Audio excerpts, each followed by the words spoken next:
go.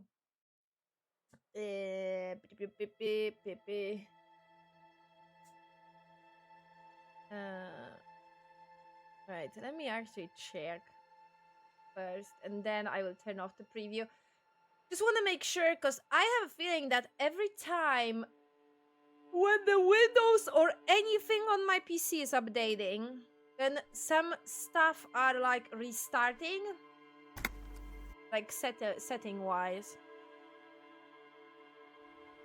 So I'm gonna have to look for on the mixer for a couple of minutes, and then if I will be happy, I will turn off the preview.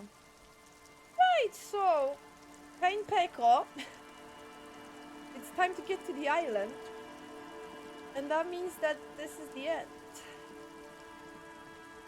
So peeps here told me that I have approximately 2 to 3 hours left.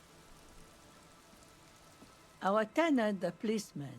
I hope the waves don't keep you up at night. What can I help you with? I got shot! Even I can see that.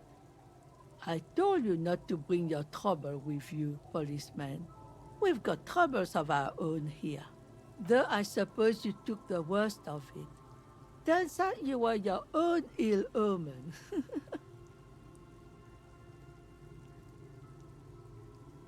I guess you were right, the men with guns were coming for me after all. I'm not sure those were the last of the men with guns either. There are always more coming for your kind, officer. Then we'll be ready for them. I would try to chat to as many NPCs as possible. See if maybe we can, get something. Some of them don't have anything. Like nothing completely. Which is weird. A little bit. Like the smoker, I think he should have some kind of commentary, and I don't understand why he doesn't.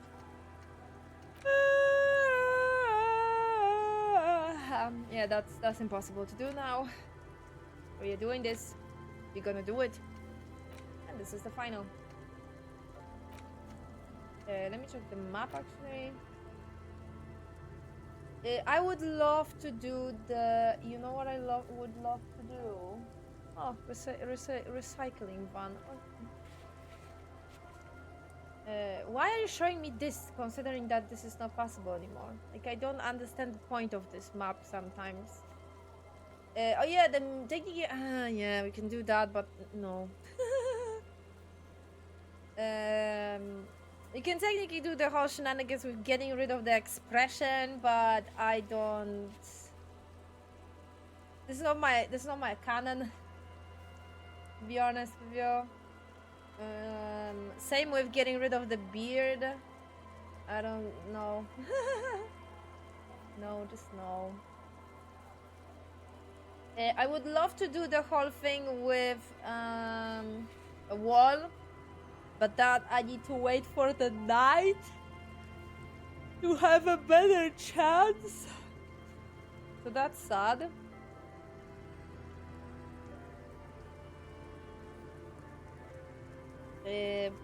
Was there a sandwich check here?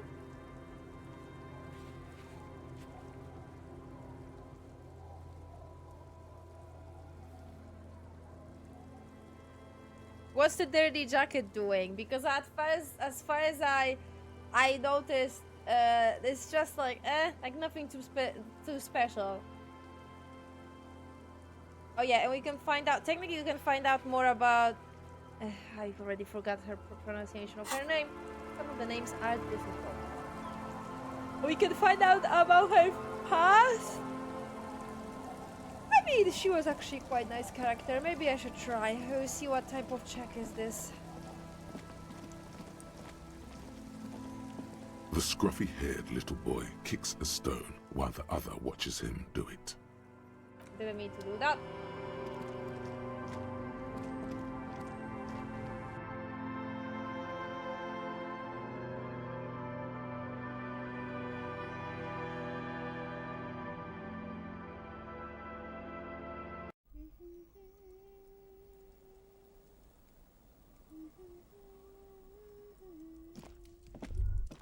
Hello, mister. Bye. It's so cute. Is that the phasmid? It looks like the phasmid, leaning against the wall. What? Wait, what if this is the fishing rod situation all over again?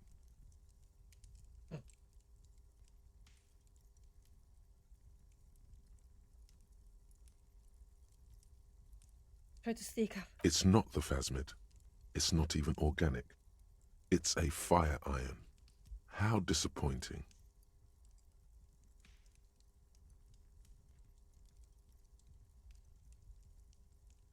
I can't believe it. Right? You'll have better luck next time, though. The phasmid, finding it is your destiny. Yeah. Yeah, I remember that part. It was very impactful, so I do remember. And I see that, and I see this the choice as canon as well.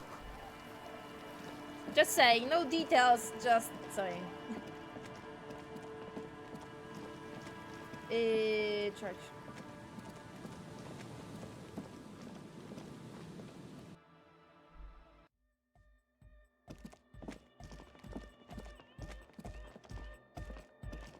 Hardcop.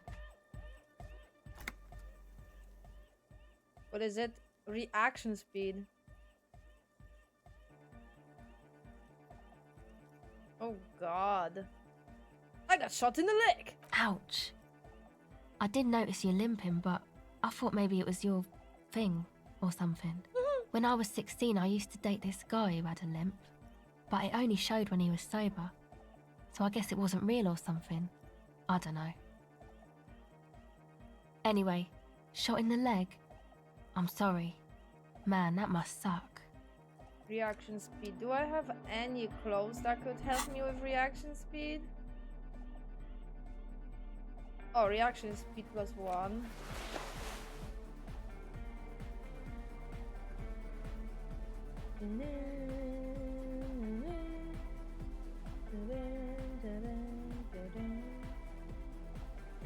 It's a classic song from this Elysium, man.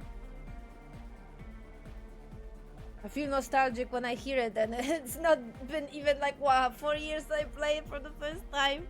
Why do I feel nostalgic towards it? It's weird. I think that's it. That's the only thing I have.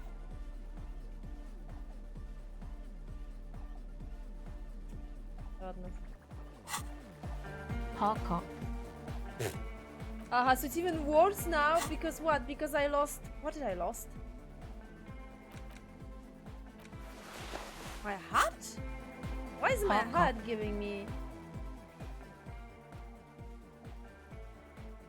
That's that like it's a set of some sort. Doesn't make any sense, but okay, because this is not even the same. I mean the armor, yes, but like this is not even the same. Like I don't know. Would make sense if I recreate my whole police uniform. I guess that makes sense that I would have like some kind of bonus for this, but this is so random here. Oh, hey, man. It's good to see you. Goodbye.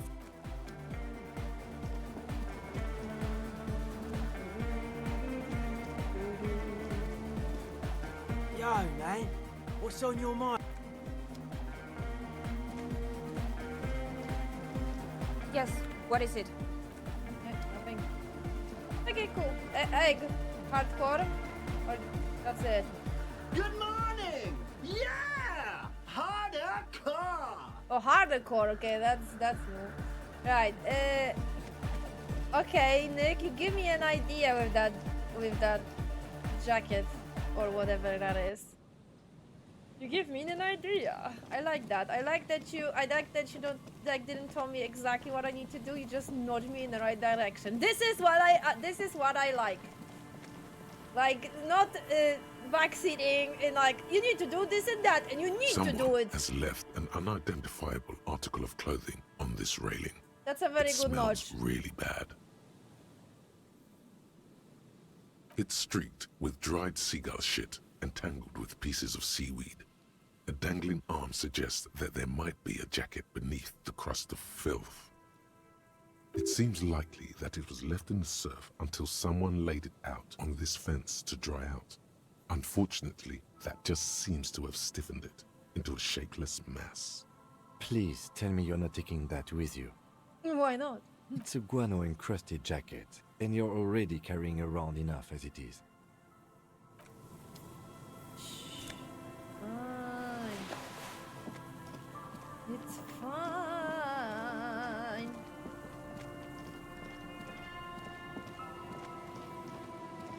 You backseated in the Watch Dogs too? I don't remember.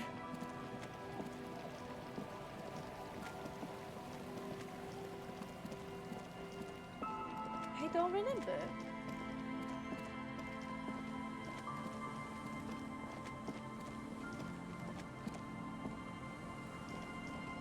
Our tenant, the policeman. I hope the waves don't keep you up at night. What can I help you with? I found this jacket, but it's filthy. Could you wash it for me? I can wash it for you, but it's going to take about a half an hour. Think you can stay put for that long? Hell yeah. I could use a breather before another rainy day begins. Yay! Well, hand it over then, and I'll see what I can do. Must say, I'm proud of this one. It's pretty nice underneath all that filth.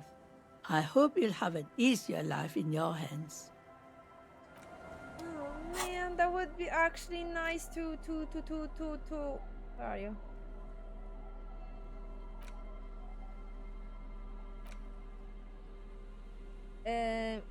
That would be so nice to have some kind of dialogue with Kim when you're waiting for that jacket to be washed.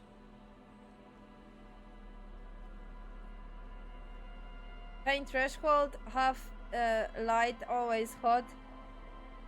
Sweat like a pig!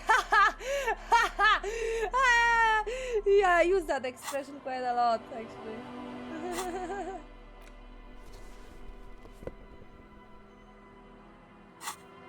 Noise!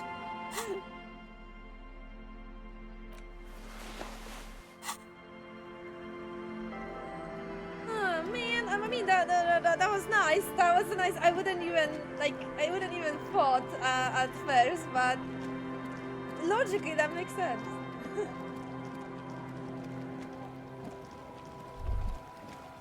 Winter, slow to let go of Revachol. Flecks some more wet snow from above.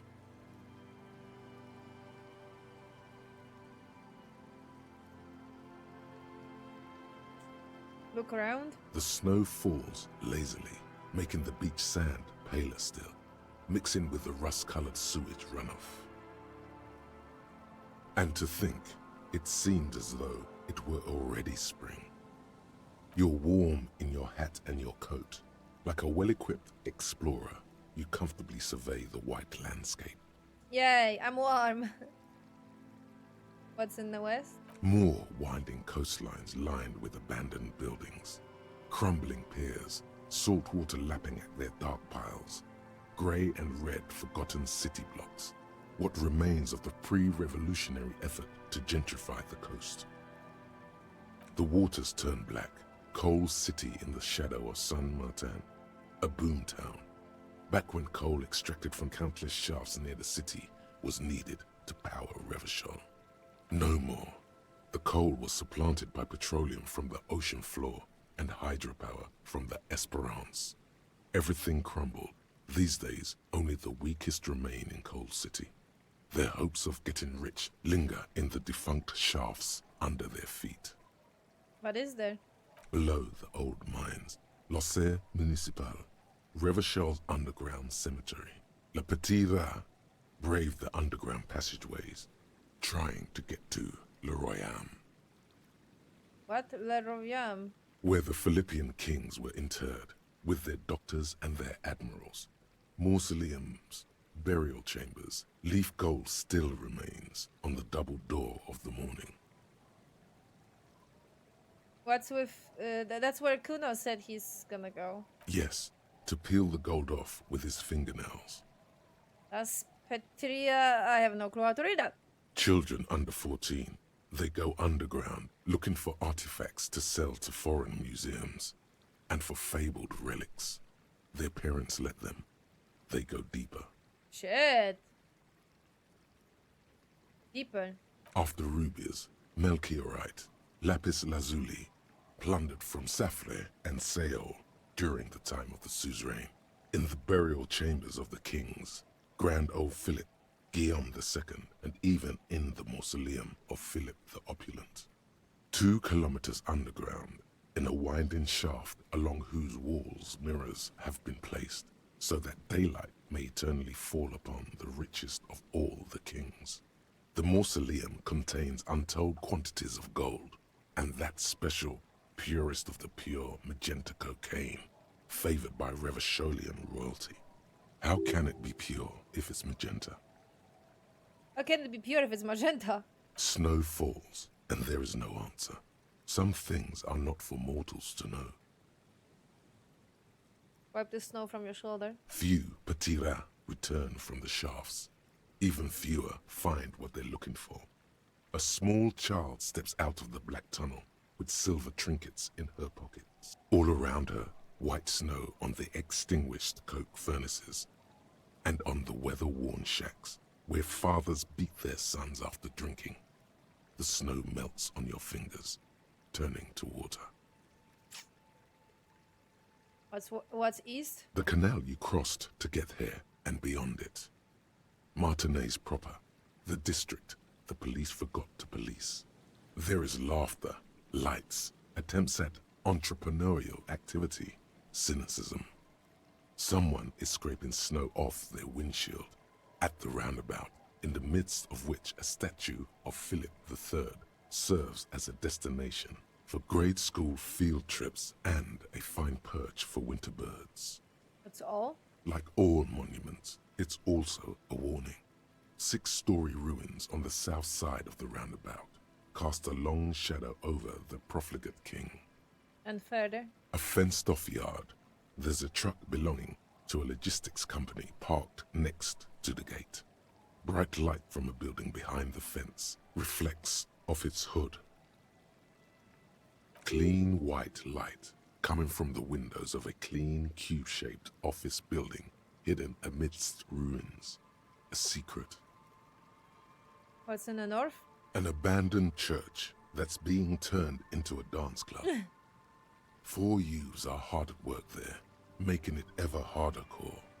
And further north? A serpentine strip of land weaving its way into the Martinez Inlet. Unfortunates on the run from the law, from themselves, sometimes hide out on nearby islets. Little dots in the ocean that are occasionally submerged when the tide is high and the weather foul. And on the islet? The remains of a camp on a jagged piece of rock, a tent, old dishes and cutlery, long since abandoned. A hermit crab scuttles among the debris, looking for a new shell. Further out, the lights burn bright on Resurrection, way beyond Martinez, a popular spa destination for ample-bodied Ozon kids with equally ample pockets. And on the other side of the in hell? Then there's Ozon, Internet? but the snow falls too thick. You cannot see that far. Before that, before the curtains are drawn.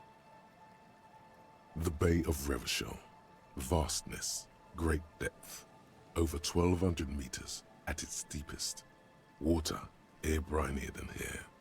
It is crisscrossed by huge cargo ships bearing company logos, wild pines, Zam, Mauryan, and at the farthest reaches of the Bay of Revachol, the shadow of the coalition warship Archer, on perpetual patrol duty, ready to unleash artillery fire if you were to rise up against the market.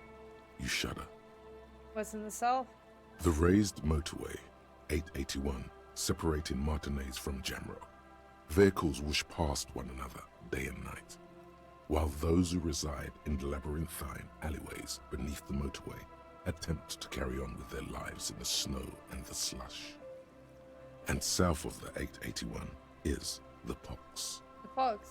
was once a park, a place for reflection and recuperation for the patients of the old military hospital. In the 20s, it was used as a quarantine center during a measles outbreak that killed many children. Most everyone has avoided the hospital and surrounding park ever since. The pox is completely wild now. Evergreen thickets covered in snow and industrial dust. Feral dogs and even wolves roaming in packs. The police try to keep the deepest corners cordoned off. But still.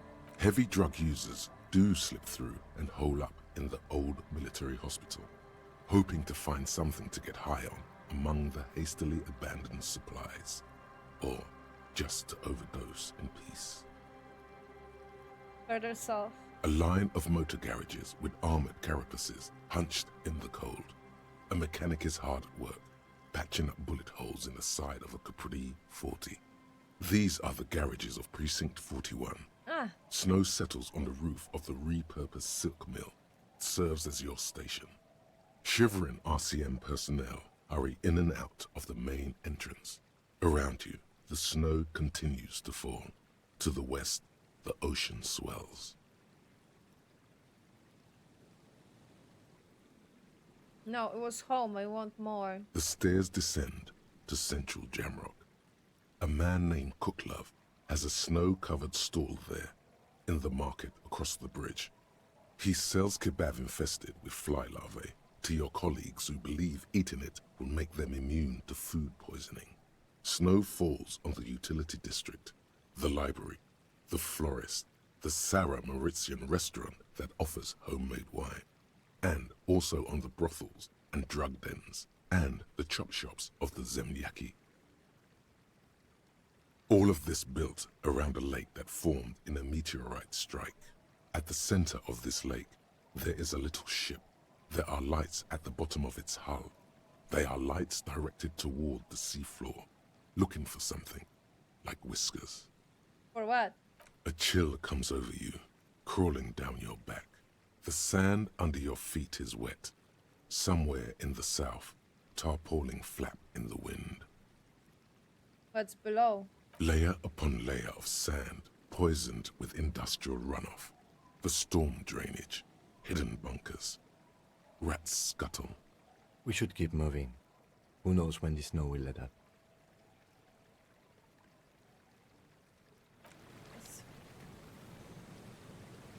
Oh, I should check the traps again? I didn't even thought about it. I could. I completely ignored it, to be honest with you, because I thought that it doesn't matter anymore. Oh my god, shut up! I need to remember to mute my phone before stream, because it distracts me.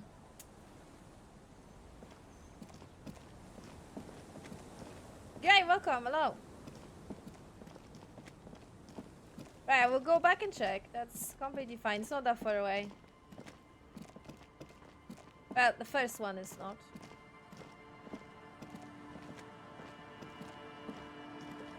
The trap is full of locusts, but they seem weak and unhealthy.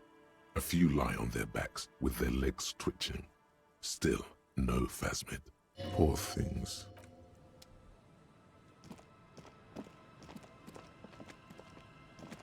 Oh my god, thanks, Spell. Completely forgot about it.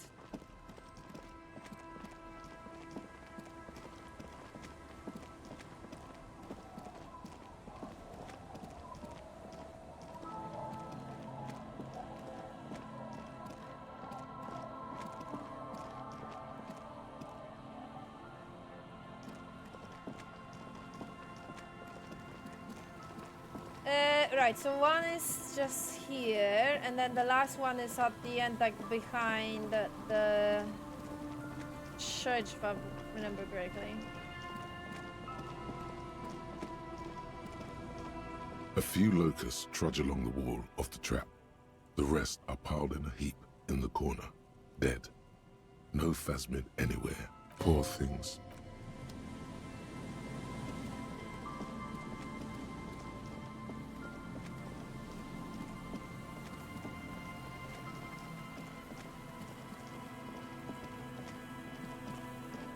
So, and the last one is like behind the church, right?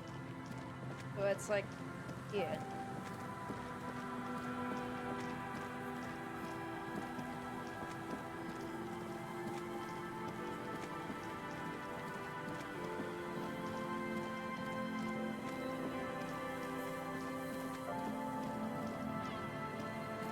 Yep. Just dead and dying locusts, and the slow swaying of surrounding reeds. Poor things. No, nothing. Nothing.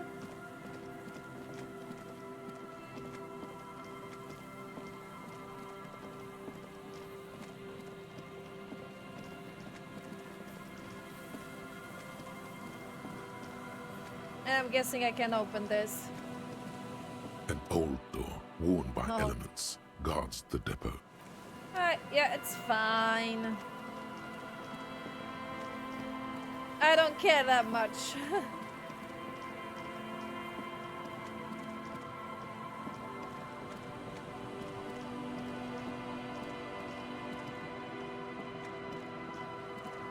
No, because I have the best percentage at night, and I can't wait to the night. I mean, I don't see what I could do. Not gonna lie, I don't know. I don't feel I don't feel doing that. Right. What else? I could technically save scum it, but the percentage is shit. As in the middle of the day, it's better at night.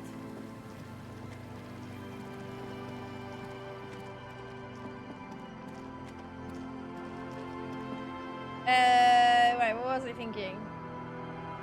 I forgot. Maybe I will remember.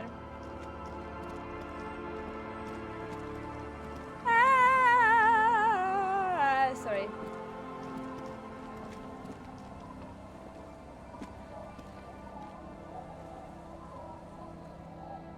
Not that interesting? Good. I mean, I will Google it anyway, just out of curiosity. Officer, what happened? You're limping. Why are you limping? You look terrible.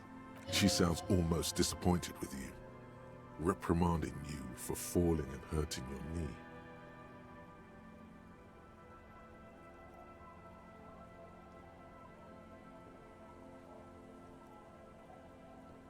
You seem angry, why? Look at you. You can barely walk.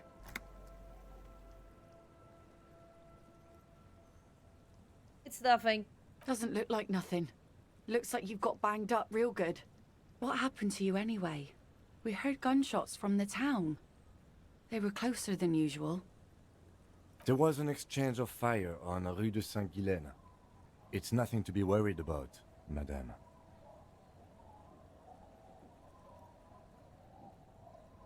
You should see the other guys. They're all dead. So you're a killer. That's good, I guess. I guess. Better than being dead. I'm not a killer, I'm a cop. Hi. I guess you are. I understand that's how it goes. Of course. Can I help you with something?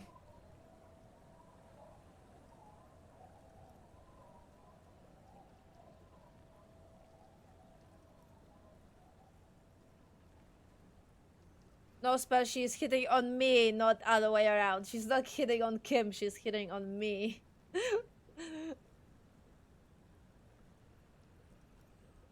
You can even ask her for a date. We need to get to that island. That won't be a problem. It's wind still and the tar just dried. We've got 2 days of relative sunshine ahead. What's on the island? I saw some kind of ruins through the binoculars. Used to be some kind of fortification there before the war. For the communards. An anti-aircraft gun, I think. Bombed to bits in the landing. I haven't been there myself. Always steered clear of it. Hasn't been there herself. Who has then? You said you haven't been there yourself. Who has them, if not you? My husband used to drink there. Him and his drinking buddies. Always seemed like a bad place to drink to me. People died there during the landing, you know. My mother told me. This must be one of the many fortifications that was used in the dying days of the revolution against coalition forces before they took this city. The kids sometimes go there too. I know they do, on rafts. I tell them not to, but they bring back old bullet casings and such. Which kids? The twins. God forbid they bring the girl along on some rickety barge. Can we maybe ask your twins about that place before we go? Would that be alright? Be my guest. They've a strange way of talking. See if you can get anything useful out of them. I seldom do. Is there anything I should know about getting there? Well, most of it's sunken. Underwater. That means concrete underwater. Cut your boat if you're not careful. Be sure to enter from the south side. Water's deep there. Aye, aye, Captain. 2 days of sunshine, I just got a bacterial infection. I'm sad to hear that. Take care of that with Ether, will you? Don't get too many RCM men round here. Be sad to lose the first one. Can we borrow your boat? If you promise to bring it back. And no scraping the hull. I just got it nice and yellow. And no drinking on the boat. And no joyriding either. Of course, ma'am. It's only for a day or two. Official police business. Aye. What if I want a rock? See, that makes me not want to lend you my skiff. On a boat, rocking leads to capsizing. That there is an absolutely 100% rock-free skiff. You got that? Thank you. We'll see your skiff to get there then. We'll use your skiff to get there. Please be conservative with the fuel, will you? Just filled her up, but it's a small tank. Try to suck the twins.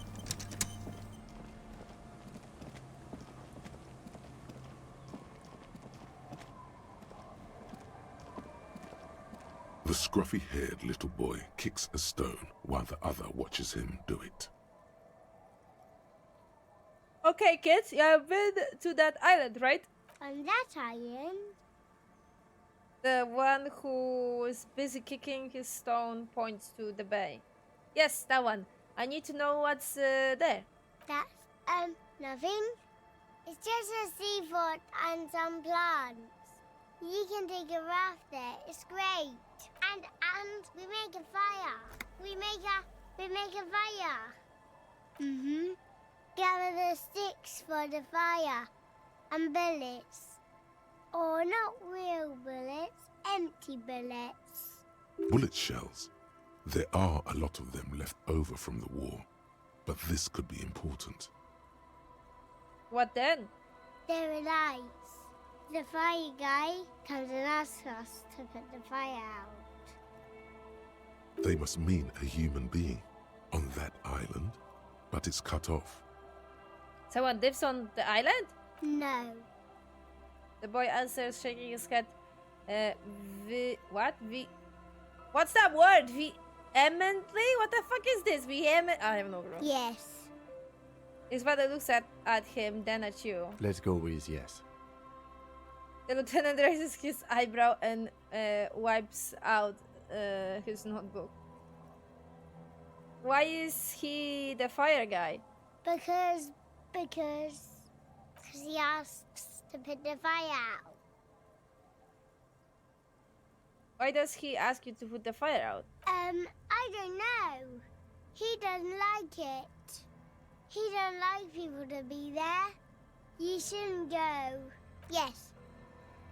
The other one adds laconically, standing with his hands glued to his sides like a little tin soldier.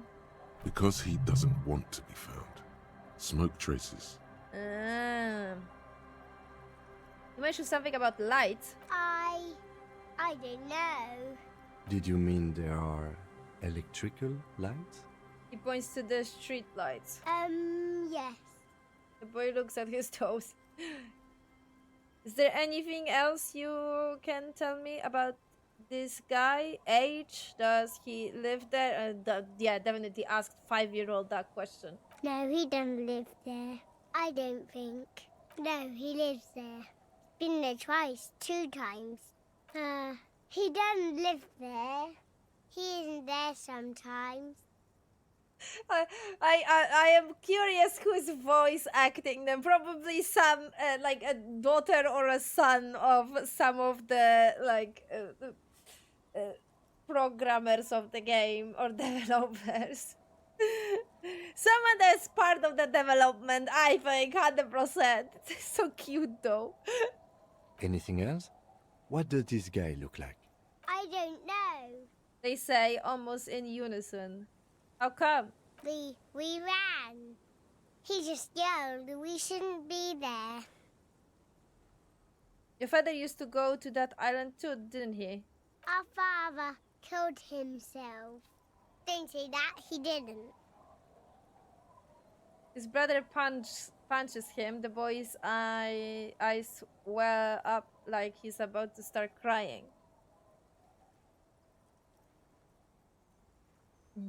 I'm sorry. The one says to the other, rubbing his brother's shoulder, affections. I hate this word. Like with care. Speak to me like to a 5-year-old. I am. I have gaps in my knowledge. Is that all you know? Is there anything more you can tell me about the island? There's The boy says, rubbing his eyes. It's clear that he has no intention of finishing the sentence. Lights, fire guy. We should check up on that island.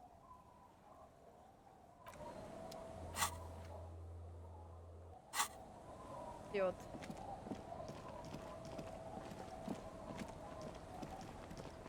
Very cute. Hey! Okay, and clean safe, please. And very important canon thing to do. Wait, can I actually go? Because I think I have a few here. Do I? Oh, I still have cigarettes. Where are you? Ah, yes.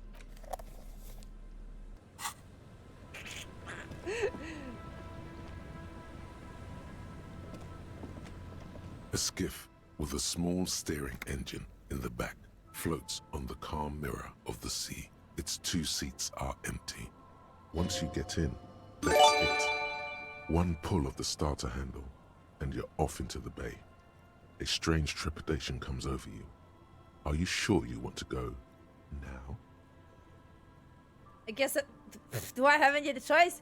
Thank you for the follow. Welcome, Sleepy Jogging Hydra. Welcome, welcome. Have you made all the necessary preparations? Closed all your accounts? Not exactly, but I don't have anything else in general. Like, remember what the net picker said. It's a small tank. You won't be going back and forth on this. you take the engine, Kim. I'll hold the boombox. What?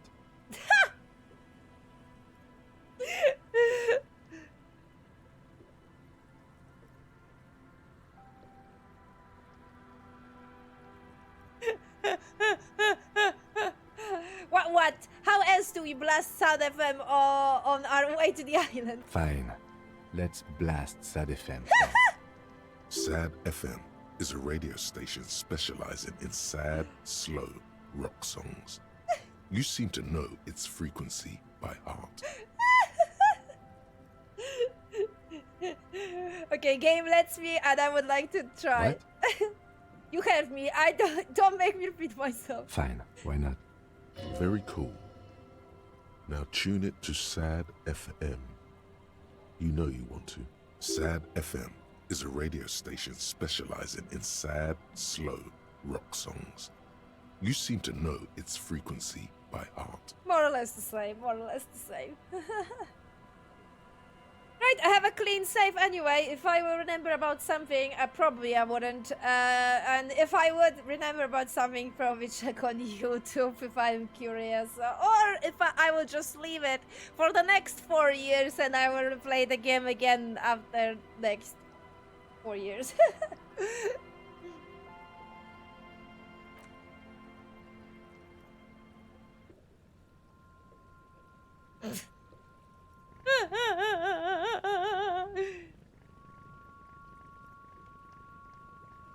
No man, why Sad FM though?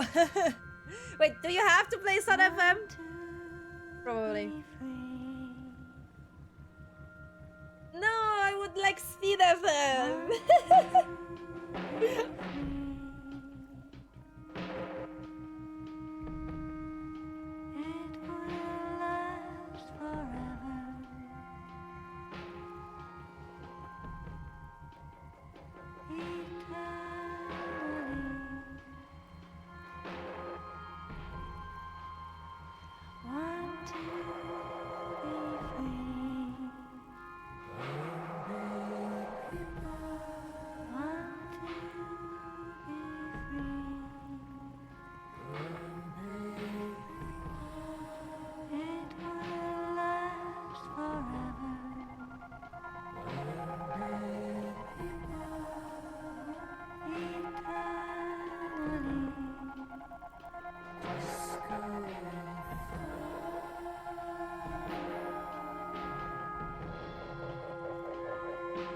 I realized that I didn't use that fuel tank. Like, what was that fuel tank for?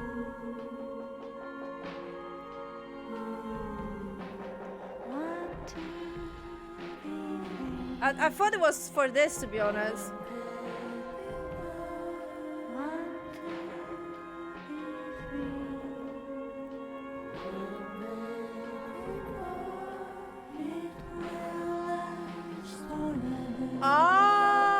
No, it wasn't for the Molotov, because we already had alcohol in the bottle.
Was The one of boat the comes to a slow stop.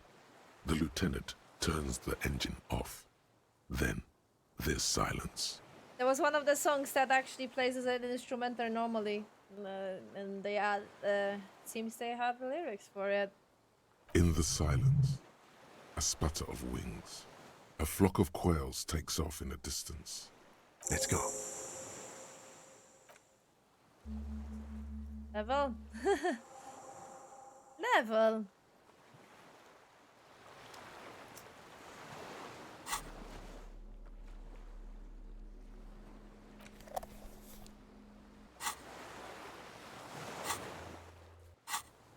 Hi.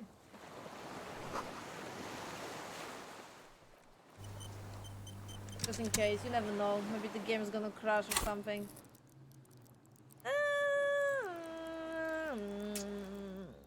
It's an end game. Doesn't matter that much at this point.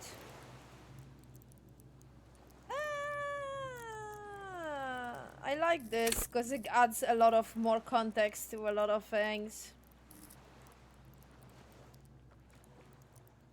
I like empathy as well because I can read people. And again, more context. You know, empathy, why not? Right! not?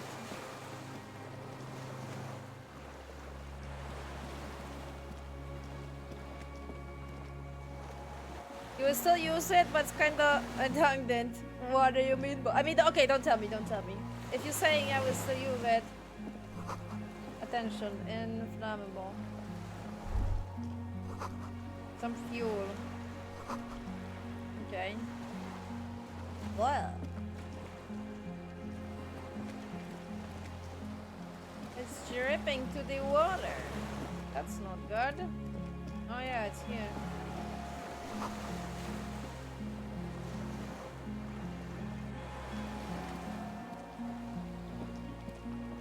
The skiff is swaying on the waves by the dock. Huh.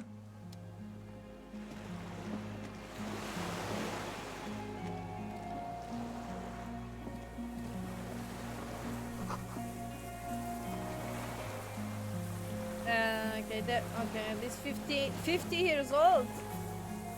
Okay, I can walk there. I'm blocked, I'm blocked.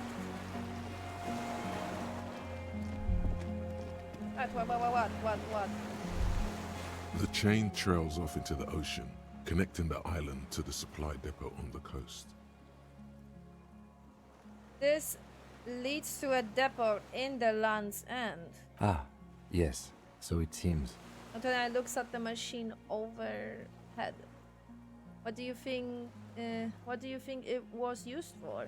For bringing munitions to the island, maybe? And supplies? Yeah, You could also transportation. lock the bay when you raise the chain. As a defensive measure, lock it off that side of the bay. Plug it from whom? From enemies. Enemies of the commune of Revachol. This sea fort was a revolutionary fortification, I believe.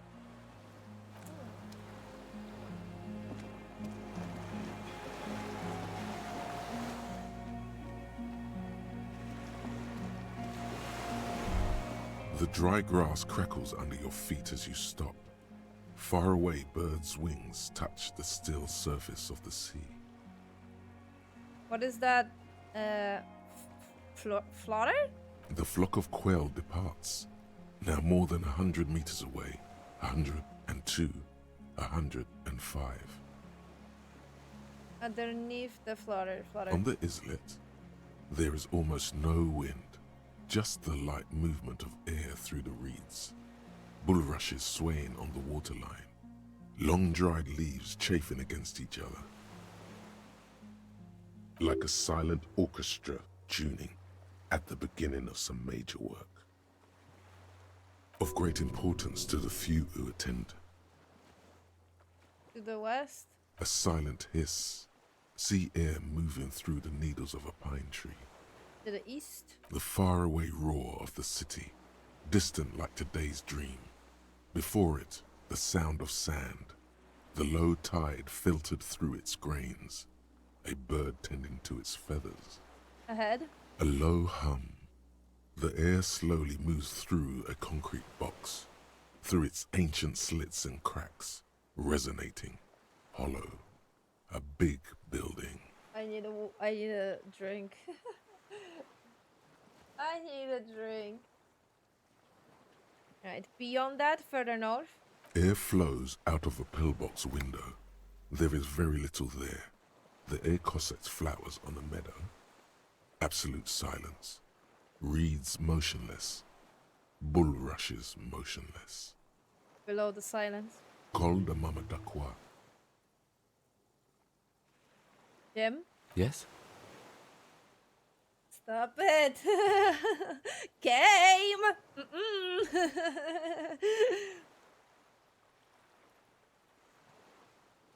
Have you noticed how quiet it is? I have. Is that why we're stopping?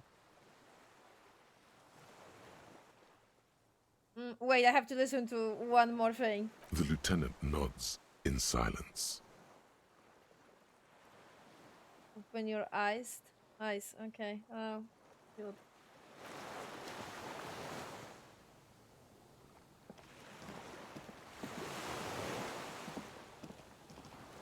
I don't know why I thought the game is gonna pull that fucking card and get me emotional. Stop. Because I was like thinking that the dialogue is gonna be like, It was an honor to work with you or some shit like that. Okay, you're right.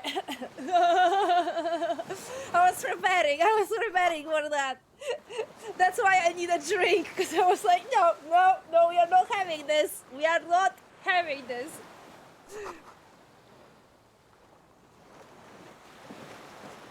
Actually, speaking of Kim, is the dialogue Yes? change or is the same still, even considering?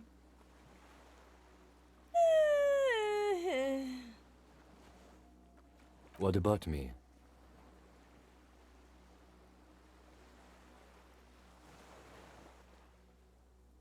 No. It would be badass if it changed. The lieutenant nods. Seriously. Good. It would be badass if it changed.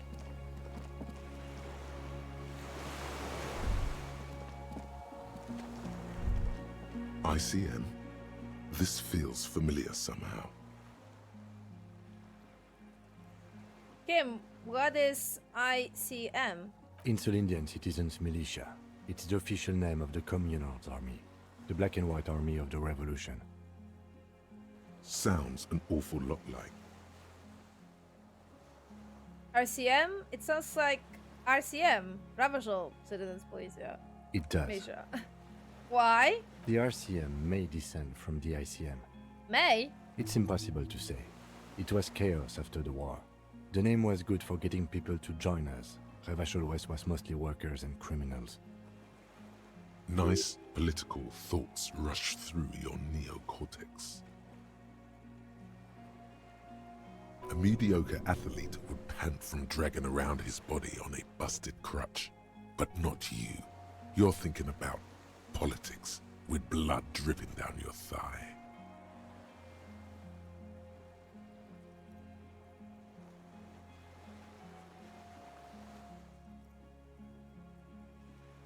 What am I hearing is we descended from the glorious revolutionary army. I think like on that, I mean, like technically for basic people like me and Kim, the revolution, especially Kim, I would say the revolution wasn't something nice. Maybe it was in the longer term, but for the basic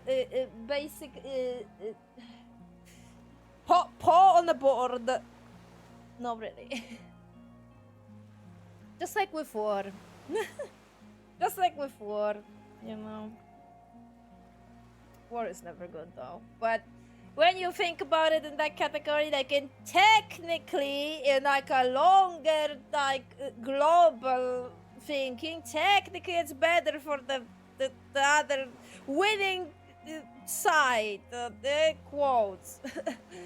But is it good for the basic citizens? No. So that's the same, I would say.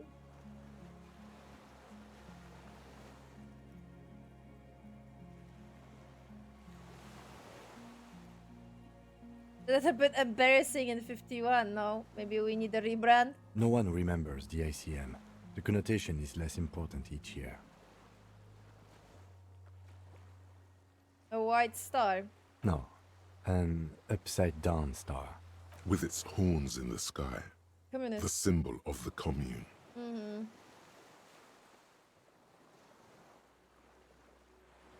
Are those spec stars too? Specs? Mm-hmm. No, that's the uninhabited archipelago.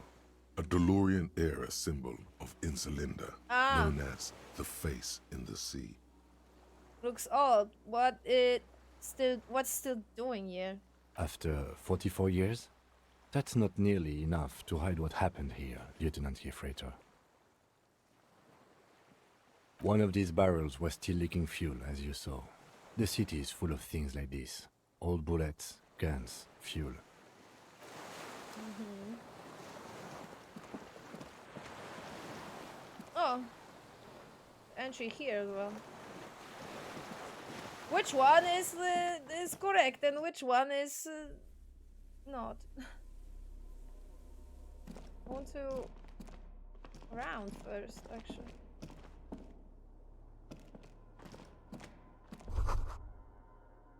I was once an armed race? Twin cannons were attached here. Medium knock distance. Oh, okay. Careful, those stairs have collapsed. So, if I will walk through that other door, am I gonna be on the bottom?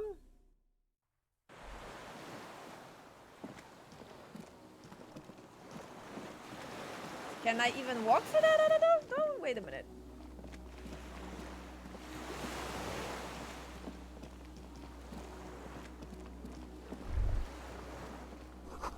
Be careful not to fall.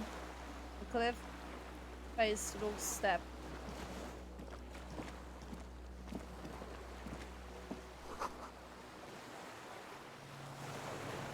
No, I can't. Game doesn't let me. Right, okay. Thank you, game. Thank you, game. I appreciate it.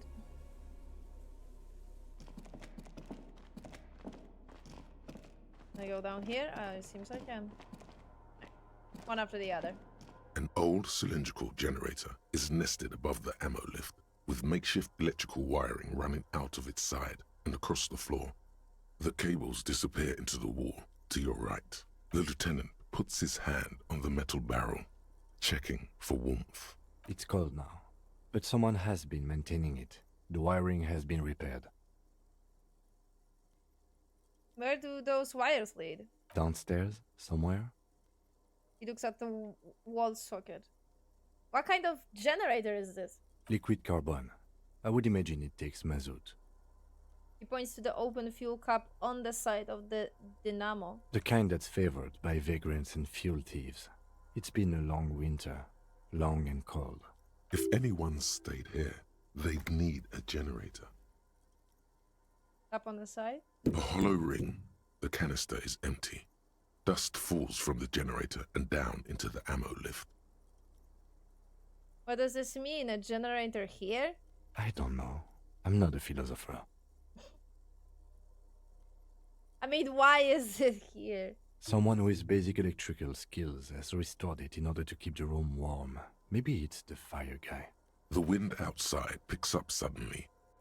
2 seconds, I'll pour that fuel. I want to look around first. Books, mostly fantastic and historical fiction. Oh, I respect that. Dishes. With sauce and fire. A survivor's kitchen. Oh, fuck. You can the place on a broken ranger gun? No broken bed sheet keeps the window out. There's a greasy old spring mattress in the corner, resting on piles of soft cover books. White linen and a pillow are visible under a worn-out caracal blanket. Someone has been squatting here. The linen is fresh, recently washed.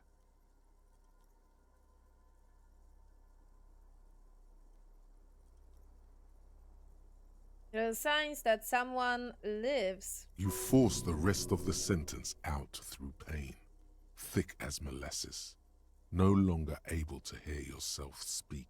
You know, officer, you can rest here if you are feeling tired. I will keep watch. You could use some rest for what's ahead. Oh, okay. Yes, anytime. If you need a rest later, it's okay by me. You don't have to be a hero. Ooh, I have a feeling that's gonna trigger some kind of some kind of dream sequence. 2 secs. Books and magazines lie scattered on the floor and on a makeshift cupboard. They are not particularly well organized. Sift through them. Most are soft covers, serialized fantastique and detective stories from the 20s and 30s. This disparate digest includes the classic Animal Adventures. I can see a face of the character. Can you actually see it though, or is it just our imagination? Like, is it actually there? Like the model is actually there? Can you imagine though, if there was a part of the game that you can actually see it, but you can't click it or anything? It's just there. Oh my god, that would be a little bit. Popular depictions of man versus nature by amateur naturalists T&T Harpin, husband and wife. Widely read by people from all walks of life. Who doesn't like nature? Who doesn't want to survive? Among what is mostly commercial fiction and serialized stories, you find a magazine cathodique for electrical engineering. Then it's back to pulp. Light erotica, an international thriller about circuit benders. Someone's made themselves a home. Ah. Conceptualize them, for fuck's sake.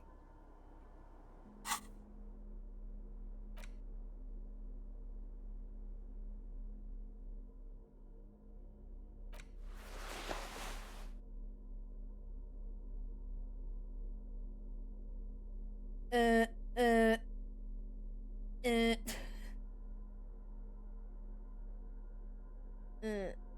No.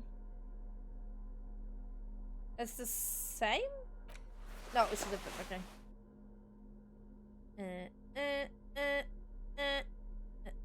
No. No. No. No. No. No. No. No. No. No. No. No. No. No. No. Fuck! Why does art inspire you so much? It does, yes, but what is art? Excellent question. Art is a diverse range of visual, literary, auditory, and performative creativity. It's an expression of imagination. Wait a and minute. Technical skill.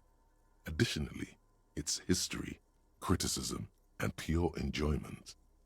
In short, art is the highest form of human communication, representation, narrative, emotion, and agency intertwined. Wait a minute. How much, 3 more hours. Okay, yeah, definitely taking that sleep. I need to get rid of that. I need to do this. I need to stop being alcoholic. Would it fit into the art world, I mean? Have you looked in the mirror lately? You have the exact features of a savage art critic, with that beard and those clothes. Disheveled and prophetic. Perhaps you should try to critique architecture too. Hold on. Is it, I mean, okay, Harry, seriously? Of course not. It's autism. Box drawing. Masturbation with a ruler and a sextant or whatever they use. You should demean and criticize the genteel institution of architecture while extolling the virtues of the pure arts. Okay, that caught me off guard. I wasn't ready for this. Wait, what about music? Is it art? Only the most experimental kind. I guess I have been feeling critical lately. Yes, you seek substance. No vapid representations and reproductions of social mores as made manifest in stuffy biennials. We're talking real, living art here. Become the art cop. Half art critic, half cop. Wait, but don't I have to be 100% hop cop to get the case finished and all that? Quit being so indecisive. What are you going for here? Some kind of indecisive and camp aesthetic now? Strike a bold shape here. Go art or go home.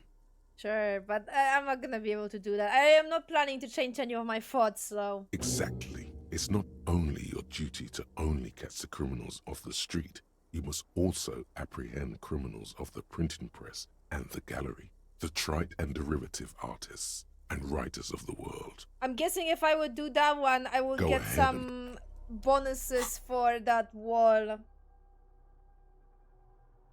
1 hour only, though. Can't even look at this shit. Ah, that's funny.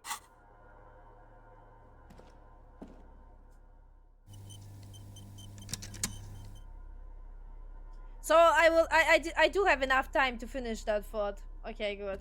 The Soft covers, alcoholic one. serialized fantastique and detective stories, Fancy. Animal Adventures, a magazine for electrical engineering, and an international thriller.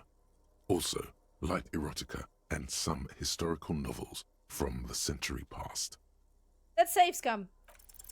Oh yes. Never under the mind, we bed, don't need to. There is a rather extensive collection of critical theory, that is, dour, life non-affirming left-wing literature, published by small imprints such as Abattoir Firm and Ouzia. It's not exactly like reading. This is this game in a nutshell. You know, 92% success, fail. 28% success. Both. I can't believe this shit. Seriously.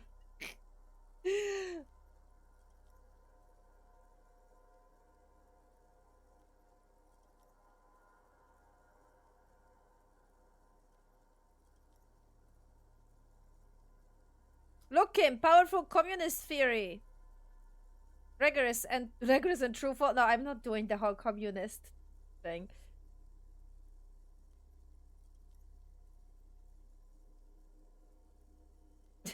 That's so mean. Let's be natural about this, because I do like any of them. Like, this is one in the middle. This is one very critical. This is one approving. And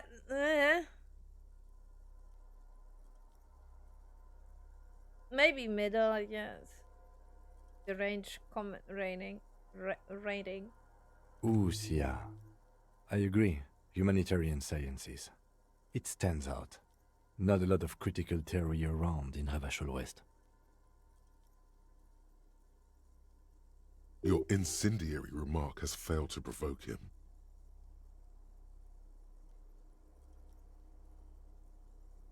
You did a theory books? What do you think that means?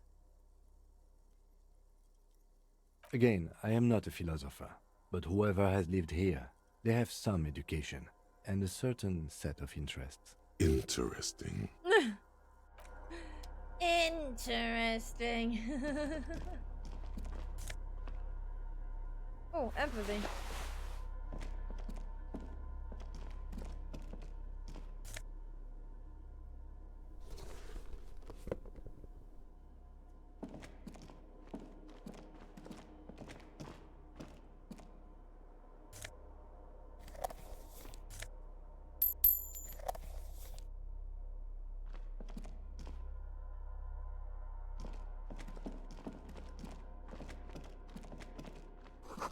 This hatch is jump shot.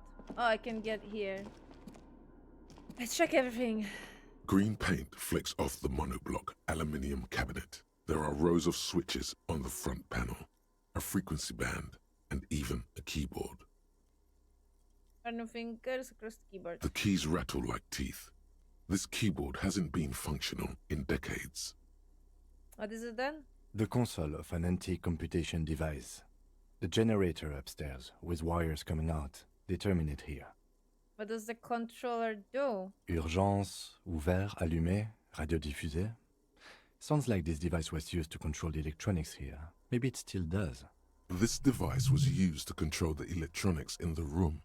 It could open doors, control lights, function as a radio computer. Okay, so probably some doors are closed, right? I'm guessing.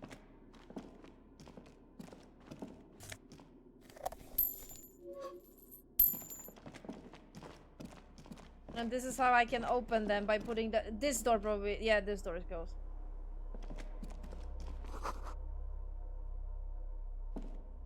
You see a small metal door nested inside a larger one, a heavy steel blast door.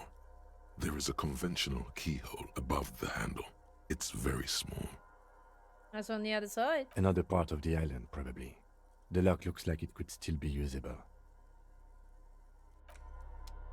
I mean, I know how to open it. I need the fuel.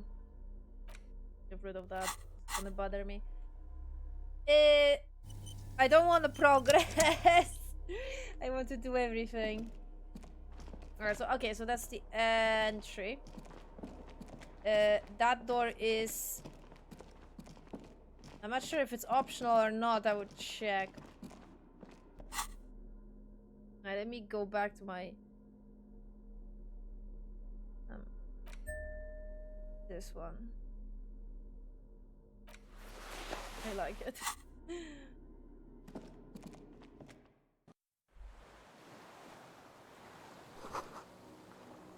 can't see inside.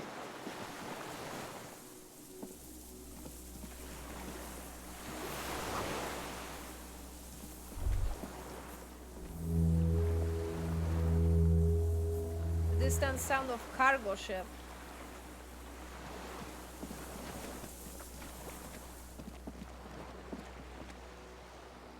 Okay, I am not going up. 2 seconds! Eo, eo, eo, eo, eo, I'm scared. Eo, eo. I'm so sad that I lost my police cup. Oh.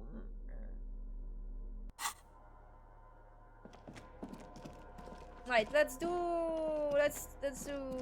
sleep first. Then let's put up fuel and check what's behind that door. Is it progress The or is it greasy optional? old spring mattress lies in the corner. The offer still stands. Take it. You don't look so good. He says, looking out the pillbox window. The bed is quite inviting, all things considered. It's much warmer inside than out there. Maybe a little shut-eye, just an hour. You face the concrete wall. There's less light there, in the dark corner. Like a dog, you lie there. You didn't realize how tired you were. Your body is still nowhere near healed. The blanket feels cold. The entire room does. Concrete and cold. Minutes pass. Half an hour maybe. The sounds of the sea beyond grow distant. Your eyelids close until you feel yourself standing up in the darkness, right next to the mattress. Slowly, the world begins to hatch from the blackness. It's evening. Sleep. Whoa.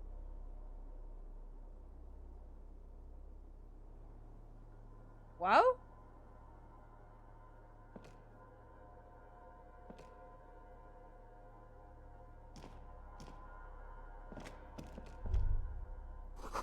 The lieutenant is no longer here. Go outside to the beach.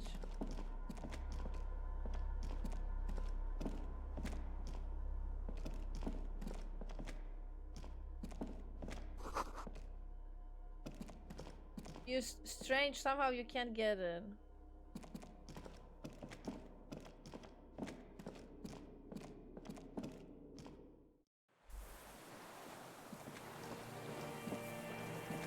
Okay, I'm dreaming. I'm definitely dreaming. This is...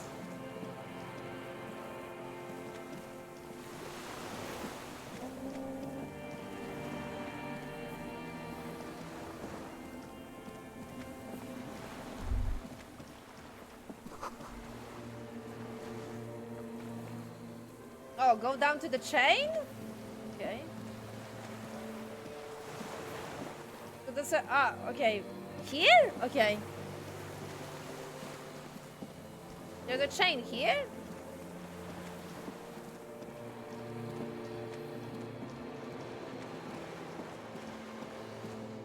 Where is the chain here?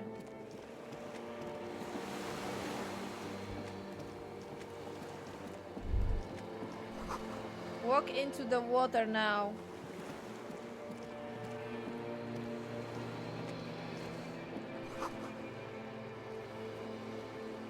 You can see our footprints in the water. There. Okay, right. Dolores Day, the innocence of humanism, internationalism, and the welfare state turns around to face you. She has an airship airbag in her hand. She seems to be in a hurry. Okay, Don't say you need to talk right away. Melt the ice first. This way you're already talking. But you don't even want to talk to her. She would only be cold and mean. Let her go. Let her go? This is the Holy Queen of the territories of Muindi and Insulinda. Think of the historic knowledge we could glean. This is a once-in-a-lifetime opportunity to win her back. Win her back? How does that fit in here? And what is the Holy Suzerain doing here anyway? Exactly.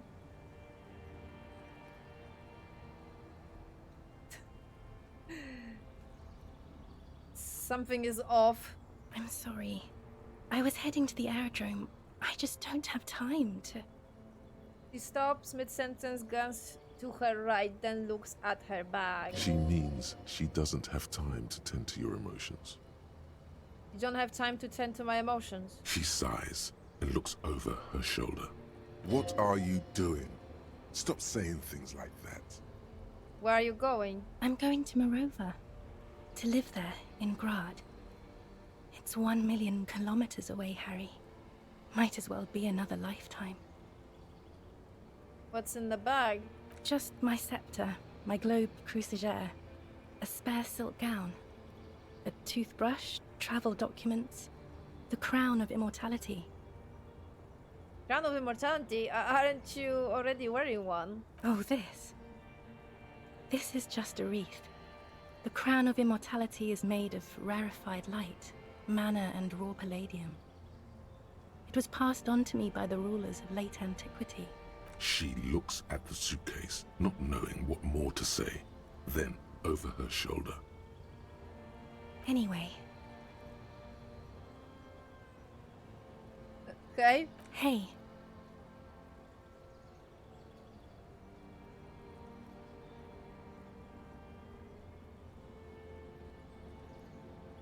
How are you doing? I'm doing really good, actually. Both professionally and romantically. I've come to a fulfilling and peaceful period in my life. Well, how are you doing, Harry? I'm not doing very well. Don't say that. I know this positive thing sounds stupid to you, Harry, but it works. We all have an obligation to be happy. You too. And you will be. Now. This is everything I always warned you about.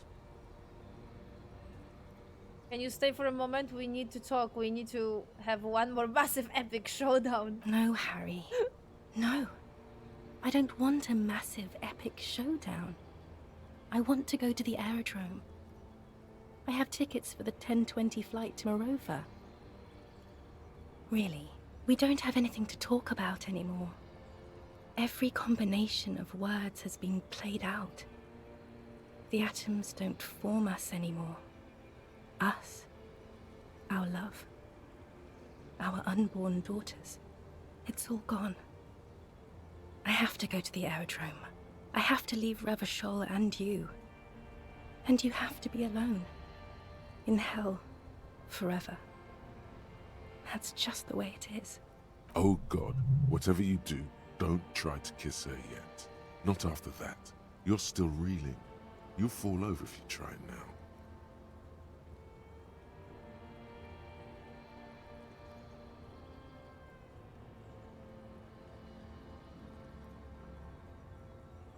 I bought you this figure of a headless fallen rider. I don't want it. It looks expensive. I don't want it. I thought you like figures. I thought the figures were for getting you back. That's not what figurines do, Harry. But then the figures don't do anything. She looks at the headless found rider between your fingers and doesn't know what to say. What about the dice? I have some custom dice made in this place, a doomed commercial area. Harry, I don't want things. I want to go to the aerodrome. Yeah, I wouldn't give you things then. I didn't ask for things. It's too late to give me anything. I would have liked the headless fallen rider back then.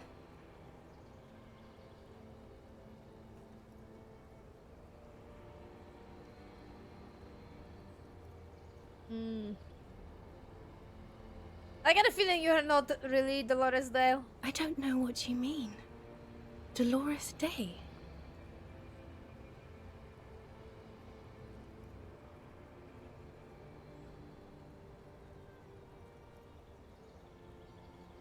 You are the ex something. Wasn't I Dolores Day just a second ago? Now I'm the X thing? You're confusing me. Look, I have to be at the Lausanne Aerodrome at 10:20 p.m. I still have a light rail to catch. I haven't even bought the tickets yet. We all told you. Everyone warned you. Who, everyone? Everyone. Literally all of you.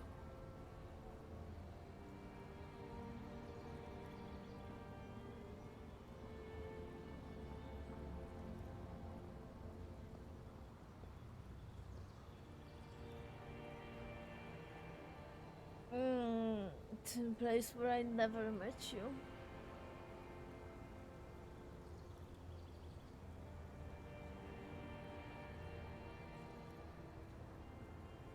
I should have stayed down.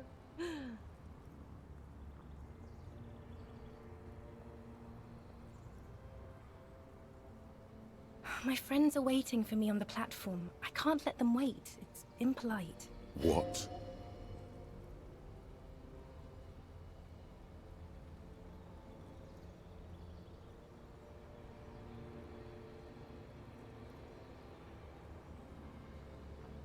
You know what's impolite?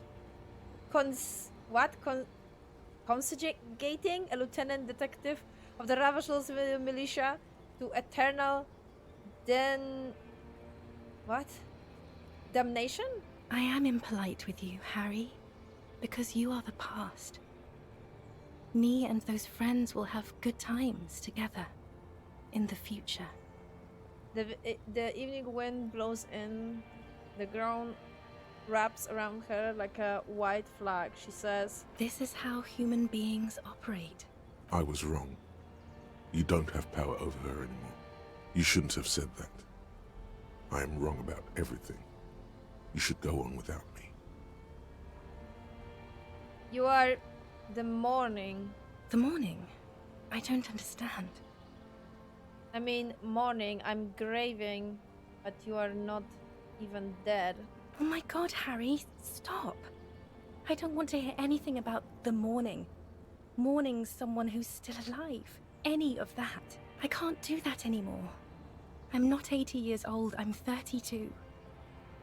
People my age are not supposed to mourn.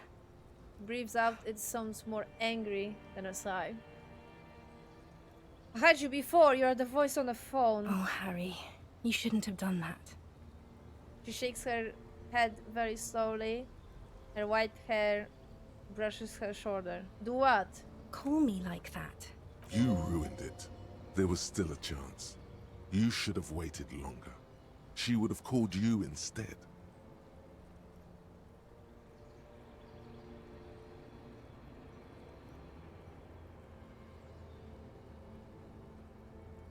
I know. I would have called. You would have called me yourself if I just let you. I was too impatient. Oh, Harry, do you really think so?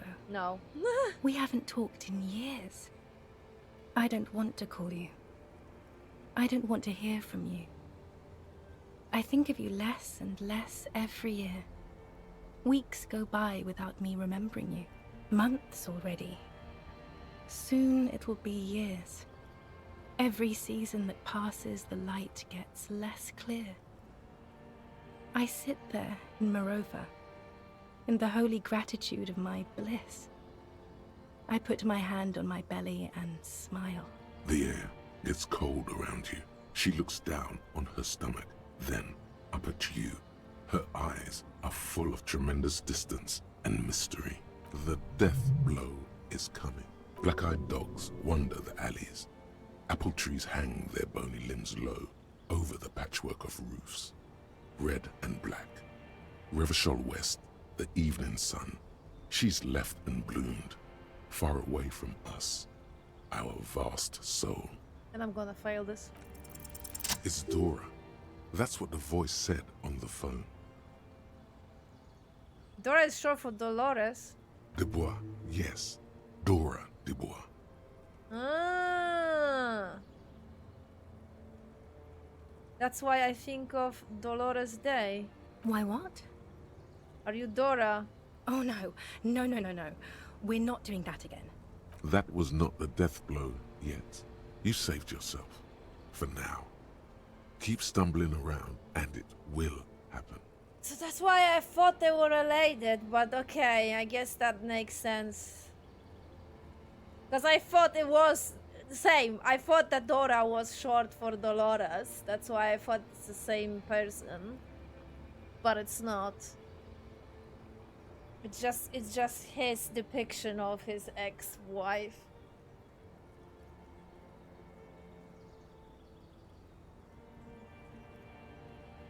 You're just an evil ape. We are all just evil apes. You don't have to hate the world. Can't you see how kind and beautiful everything is? I don't have time to deal with your pessimism. There are so many people at the stop at this hour. They're all going to the aerodrome. Forget about the aerodrome plane. For 1 second, I lost, and it was you who I lost to. It wasn't a fight.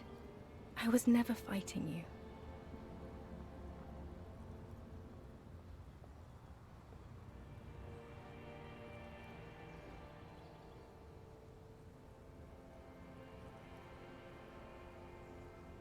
At this point, to be honest with you, I am choosing a replies that I think canonically would make sense. I am not choosing a replies that I would. That makes any sense? Because I have a completely different perspective on stuff like that. I'm not gonna lie. And fun fact, I was in the place of Harry. Like I exactly had a similar situation. Not exactly the same, but very similar. I was the one that got basically kicked out from the relationship. I was completely left, and I was treated by the person like nothing ever happened between us. And I think I understand where the Harry is coming from. Again, I was in a similar like mindset that, you know, when you are being left out, then you think that you did something wrong, and then you trying to convince yourself that you can do something. You can do something to win this person back. You can do something to, you know, you can change this, you can change that. And I was there. But every time when I think about this, like my past self being so obsessed over basically changing myself to please that other person and keep them in my life, I'm cringing. I am cringing. Because I can't fucking believe that I end up in that spot. So I can't sympathize with Harry here, because he's been grieving. Because if you don't know, fun fact, if you end a relationship with anyone, or then your brain goes through exactly the same chemical process like they would die. So you basically are grieving exactly like if you would if that person would, you know, die, because they are no longer in your life. So that's exactly the similar type of feeling, right? And you crying just like if someone would actually die, because yes, that person basically that person in quotes is dead. Like they are no longer part of your life, they are no longer in your life. So yeah, and I can't sympathize with Harry because it seems that this whole divorce and everything that happened like 6 years ago or something, and he's still grieving. I can't. For me, it was a year. So yeah, I understand. I go through exactly the same type of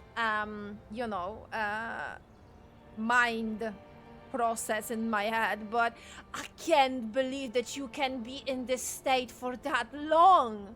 Like, whoa, like, this is a completely different league for me. Completely different league. And again, when I think about my past self, I understand why people end up in such a dark places after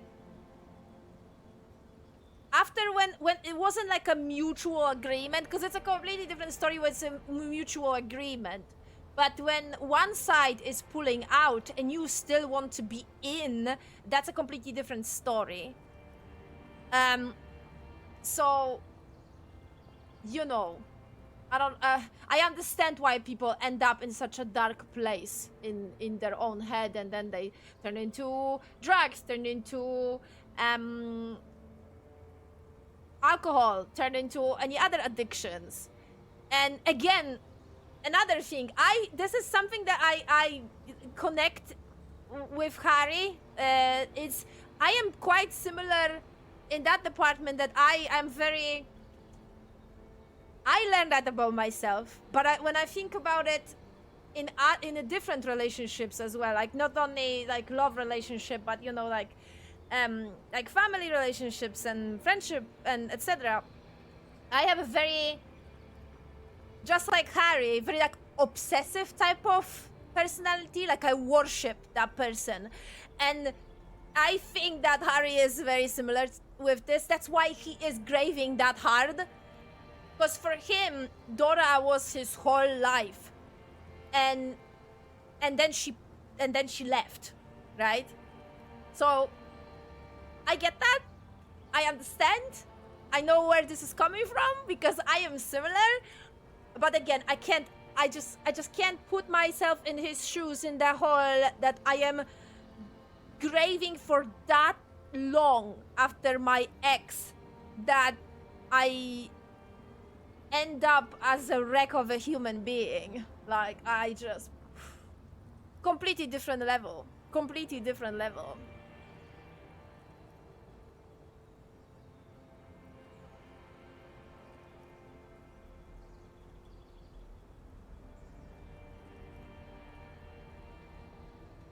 The fact that him joining MCM to basically be worthy of her also contributes to it. So he wasn't. Oh, right. So when is that established? Like he was a gym teacher, right? Or he was doing gym, whatever. And then after he joined the RCM.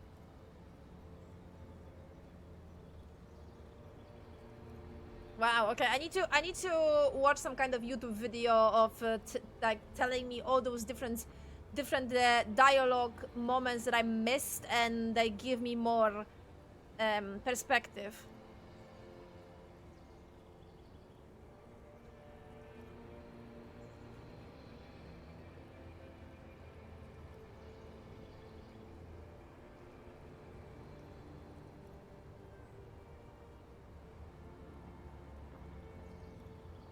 I don't want to fight you. You're the tiny ape I loved. Let's stop it with the apes. This isn't going anywhere. You told her you loved her. She has to feel something. It's like, no, it's like, I don't, oh god, yeah, cringe, I feel cringe, man, because you're basically, like, destroying your own self-worth and, like, laying on the ground, being such a, oh, no, it feels bad, it feels so fucking bad. You're basically turning yourself into a worm, like a worm, like a less human being, crawling on the ground and begging that person to be with you. No, don't.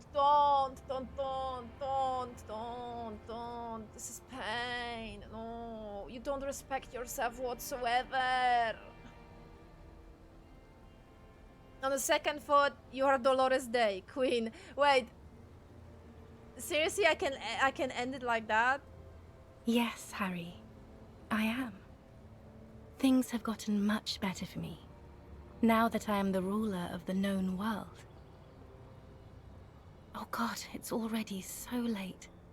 I have to go, Harry.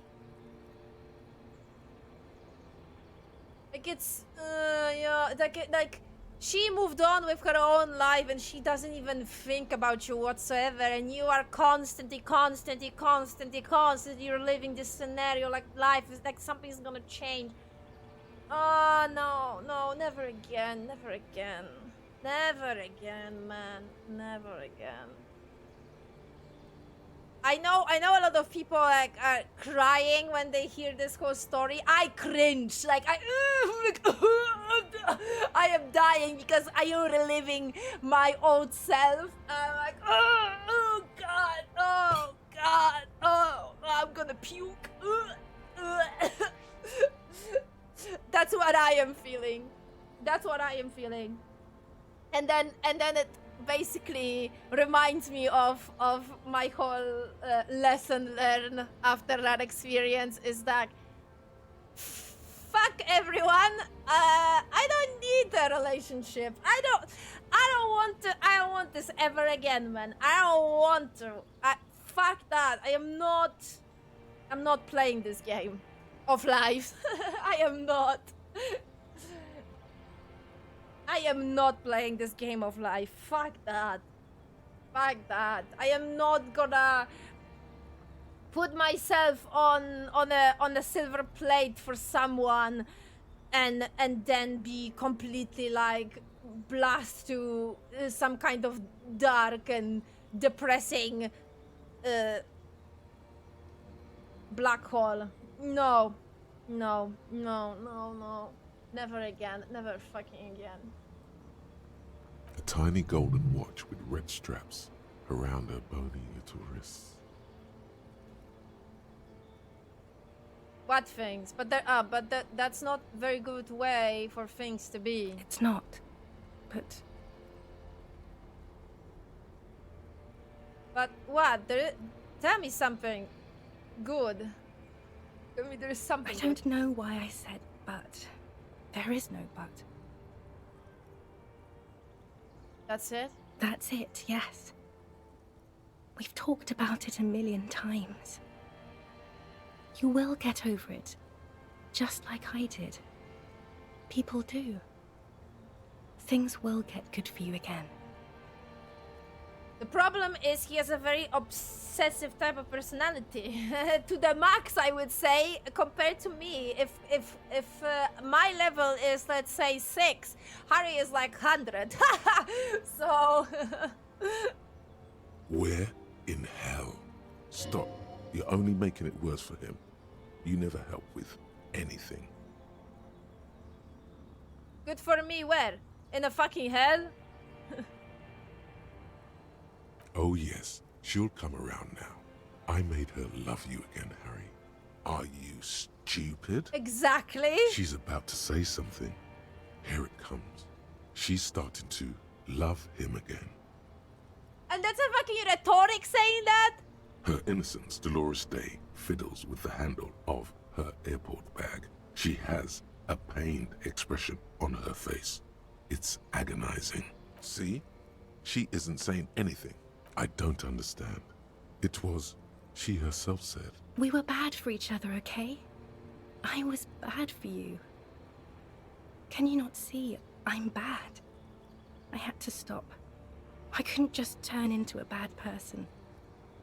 You will get better. Exactly, that's how it works sometimes, man. Sometimes people, those relationships, they work when you are just friends, but then when you actually are something more than just friends, they don't work because you don't click in that level, right? And you make each other bad. Logical. It just takes some time. For you, I think it will take something like 20 years, maybe. It was hard for me too, you know. I used to think I couldn't live without you. That's how it is, man. But I can. Exactly. 20 years, that's so much time. Yes. It only took me 1 year, maybe 2. Phew. I am Dolores Day. Seriously. Same, Dora, same. So you felt that way once, that you cannot live without me. Yes. But that time is gone now. So very gone.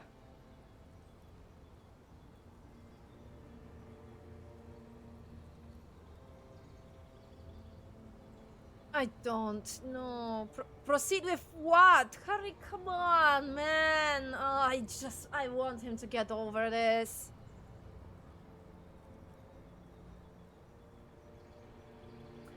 Should I go with the whole, like, what would Harry do? Or should I actually... I want him to get over this. This is pain.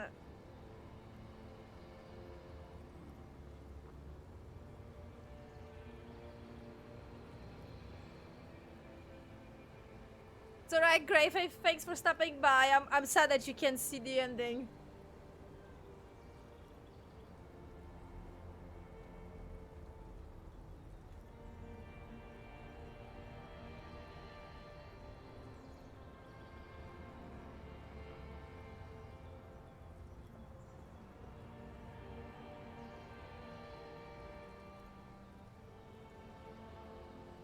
Do you hurry now. No, there is difference.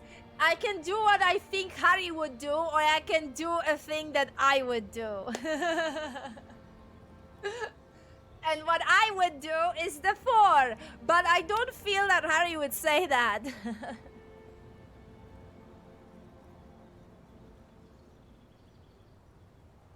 Okay, I can't. It makes me cringe. Okay, right. I don't want this. I really don't. Okay, then. Super okay. I still have other things I need to do. What other things? We've been through all the things, Harry. I'm not doing this. Fuck that. Oh my god, Harry, stop!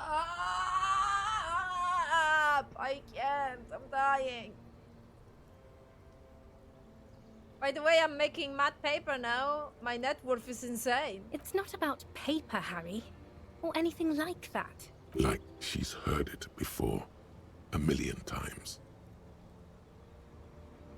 It's about taking care of yourself. Life is not a competition. Wrong, it is a competition and I am going to win. I can't do this talk again.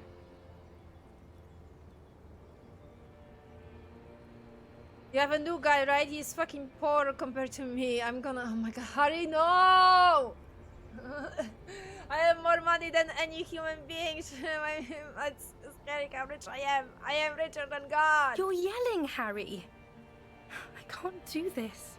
I can't be afraid of your emotions anymore. I can't talk about mad paper or any of it. Please just let me go. You failed. This failed. The hostile takeover.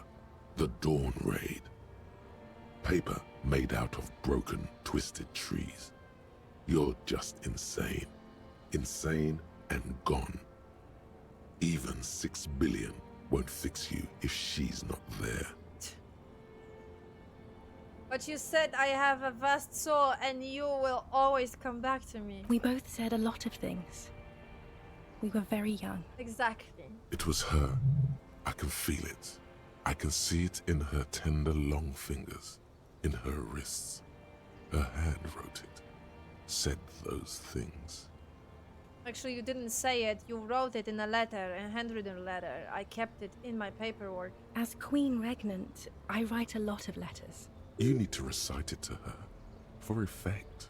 All of it. No summaries. Yeah, put a stake through your heart. She'll get hurt too. Collateral damage. She won't get hurt. She'll bend out of the way.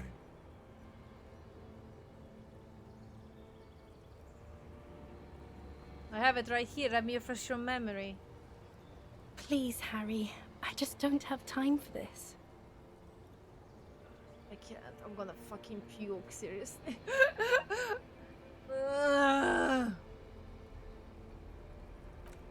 Stop! Okay, stop. Exactly! Yes.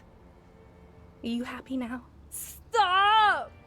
I can't fucking deal with this.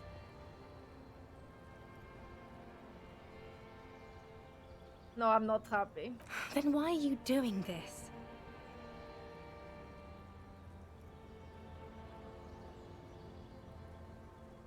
There's more. Kiss, kiss, kiss. Very well. I wrote it. It was morning. You slept. There was hoarfrost on the ground when I left, on Voyager Road. It was autumn. The first autumn. But Harry, please understand, it was 1,000,000 years ago. No, it was 100 million years ago. I was someone else then, filled to the brim with love for you, hanging on your every word. Oh, Harry, you were the coolest. But I am no longer that person. This has taken her place. It will devour you. Harry, I will eat your mind. The light of the video rental shines through her dress now. A DeLorean figure, cut in black, moves below. It's still her. Her legs, her breasts, her hips. I think memory of Dora are optional in the game. You always have the right to give up your thought and move on to another job. Because Dora is important only to old Harry with memory.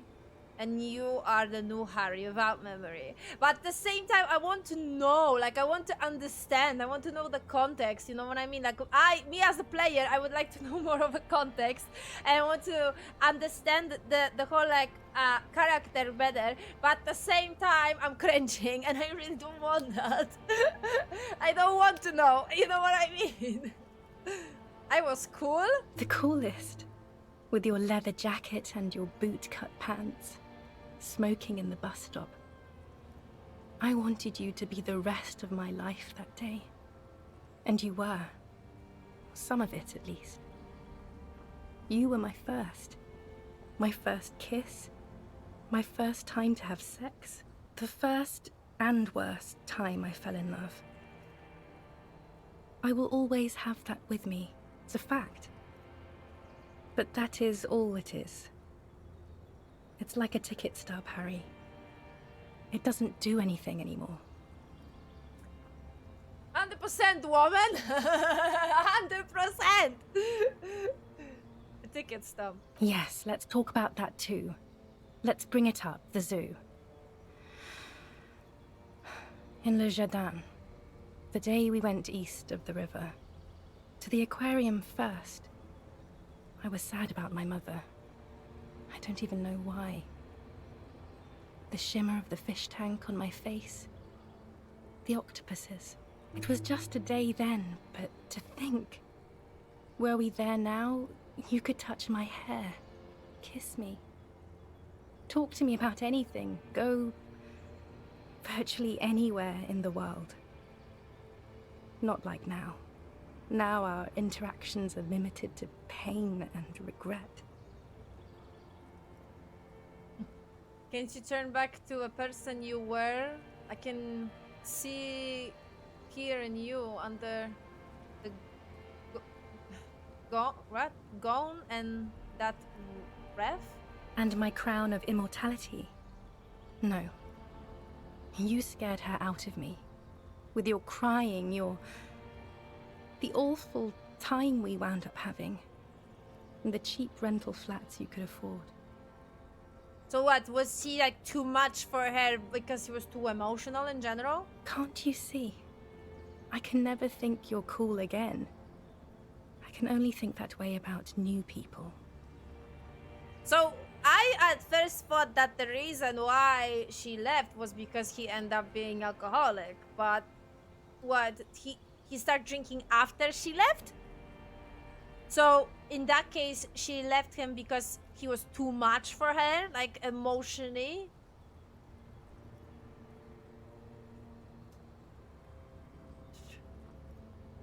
You're a better man now. More level-headed. More normal.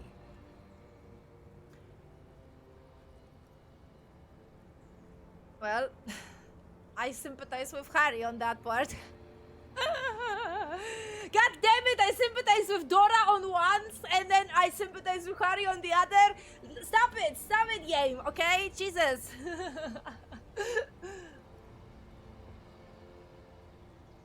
We can get a nice place this time. I can provide for you. I was young and weak then. Ooh, Dora, you are having minus points now. Ooh. No, it's too late. You've left him because of I that? found someone for whom I feel the same love I did for you. Only this time, he is more careful. He will not lose me. It will go somewhere. It will grow. Ooh, Dora, that's shit. That's shit. Oh God. Oh. Harry, do you notice how none of this is very funny?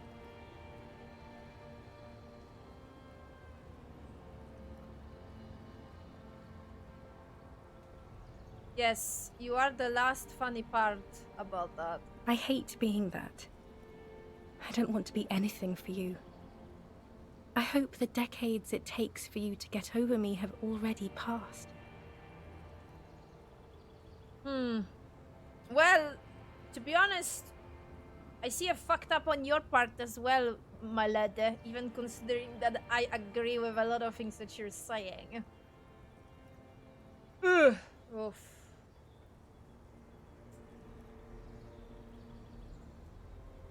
Vogier Road, I know that place. Where is it? It's here, Harry. We are on Voyager Road. At the Voyager. end of it, 300 meters from the stop. We used to come here to rent videos. So what? So wait a minute. So she left him because she had this image inside of her head that he's like very cool, very funny, and then when they actually start playing together, that whole image was destroyed because it turns out that Harry is basically a goofball and a complete emotional wreck, and he's very emotional, very empathetic. Wow, and that's why she let him, because he was like very open about his. Oh, really? Oh, that's shit. Oh, that's such a fucking shit. There. You could not pay the electrical bill. It became a lightless tomb.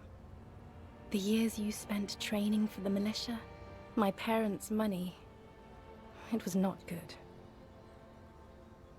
Lady, I mean, technically, you know, I mean, yes, war is not perfect, but like, are you not like being in a relationship with someone that you love because you are like, you know, you want to support and be with them regardless?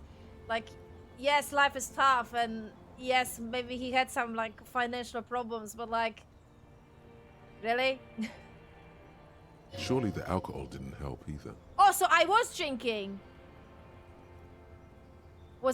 Were we drinking? Everyone has a little glass of wine every now and then. I certainly do. It's a Queen Regnant thing. I don't think it was the alcohol. It was inevitability. Okay. Thank you for clarifying that, because that will completely change my perspective on this.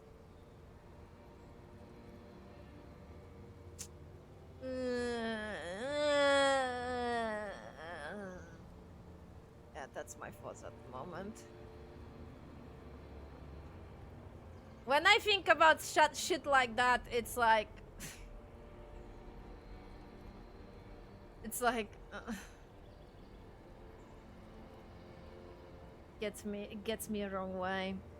It really does. Like... I hate this whole, like, argument of, like, materialistic things. It fucking... Ugh. I mean, yes, it is important, but, like, really? You are with that person because they have a stable career and a stable income and shit like, and then they reach rock bottom and you leave them because, really? And then, oh, I don't love you anymore. In that case, you didn't love that person. You loved their money. You didn't love the person. You love that stability, and that's it. Because, like, if I would think in the categories like that with my family and shit, then I guess I should have leave my family immediately, because we had a very, very, like, poor situation. I'll be like, oh yes, my family, fuck you, and like, really? don't give a fuck, you know? Deal with this, bye-bye. Like, okay. That's how it is. I think the family should be this base thing, like unconditional. Hello, that's the word, unconditional. Like, oh god, it's giving me a headache. What now? What happens now? What is the next thing we talk about? Is there really anything left? If not, we can always repeat one of the things we have already talked about. Talk about it again. If you do not feel like doing that, you should let me go to the aerodrome. You're not even human. I am actually very ordinary, Harry. Below this gown and wreath, I have an ordinary soul and ordinary thoughts. The only thing inhuman about me is this. This thing you've made me into. I'm sorry for saying so, but I just hate it. What is this? This is so far gone, Harry. I don't even... Oh, you're special. You had glowing lungs. My lungs do not glow, Harry. I am just like all the others. Actually, None you're of right. us have glowing lungs. Stop making me into some kind of... Then it's you. You will make her lungs glow. Your pain is not meaningless. Then I will make you different. I will make your lungs glow. I will make you last forever. Oh, Harry. There is only one way for humans to last forever. And you did not do that to me. All the roads will miss her footsteps when she's gone from here. A completely different world. Mass murder! That is very contested by modern historians. Very contested. Plus, you're only saying this because things didn't work out between us. I have to go to the aerodrome now. I don't have time to defend myself from these accusations. Stop making her angry. She won't start loving you again if you call her a mass murderer. Seriously. Would you say you haven't behaved like a mass murderer with me? You were very bad to me too. We've talked about it like 7 million times now. I don't want to do that anymore. I actually realized that now in that portrait, like, you know, the normal portrait of Dolores Dale has the glowing lungs, and this portrait doesn't. Fascinating. Nice touch. Like, should I do this? I don't want to, but...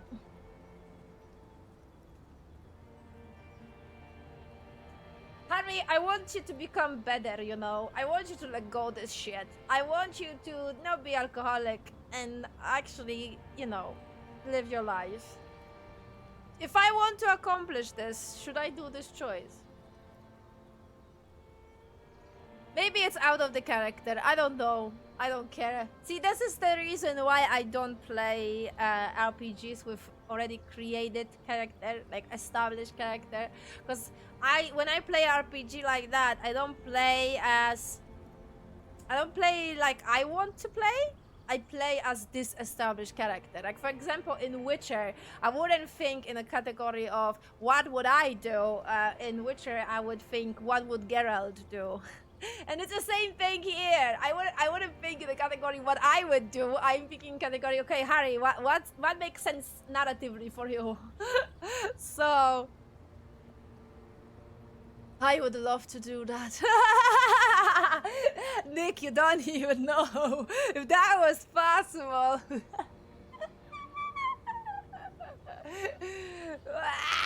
Yeah, that's better. That's better. That's a better plan. I like that plan.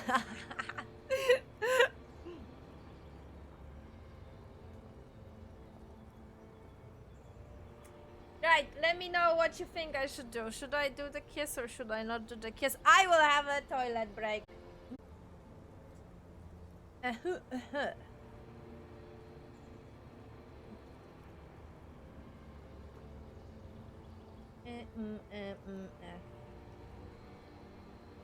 Right. I wouldn't kiss, it's not very logical. Yeah, exactly, that's what I'm thinking. I mean, is it? I don't know.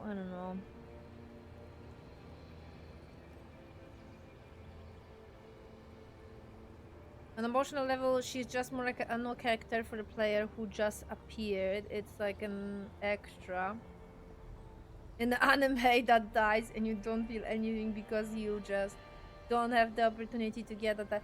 Yeah, exactly. I mean, technically, I think this was basically like written in mind of for someone to, you know, maybe have similar experience in life, and then because of that they will be attached to that part of the story, and then they will feel some kind of emotions. They are narrative you know, things that work that way. That's for example, some of the Pixar animation works on that trope, I guess.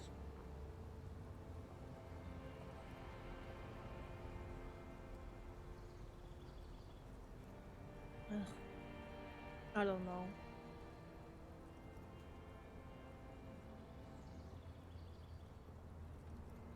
I don't know. I'm thinking.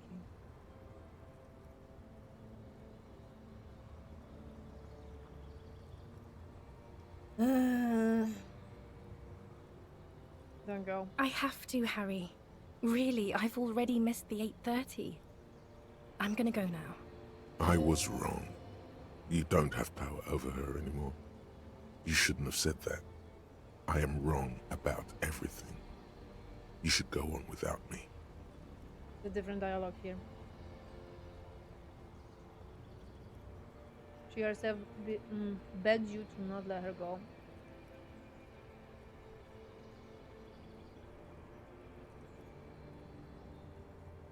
Can we sit down and have a coffee first? There is a cafeteria on the corner. No.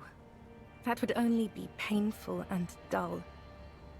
At the aerodrome, life, love, and laughter are waiting for me. At the cafeteria, dust, hell, and tragic comedy.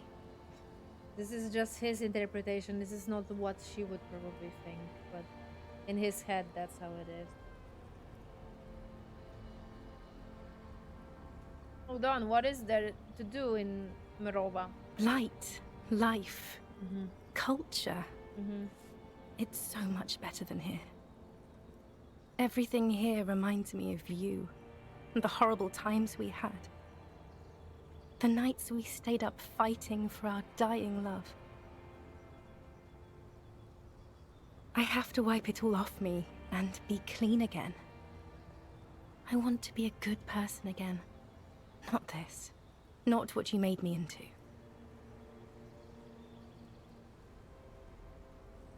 But I swore I wouldn't let you go. You told me. You asked me to be this way. That was someone else. I betrayed her, overwrote her, and am happier for it. And I'm really going now. The time is up. I must be on the 10:20 flight. Will we see each other ever again? I won't see you, but you will see me. How can that be? Oh, Harry. This is a dream. Yeah. Can't you see? I'm already in Merova by now. Who knows how long ago this happened? A year? 2? 5 years ago? Right here, tomorrow night. Once this dream starts happening, it keeps happening. 3 times a week, at least. And Harry, it really, really looks like it started happening again. There's the video rental. No, Harry, no. I'm suffocatingly beautiful and young. And I smell of tutti frutti chewing gum, like I did that time when I asked you for forgiveness. After leaving you the first time, so long ago. She really tried to leave? Should already said bye. In the first. You don't. But this is intolerably bad. Oh, yes. This is real darkness. It's not death or war or child molestation. Real darkness has love for a face. The first death is in the heart, Harry. See you tomorrow.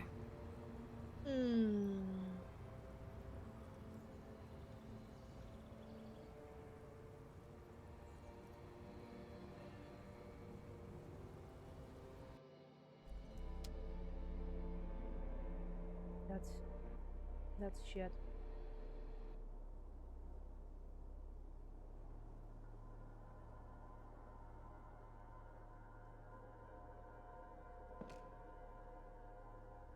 You're up quick.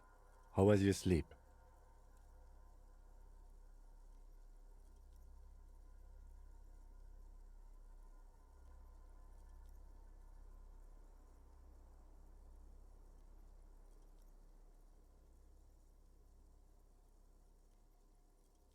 Mm.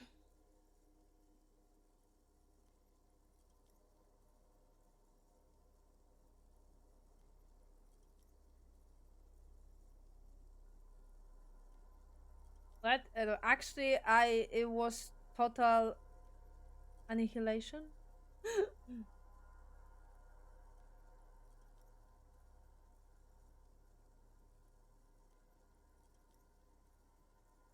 Try to cover up the blood sipping out with your hands? The fuck?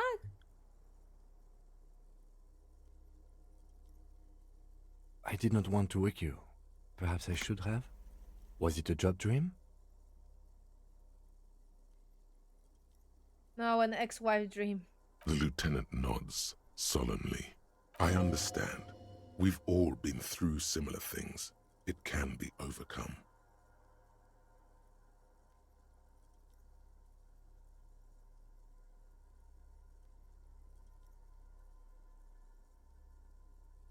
My sleep was deep and invigorating and tried to cover up. I think he will notice. I want him to notice. Of course. I was just thinking maybe you've torn your stitches. Are you ready to move on?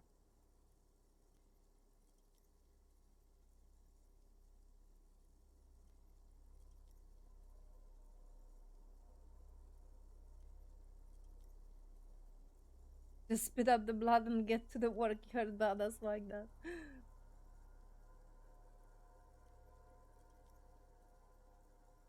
Okay. He's still worried.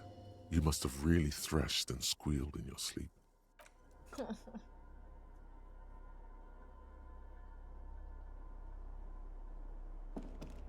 The greasy old spring mattress lied. Can do it again? It doesn't make any sense. I think he was gonna reject. He's gonna reject this if I try. So my question is, can I actually like maybe make this dream the way that like Harry accepts? Because she said, "See you tomorrow," and I'm a fuck. So can you actually like make it the way that she's gonna be like goodbye? This old cylindrical generator waits with its fuel. The lieutenant assists you, holding the canister up to the fuel tank as you tilt.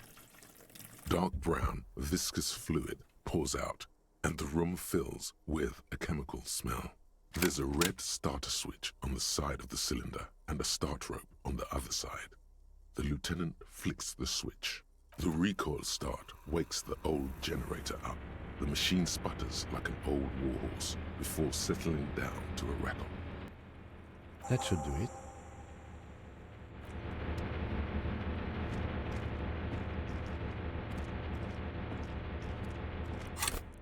Level.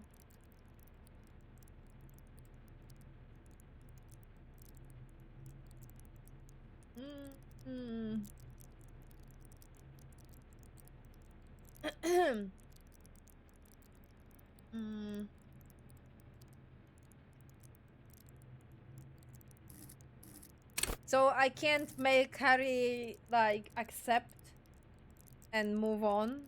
Oh my god, that would be actually nice if I could.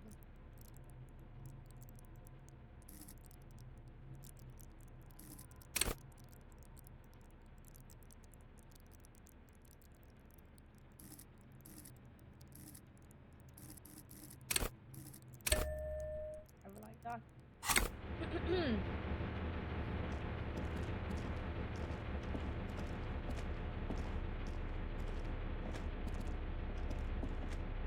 That would be nice. I would love that. Why can I?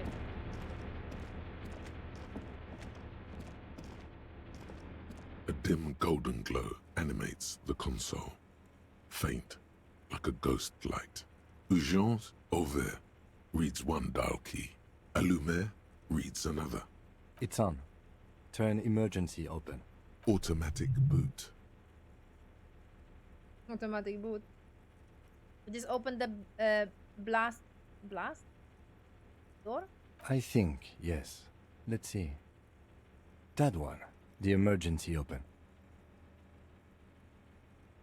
The blast door opens with a series of clicks. A shaft of light appears, then widens as the light shines in. So is that a thing that you need to do, or is that optional?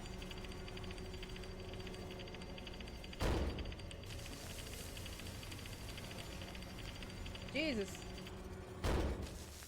A sudden wave of anxiety makes your skin crawl. After you. Lieutenant just at the door.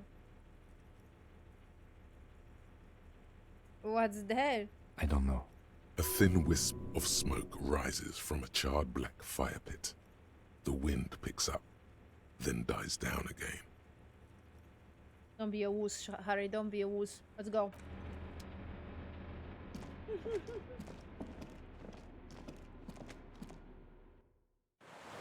It's an alternative way. Okay, so you can get through this side, or you can get through the through that door.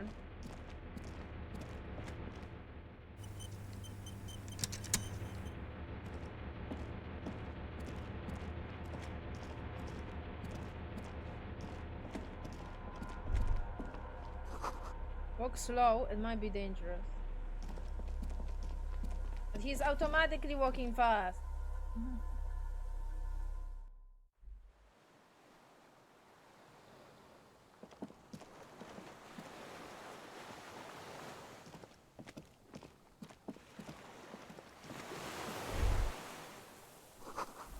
Smell white flower blooms all around you.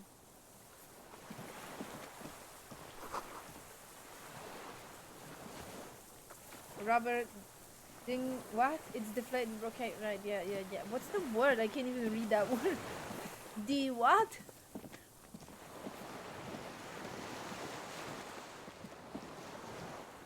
Hey, 2 secs. I need to look around first. It seems there's nothing.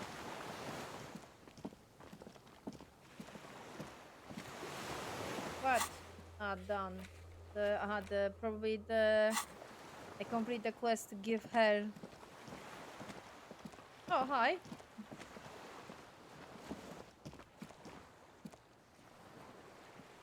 Oh! So I can find the fuel here, it seems. Well, I will go there actually, because it seems there is a dialogue. I can sleep here? What is that? Okay, well, let's check. Sorry, why are you not running? What did I click? Did I click something?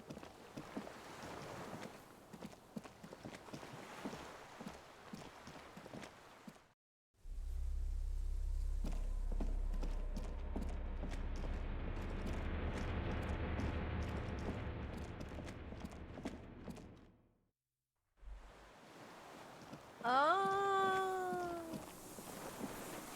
I getcha.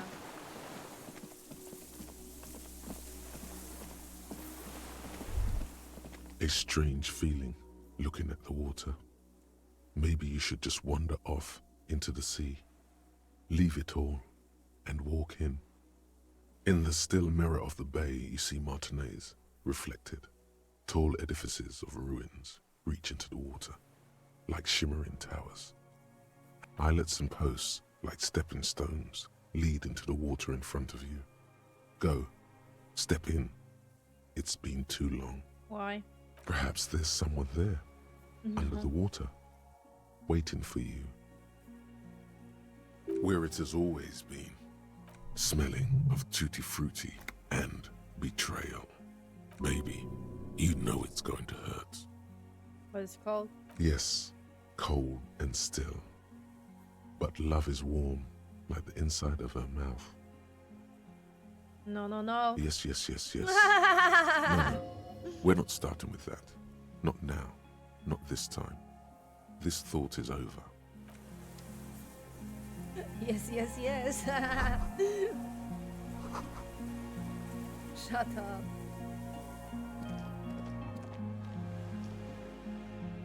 Oh. Wait, so I can't get that? I thought it was from this side. Is it from a different one?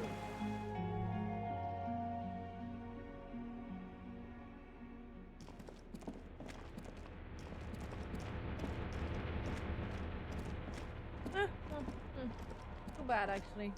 I wanted to check. Because it seems I can't walk there.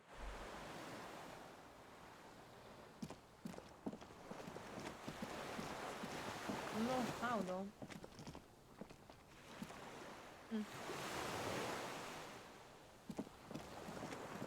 Seems like I thought. Is there another door that I missed? Like from here you can walk. No wait, you can't. It needs to be somewhere from here. So that's why I thought that if you walk from that other door down there, then you will be able. Oh, damn it! Let me in! Let me in! Whatever. It seems like an alternative choice. Ooh, it's here. Nothing! An old man, wearing tracksuit trousers, leans on the frame stock of his rifle. He gathers a big ball of spit in his mouth, then spits it out into the extinguished fire before him. He raises his black eyes, hooded by creased eyelids, to meet yours. Unclouded by cataracts, his eyesight is sharp. He's practically tearing up from spite. Hatred got the best of him a long time ago. This man hates everything.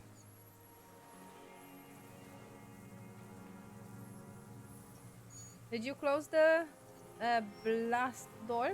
I did. And you opened it. How? I fueled the generator, then used the console. I should have burned that console down. How did you know I was coming? Reactionary rock and roll music. Playing on the water. Told you we shouldn't play sad FM.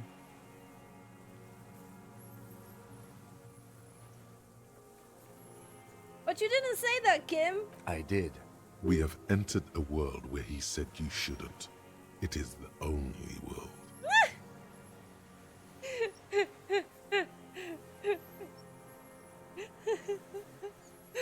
No, you didn't. You said it's fine. It was not reactionary. It was cool. The fascists were right about rock and roll. It is degenerate. Hip gyrating mental illness music.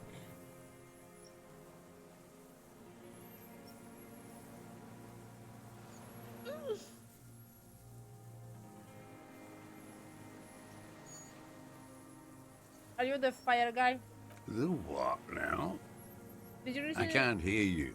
Did you recently tell two kids to put out the fire? Two twins. I may have. All sorts of little rats have come sniffing around, trying to give up the position. The position sounds like a hiding place. Fire guy. Regressive bourgeoisie henchman. Can't even talk like a grown-up. You have retained it, your eyesight. My eyesight? Yes.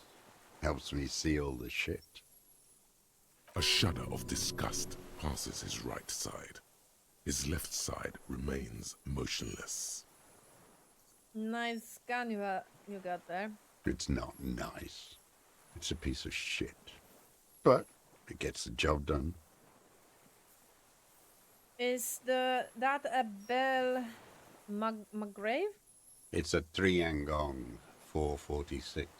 Southeast Samaran made. Exotic. Must be defunct too.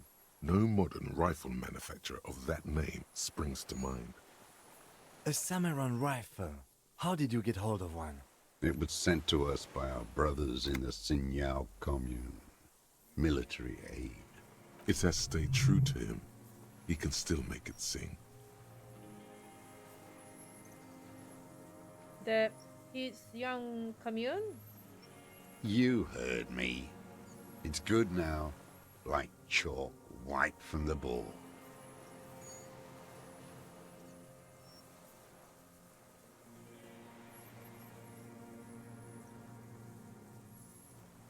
Your weapon has stayed true to you, mine has stayed true to me too. He's gonna be like, what the fuck are you talking about, probably? Yes. I bet you've killed a lot of people with it. You fascist fuck. Have you come to make me one of them? His right eye twitches. With what? Fear? Rage? We have come to ask you questions. Nothing more. The lieutenant puts his pen on his holster. If you do not comply, we will take you in. Do you understand? The danger levels here are hard to read. One moment he's a fire, the next, a fire gone out.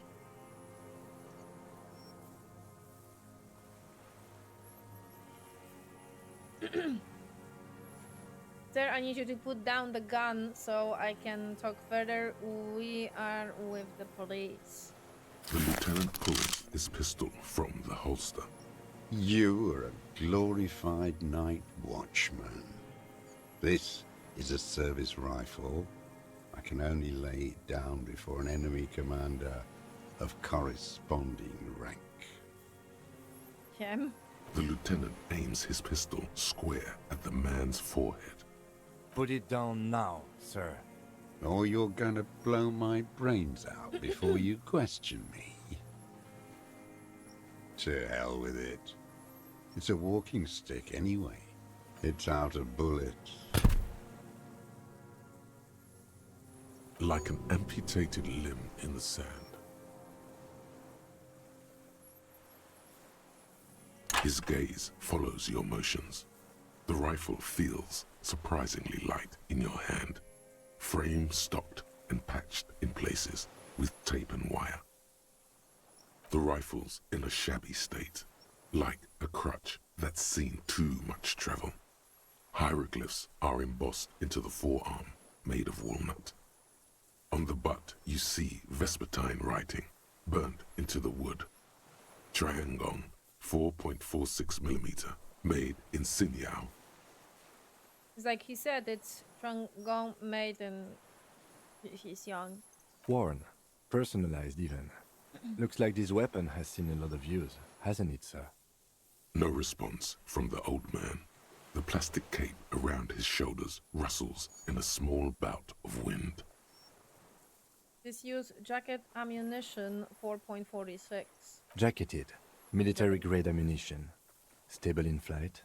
Good for hitting something that's very, very far away. He says mostly to the old man. As he speaks, he stresses every word. He's liking this. The old man keeps following your motion with his gaze. His right arm twitches suddenly. This looked very much like the murder weapon. It could be used against him to get a confession in time. Who are you? My name is Josef Lilianovich Dross, Political Commissar of the 114th Anti-Aircraft Division of the 4th Army of the Commune of Revachol. I am a deserter. partisan, and a prisoner of war. This is my termless surrender. The commune of Revachol? Do you mean the ICM? You're a holdover from the... From the Insular Indian Citizens Militia, the army of the revolution. I was recruited in Jamrock in '07, trained in the École de Contrôle Orient, and consigned to emergency defense duties in '08. I left my unit on the eve of the landing. When I returned here on May 14th, the commune had fallen. Still armed and ideologically trained, I wrote a criticism of myself and resumed partisan duties. 51 minus 8 equals 43. You've been on this island for 43 years? No. I've been on other islands, too. I was in Resurrection until they turned it into a spa in 18. Then I was on E48, a nameless sound, until the sea washed over it. Then I came back here. That was 22 years ago. You said you deserted your unit. I was just 16 years old. 15 when I volunteered. I had a lapse of faith. And of courage, too. Lapse of faith. You could say I misunderstood the historic role of the proletariat and thought Mazovian socioeconomics were fallible. For a second, I doubted the irreducible laws of historic materialism. A second is all it took. For what? For reaction to take hold.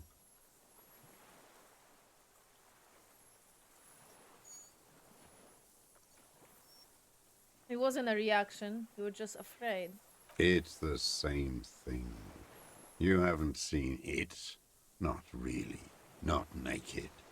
It's impossible not to be afraid. And this was... when? Lieutenant instinctively looks to his notebook but does not take it out. May the 13th, '08. 44 years ago. The horizon was black with coalition airships. Their petroleum rose to the sky and it looked like it formed the clouds. Storm clouds. When they started shelling, it was dark magic. Dark magic. The combined might of international capital. All at once, all the greed and terror in the world tore into Revachol. It lifted streets from the ground and turned houses into ghosts. We were in the flak tower, huddled on the floor. The artillery was 80 kilometers away in Ozon, but I knew the commune would fall. We would all be turned into ash. So I said I was going to the map room. A terrible shame still within him. The lobes of his ears are red with it. The shame and smallness of what he became. Wait, why do I have this suggestion? Weird. What then? I ran. I climbed the chain link across the water and hid inland, in the bunkers underground, like the weakest of the weak.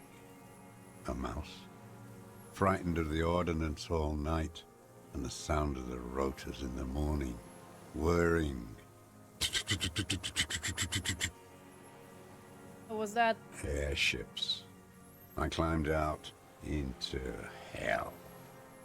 The landing was complete. The chain was submerged. I had to swim back. The fortress was half submerged too. Shattered. They'd all drowned in the lower levels or got torn to shreds above. The anti-aircraft gun had malfunctioned. So had I. I left them without ideological direction. It was real. I'd seen it. I'd seen it in reality. See what? The mask of humanity fall from capital. It has to take it off to kill everyone, everything you love. All the hope and tenderness in the world. It has to take it off just for 1 second to do the deed. And then you see it, as it strangles and beats your friends to death. The sweetest, most courageous people in the world. You see the fear and power in its eyes. Then you know. What? That the bourgeois are not human.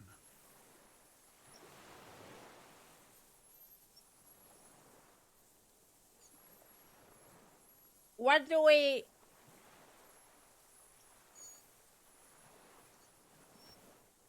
put as bourgeois? Who is bourgeois? Oh, the rich?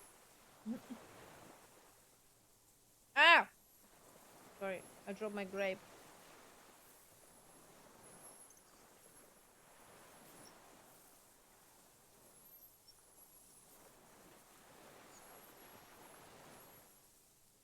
I don't know, say nothing? I had to. I had to fight it. I had to never stop. The old man was silent. His black eyes keep piercing your skin, and he looks to some great distance behind you. Bringing his head slowly. Retracting from it? Retracting? Again, you've been hiding here for 43 years? 43 years and 10 months. That's insane. It's not how a human being should live. But I had to. I couldn't just forget. I couldn't just forget what I saw. He just couldn't. You couldn't give up. He nods. But he can now. What have you been doing during all this time?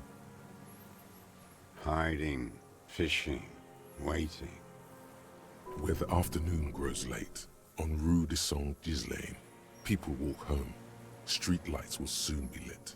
Further inland, the streets are alive with workers, men, women, children, street hawks and migrant laborers. The temperature is steady. Alto cumulus clouds form above Precinct 41. 2 police officers step out of the Whirling in Rags cafeteria. Satellite officer Jean-Vic Mayer inspects a series of burnt black letters splashed across the plaza mosaic. Patrol officer Judith Minot points west. The fishing village. She glances at her watch. We meet in 15 minutes. It's a 10-minute walk. The officers go, leaving behind the writing, still smoldering. One day, it says, I will return to your side.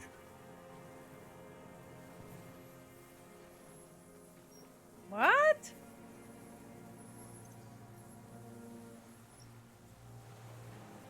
Always waiting. For what? For her to return. Her who? Girl child. Revolution.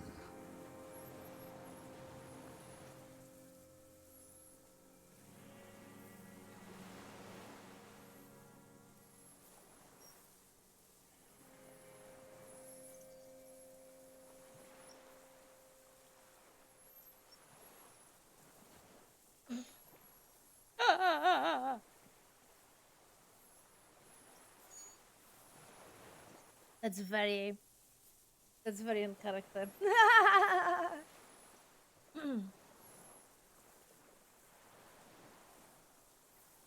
I've been there. The city is in Tinderbox. It may still happen. It won't. The material base for an uprising has eroded. The working class has betrayed mankind and themselves. The historic opportunity for a revolution has passed. It will not come back anymore, however hard I try, whatever I do. What is this place? This island? It's not an island, Dwat. It's a defensive fortification of the commune of Revachol. And I am its last surviving defender. What was it used for? The congenitally deformed King Philip II built it to restrict access to the Bay of Revachol. We captured it in '02, retrofitted the fort with an AA gun to defend against an airborne landing. Against the whole world. You mean the landing? Retaking of Revachol? Coalition military called it Operation Deathblow. I later found out on the radio they called it Deathblow. You're one of them. Tell me, who speaks like that? We had 50 million people on Caillou alone.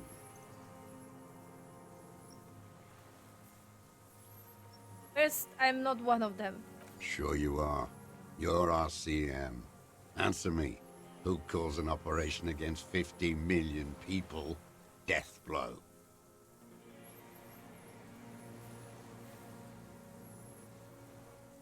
Someone who's come to end this madness. Iblis, Iblis. the black-eyed angel. How have you survived all this time? How does anyone survive? I steal. Now hold on there. That's a choice. You could have become self-employed, create system. You're insane and grotesque. Everyone steals. Vegetables, supplies. It's the life of a dog. I mean, technically he has a point. How is your health, Mr. Dross? I've been throwing up blood since winter. Red, like beetroot. Been passing it in stool, too. He does seem frail. Gaunt for his age. More like 75 than 65. Trouble putting on weight could mean cancer. The RCM can provide medical services. You need to be looked over. I need to die.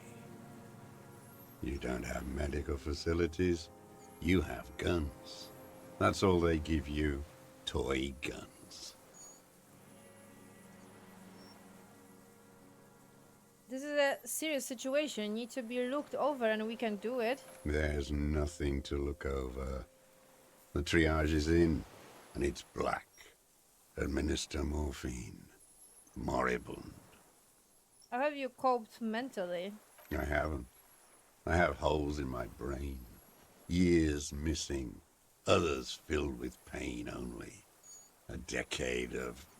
I don't even know what. Inferno? I also have holes in my brain. No wonder. All your minds are rotting from the radio waves. I watched the traitors of this city turn the lights back on. More and more each year. Ruins glittering in the dark, like a fucking merry-go-round. It's disgusting. Are they not heartbroken? How could they have moved on? How have you concealed yourself all those years? It was hard in the Thames. I didn't have partisan training. They were searching for stragglers, those bloodhounds. Floodlights on the water at night. There were posters, campaigns. We communards still hoped, and they needed to snuff that hope out. The East capitulated. Martinez and Cold City were turned to dust. But Jamrock, Forburg, even Coron, and Boogie Street, of course.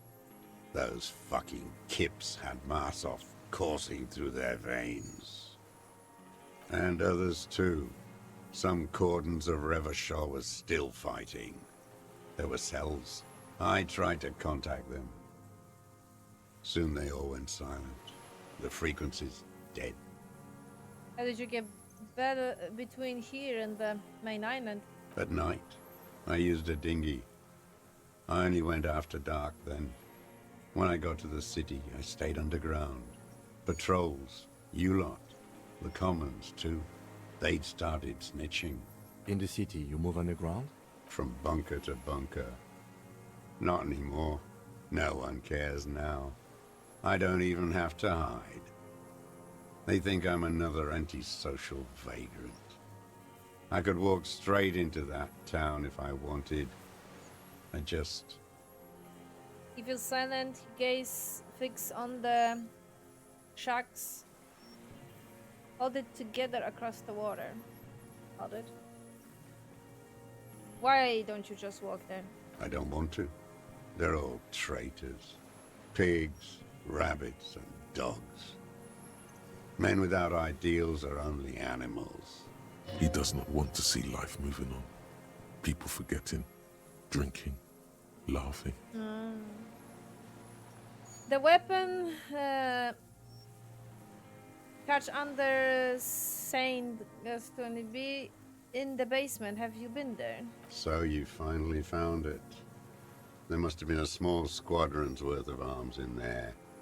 Belma Graves, right? They were damaged beyond use. I know. So you've been there? Sleeping. Some nights. Ammo scrounging on others.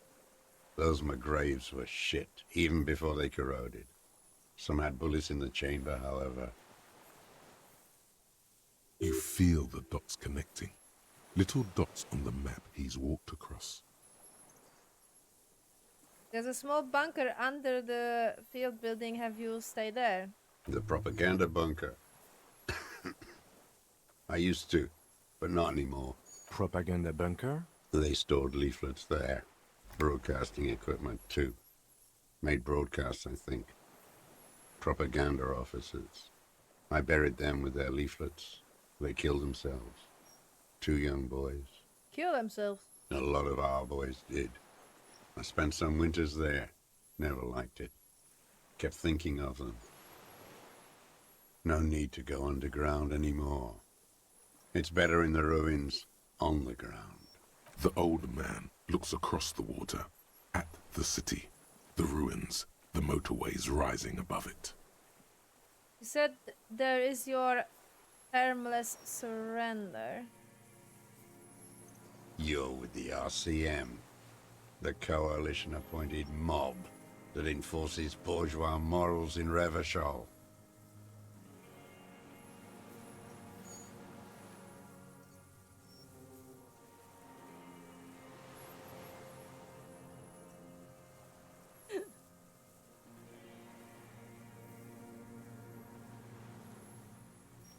We are enforce the law. We keep those animals from killing each other. You're the RCM. You represent the Moralist International, the enemies of humanity who took this city. I represent their adversary, le Parti Communiste dans ce land. Take me to them as a prisoner of war. I have relinquished my weapon. I can no longer serve. No superiors can relieve me of my duty. You bulldoze them all to a mass grave for trying to free humanity. A spray of blood from his mouth on the black charcoal in the fire pit. Rene, the royalist on the coast, said, The commanders cite the revolutionary instrument of surrender. Liberal reactionaries signed that instrument. Traitors who should have been burned alive.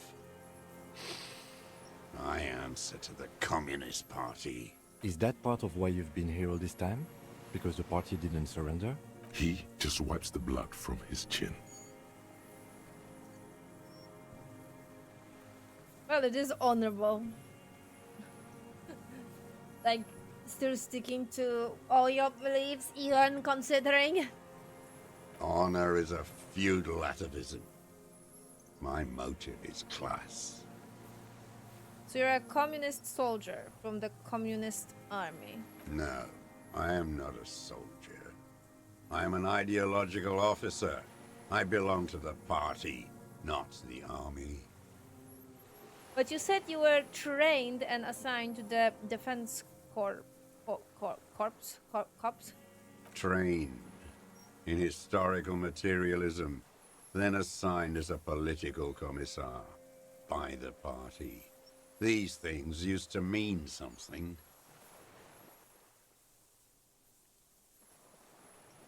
What does the political commissar do? The old man does not answer. He tilts his silver head and looks at the reeds. You see a small tremor pass through his legs. His job was to assure the army answers to civilian control and follows the ideology of the Commune. The lieutenant says softly. Scientific communism. A commissaire politique is a knight philosopher of the revolution, a future human. He was like a cleric, a shepherd. So you were like a priest? No, the opposite of that. A future human, not a human of the past. That means you are trained communist, right? He nods slowly. Then another tremor.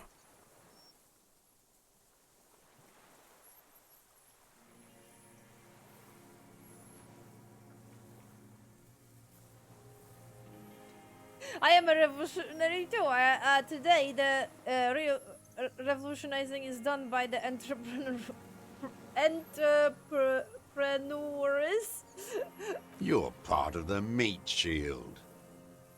The human meat shield that surrounds the fascists and the license holders. You take the fire while they rape and kill. That's what you are. Detective, we have not come here to discuss ideology. We have come to ask questions regarding a murder investigation. The old man spits into the fire pit. He does not say anything more. A jitter passes his lower body. The expression on his face is unreadable. There's some sort of interference there. Neurological? There's definitely something off with his body. Something more than just metabolism, or even cancer. There's nothing serious in this world. It's a farce.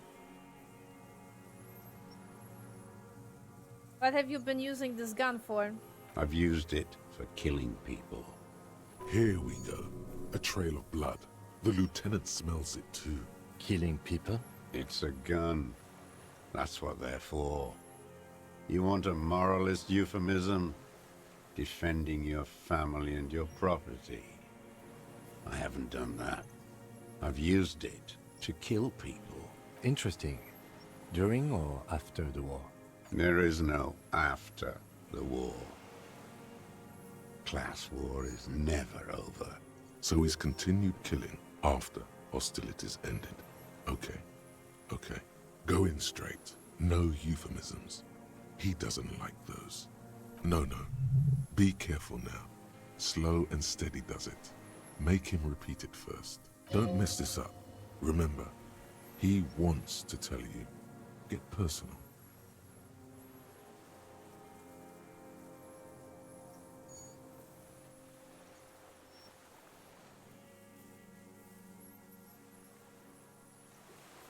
Wait, so which one do I say then? Nothing comes to you. And in them, a chill, like electricity running up your spine, crawling into your skull. Wait, what? All is not as it seems. Detective. The lieutenant turns to you with well-disguised impatience. Damn it. Ask it already, he wants to say. Okay, that was funny. You're saying you killed people after active fighting stopped? What did I just say? What did I just tell you? Don't drop the ball now. Did you use the gun to shoot? Okay, no, I don't want that. I know you want to tell me. Have you killed anyone with that gun in the last week or two? I don't want to tell you anything, you grotesque murderer. And why did you think that was a good idea? Don't listen to me. I'm wrong all the time. Stop it. Did you use the gun to shoot and kill a corner of the security contractor, Cronell? The who now? He heard you. He just wants to hear you say it. You're in.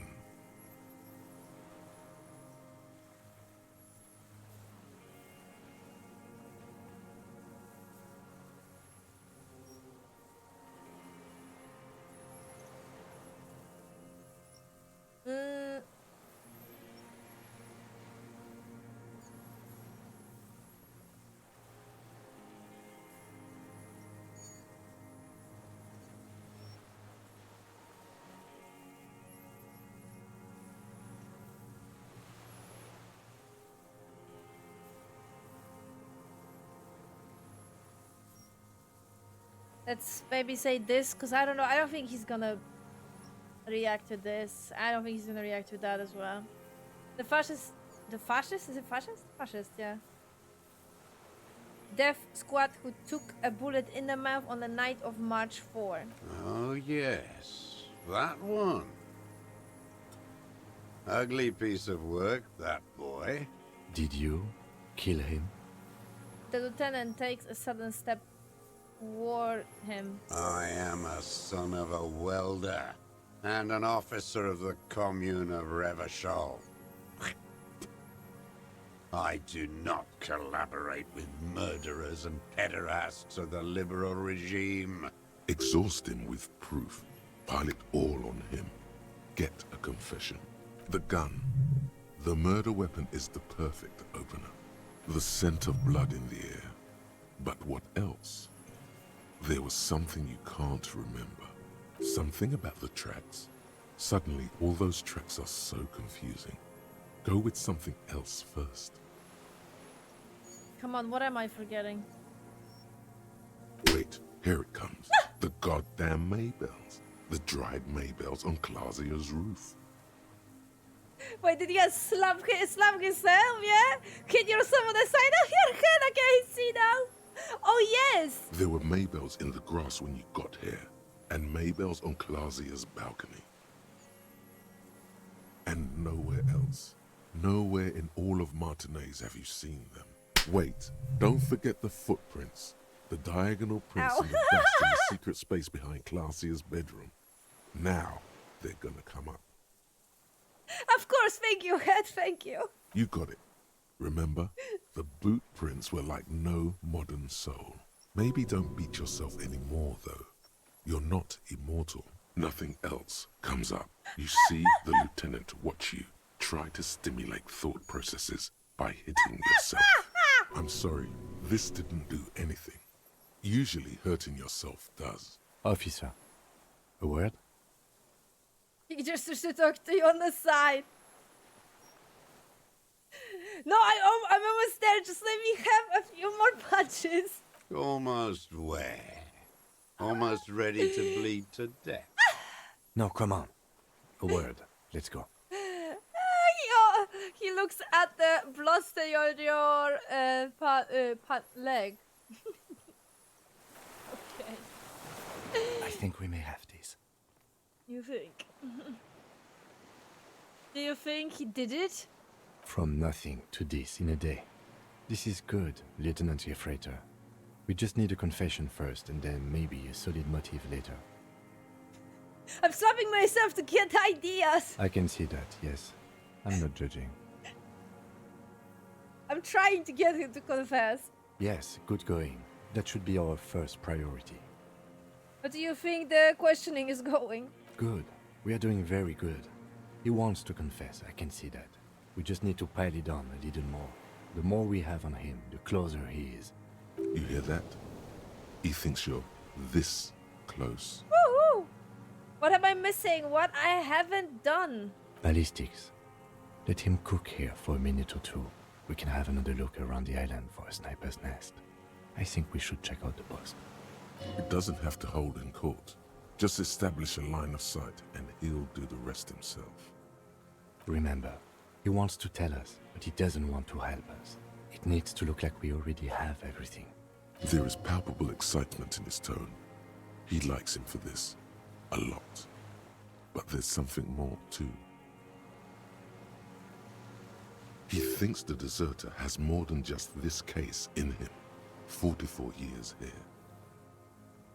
You think he has more than this case? Oh, yes. And he hasn't spoken to anybody in a long time. If we get him open, who knows what will pour out.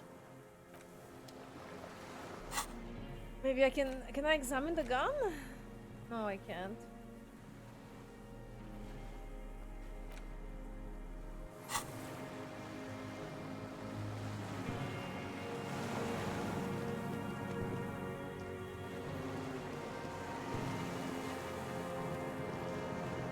That's the entry from here.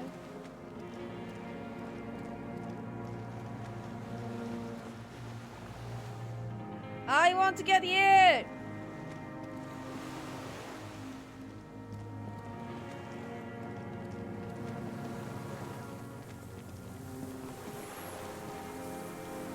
Talk to me!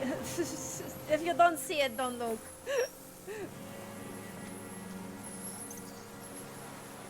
But it's so, that's what I mentioned actually. I was like, it would be cool to see it, even if you are not part of the cutscene, and it makes noises as well.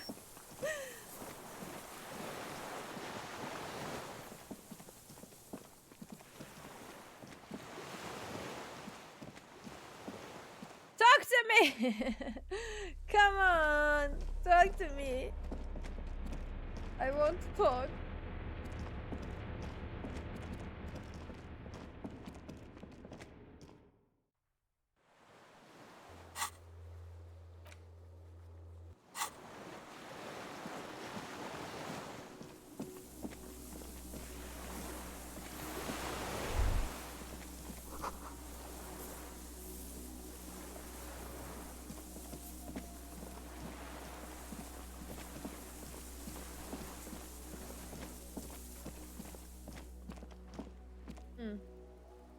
What am I missing?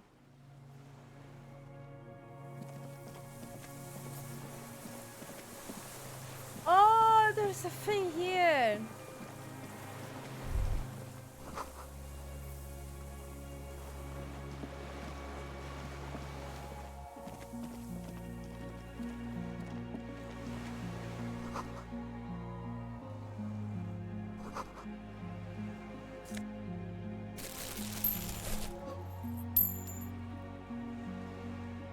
Another fuel?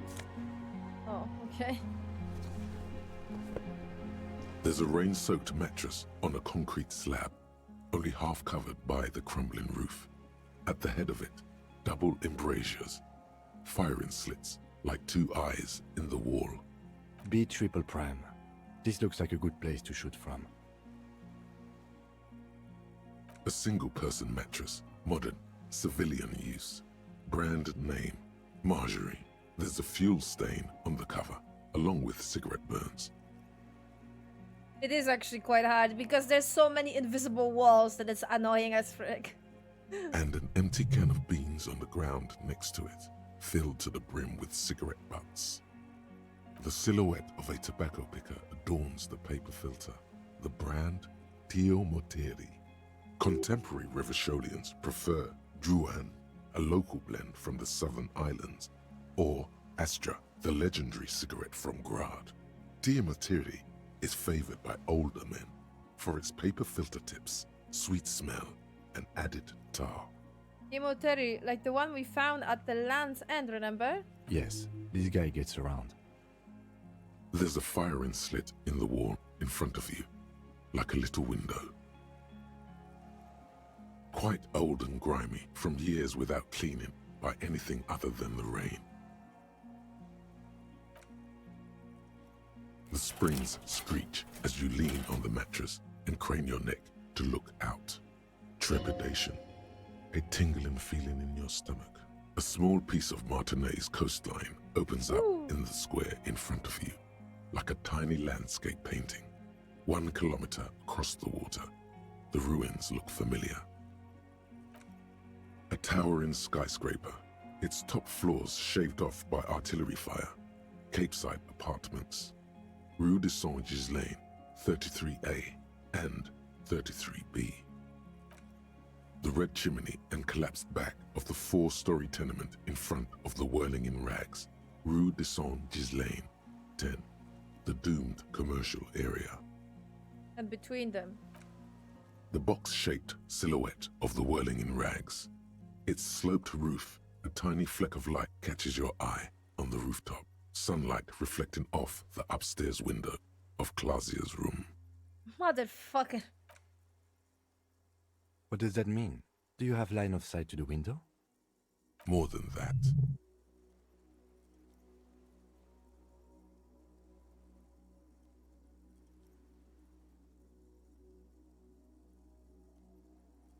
Yes, there is an opening between 33A and 10. I can see the roof. I can see it. Through the scope of a rifle. The shooter would be prone, lying on a mattress, barrel resting on the embrasure. Cheek against the cheek rest, hand on the hair trigger, on a calm day like this.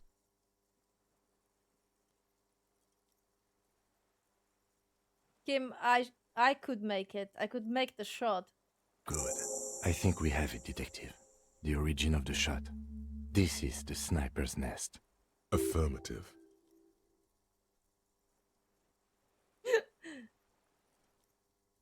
Booyah, master cop work! It's only moderately effective cop work until we have the weapon.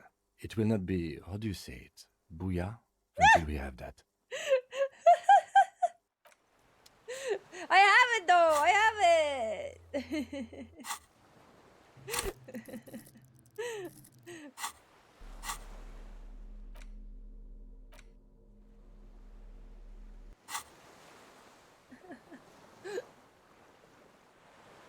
Yay!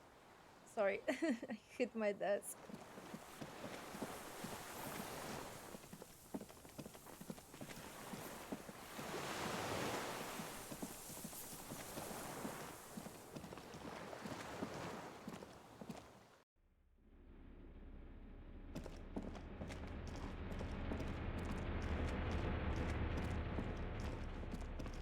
Alright, I think now we're gonna have a quite decent percentage.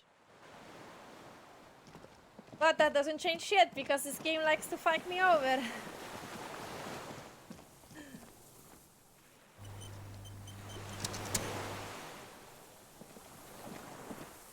Minions of capital. What do you want?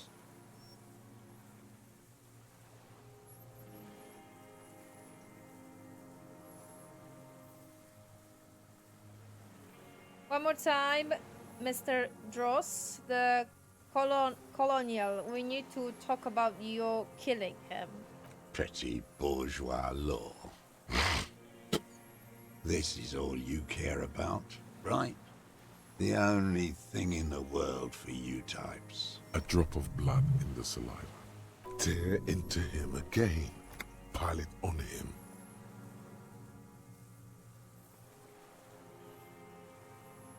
I wonder what brand of boots you are wearing. Everything is brands with you individualists. Who cares what brand my shoes are? Sansa? Some shit. Show me the soles, please, Mr. Dross. Fucking imbecile. The old man stretches out his leg, black and white spiral pattern covers the sole of the worn-out old running shoe on his feet. The maker is called Sansarique, and the size is 42 to 44. These are not the unusual horizontal patterned soles you saw in the dust on the floor of the hidden room. They do, however, seem to be about the same size. The size fits, but not the sole.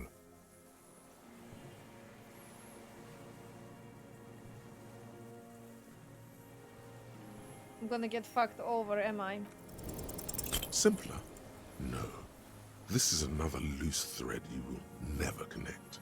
Fuck me! I am... I want a full picture! Fuck you and your fucking... What was that? Wait, what was it? Minions of cat. A drop of tear into him. Show me the... Fuck. The maker, these are not the un... The size fits, but not the soul. Drama? Why drama is making it better? Sire, he doesn't have to be wearing them right now. I mean, this is exactly the thing that Kim said. People change shoes. It doesn't mean you weren't there, near the room the victim died in, sneaking around. Racking those brains, are you? Desperate to report something back to your masters? They must have really loved that dead fuck. The lieutenant gives you a quick sideways glance and nods to acknowledge. The prints were his. You can see it in those eyes. He can't keep them from flickering, looking for something. The old man stares at his own prints in the ash around the fire. Silent suddenly, some strange process within him. A gush of wind. Seagulls in the distance. More. He's gonna crack, but you need a little more.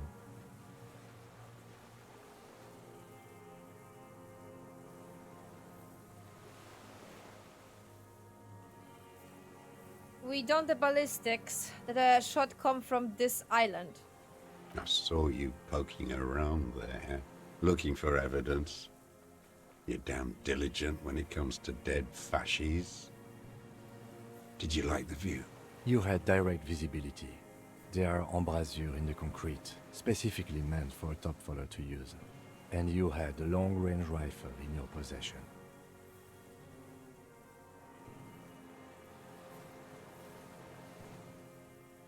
You've been here a long time, Mr. Dras. Too long. You clearly need medical aid.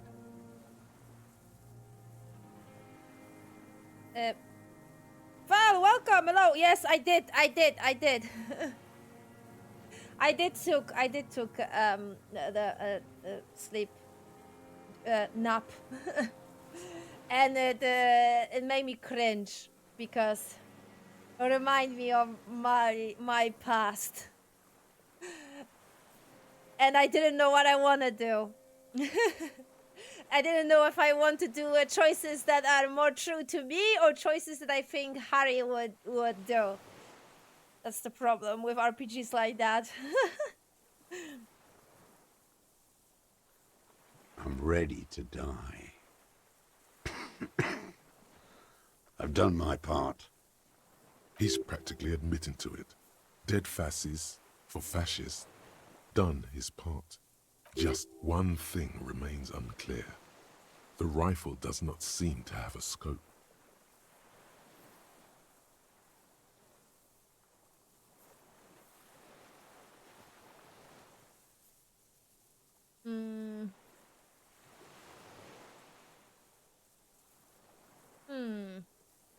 I think he's that good. Is it not though? I remember correctly that he is actually that good.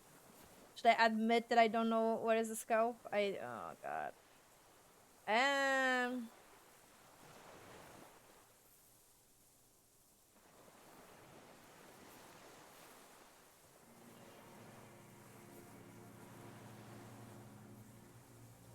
God damn it.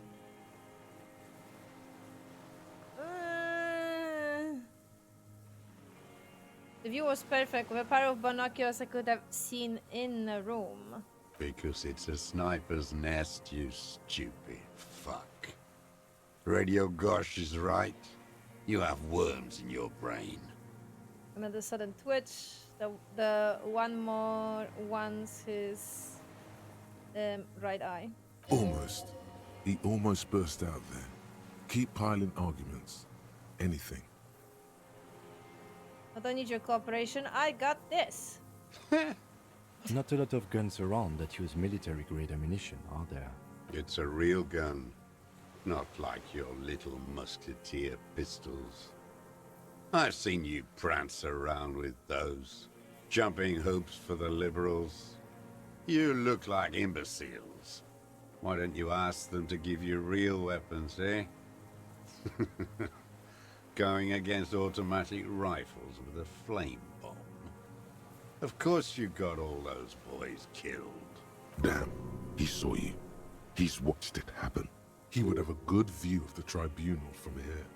It's not just empty boasting. So he saw you. Okay. So what? Don't let it divert you.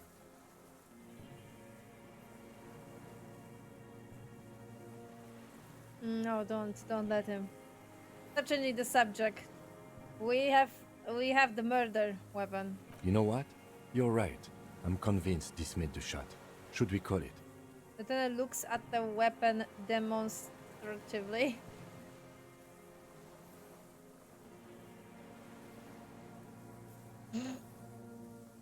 You think we have the murder weapon? 4.46 jacketed ammunition, modified for range. We have it. This is it. I'm calling it. We have the murder weapon. Good. Lieutenant takes out the notebook and draws a single line. This feels good, doesn't it? Tearing things up like this. When you have the murder weapon, you have the killer. Murder. The old man does not say more. He just glances into the reeds and then twitches once more. Tie up every loose end now. There's no other chance. Old man, we are not talking about the failure that tribunal was, okay? 90% pro red check fail. We don't talk about this. You lost, what? You lost.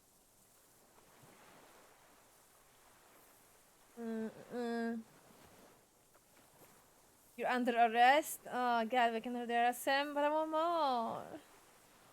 Not another fucking right check. Alright, composer. Let me give me a second. Give me 2 seconds. 2 seconds. Maybe. It stresses me out. Not like this. Not here.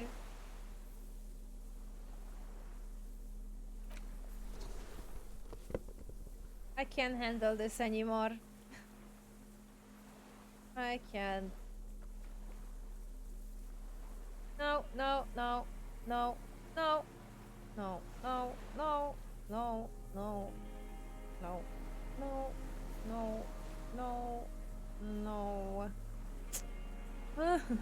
Only my shoes, really? My OG shoes?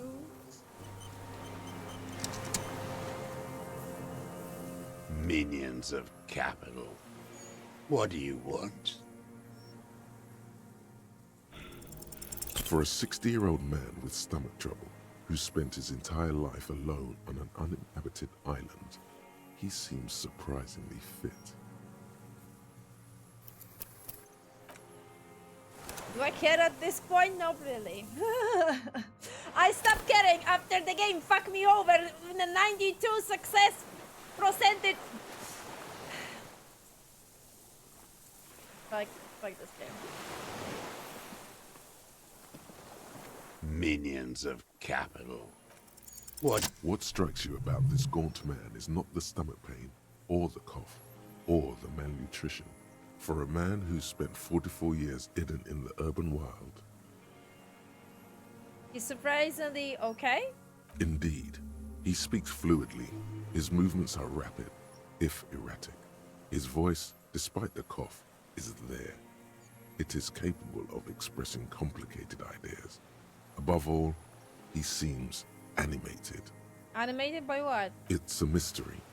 This animation comes at a cost too. Erratic hand gestures, thought processes cut off like threads, as he just stares at the logs or the reeds. He also suffers mood swings, bubbling to the surface, unconstrained by his nervous system. No fucking way. Dementia? You've seen demented people before. This feels similar, yet different. When his thoughts move, they are lucid, keen even, not senile. Game, are you implying what I think you're implying? Studros, are you okay? How is your memory? No, I'm not okay. I shit blood, and I'm surrounded by insane people. He waves his hand, tracing something that's not there. Not there. There it is again. Erratic hand motions, bouts of rage, and the stomach thing too, of course.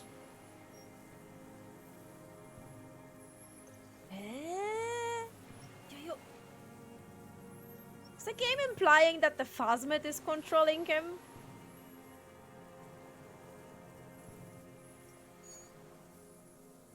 Okay, you're under arrest.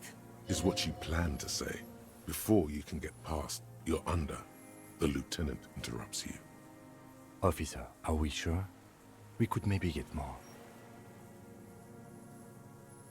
What we can get? What? What are we missing? What? The old man, you startled him. Maybe it was the silence. He quickly gathers himself. Still, what could he be afraid of?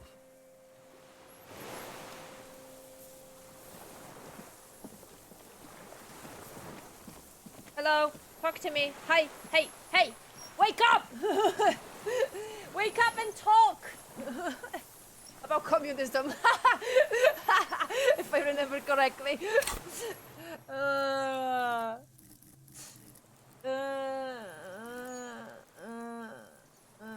think we have everything. Don't make me I can't do that anymore. Is there anything else? Because I think the Phasmid thing is related to the story anyway. It's gonna trigger either way. It's just you can if you fail the red check, you're gonna be able. Well, you're not gonna be able to talk to it, and if you succeed, you're gonna be able to talk. Right, quick save for saves coming. Minions of capital. What do you want? What? But you said I would be taken to the... This terror is the sum of all the uncontrollable movements and mood swings he's been exhibiting. The wind picks up. The silence on the water is broken all around you. Little shivers of waves appear. The lieutenant continues, like an incantation. Okay. Your wayfarer rights have been suspended. Information provided to the officers on the scene will be used against you by the prosecution. You will be given legal counsel within 1 week and must face court in 44 days. Do you understand? Do you understand? Actually, the animation changed. That's cool. But... Tim, he's afraid. No, I don't want to. I have to stay here. Because of the Phasmid? He's sweating. Beads are forming on his forehead. Your confirmation is not required, sir. Now on to the boat.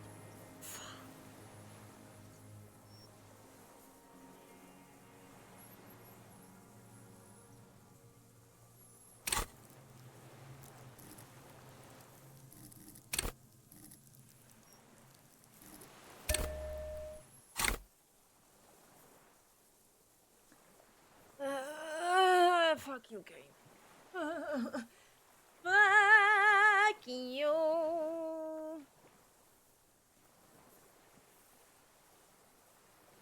So if I'm gonna do this one, this is gonna progress.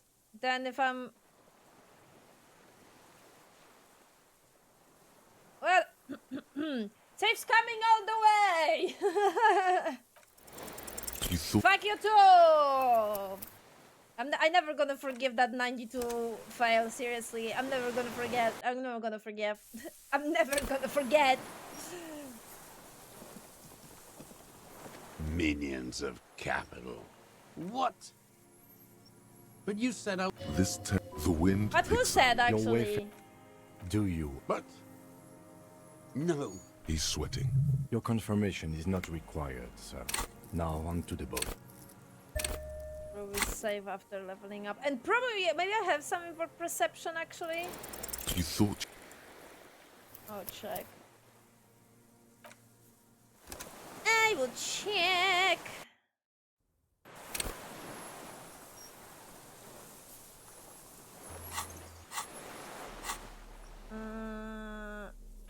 Okay, perception. Perception.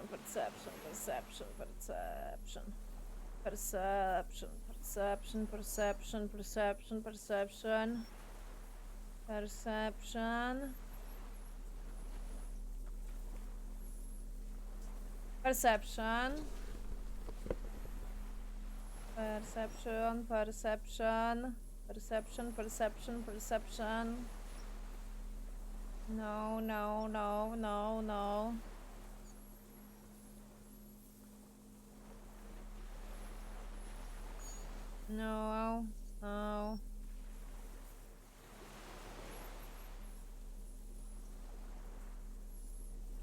No, okay, only one thing. Alright, level up the perception then. Quick save now.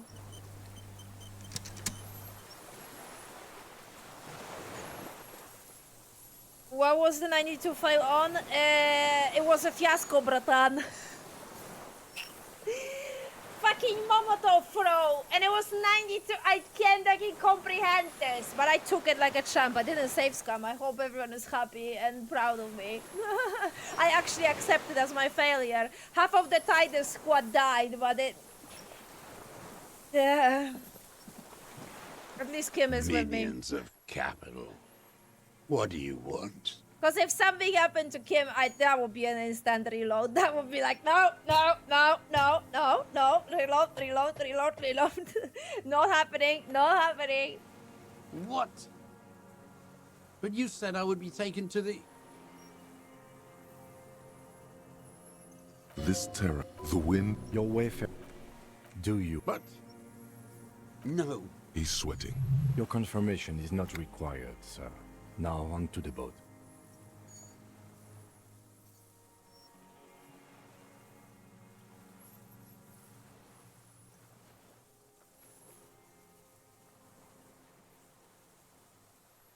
This check is not that isn't that critical. There are more chances.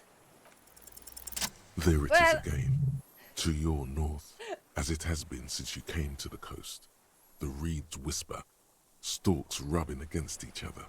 But then, in the middle of it... Well, you said that and it's like... What? Something completely different. It sounds like a bow, very slowly being drawn against the strings of a violin. A very small violin, made of reeds and rushes. The only thing that was funny about missing the bomb with my beautiful disco tie and talking tie, mind you, was that the explanation of Kim was actually quite funny. Like, what happened? And Kim says, you said, it's a fiasco, bratan, in a very funny voice. I was like, okay. So it was me? Okay. Maybe there is room for 3 on the boat.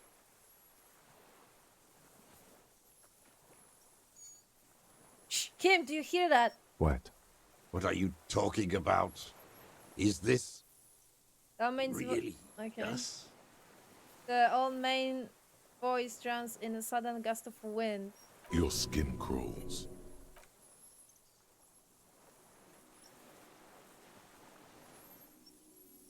What are you talking about? Was he talking to the Phasmid then?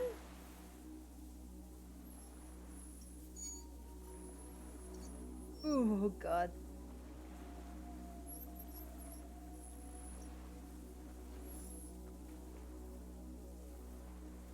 A delicate tangle of arms and legs unfolds from the reeds, limb by limb, to then just stand there, moving its scythe-like arms in ghostly silence.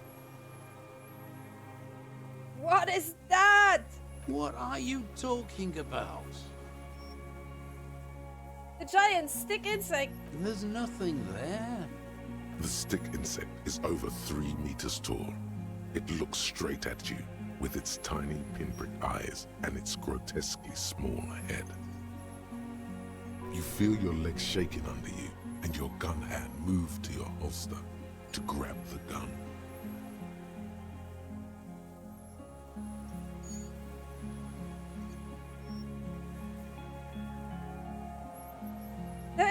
There is, I see it. Tell me what you see, damn it.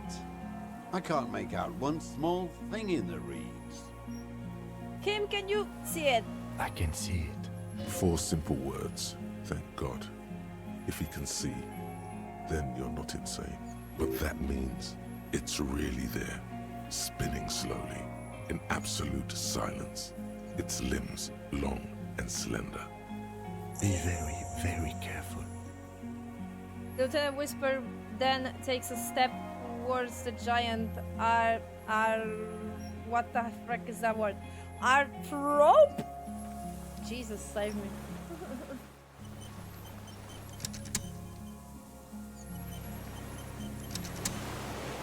No, I didn't saw them if this is a Yaskouratan. Oh, send a private message to me.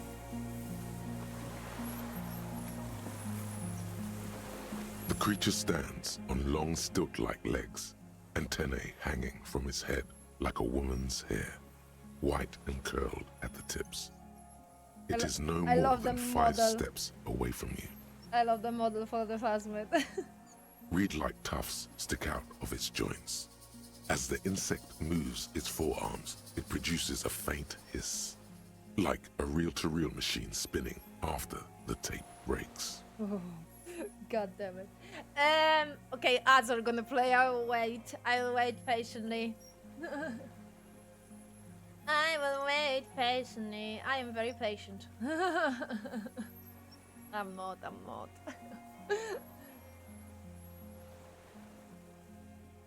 I'm not patient, but I will wait.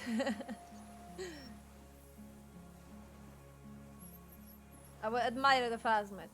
Stick bugged. You've been stick bugged. It doesn't look like on the portrait, but I don't mind. The model is still fucking beautiful.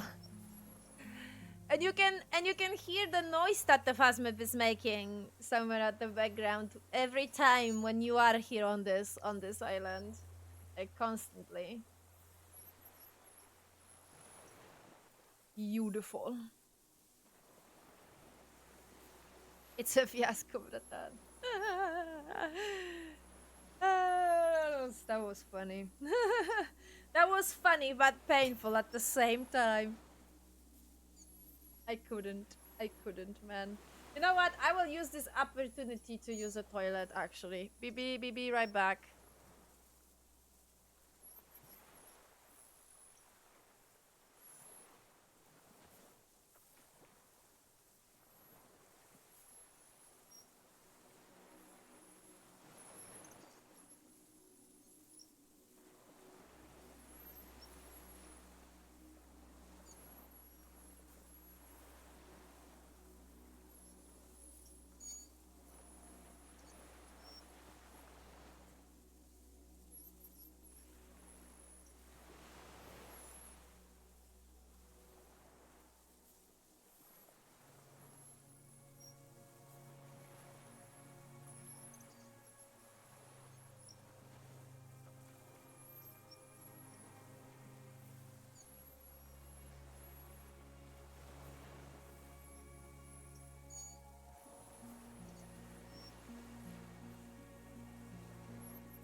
Yeah, Abu, I used this opportunity.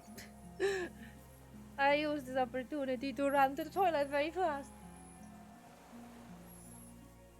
Working. Cool. Okay, right. Hi. The hiss is different from the strings you heard before. It says something else in a lower pitch. Listen carefully.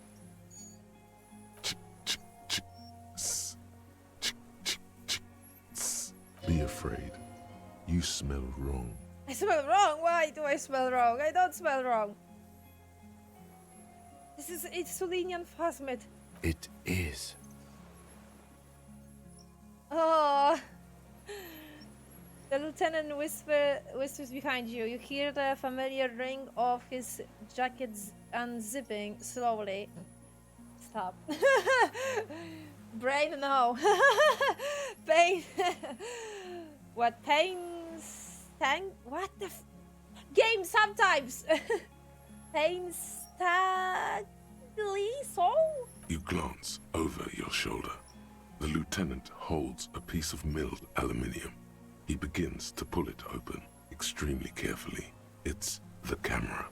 No, the flash will scare the creature off. Warn him now.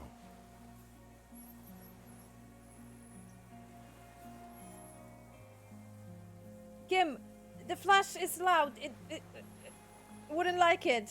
Oh no, I don't know. I want the picture. Are you sure you wouldn't scare it off? We need a photo. No one will believe us. From the corner of your eye, you see a sudden cascade of motion ripple through the phasmid's limbs. A series of ultrasonic clicks fills your ear. I am not palatable. Do not eat me. I am afraid. Oh no! It's gonna get scared if I take a picture. God damn it! So this is like what? Wait, I think I did it on my first playthrough. I didn't actually chat with it with the phasmid, but I think I took the picture and then it ran away. If I remember correctly, it's been 4 years. I don't remember everything. Oh God. Oh man, I don't know what I want. Choices. Piece of everything. God damn it.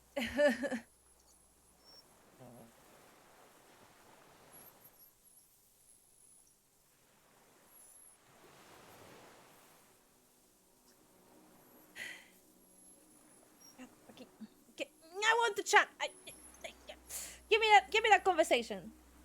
It's afraid. Stop now. I won't be one of those fools who didn't take a picture. Just stop. Building with the camera, but does not put it down. He's letting his pride get in the way. You see the phasmid turn to him. Its mandible antennae reaching out. Its motions are quick, sudden. Who cares what they think, Kim? Understood. Of course. The spindly mechanism turns itself back to you. Its antennae taking their measure of the air, slowly. Then as childhood experience, your corpse will be marked by stars. Say something to it quietly. Don't be afraid. Nothing changes in the cyclical brain motion of the creature's limbs. They are porcelain white on the inside and reed-colored on the out.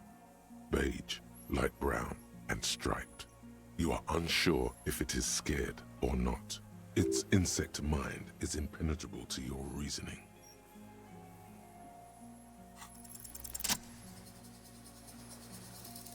Slowly, with your breath held, you take 2 small steps toward the phasmid. The creature lets out a series of ultrasonic clicks that swarm around your head like swallows, like laughter, a sort of happiness. Sweat drips from your brow, soaking your chest.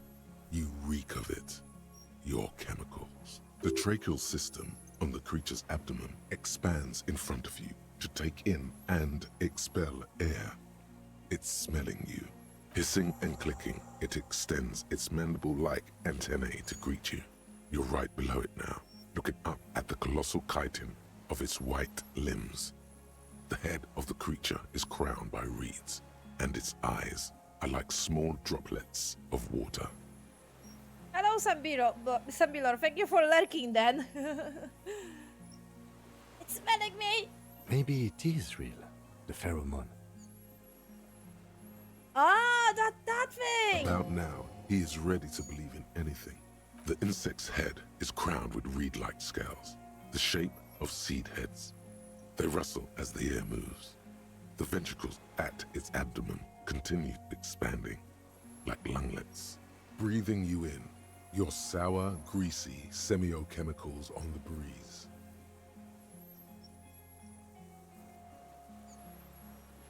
Raise your hand slowly. The insect stops its stridulation, seeming to observe you.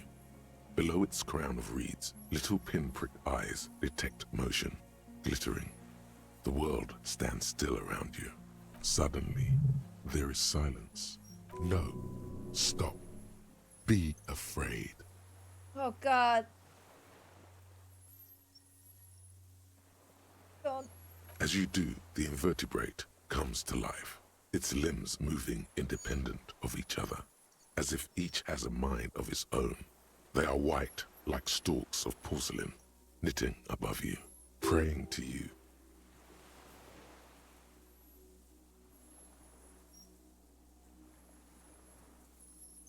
Don't pray to me, I'm nothing. The reed creature does not stop its stridulations. It towers above you, parting the reeds it emerged from. Tuft-like structures still rustle on its joints. Perhaps it is preparing to eat its god. Shut up!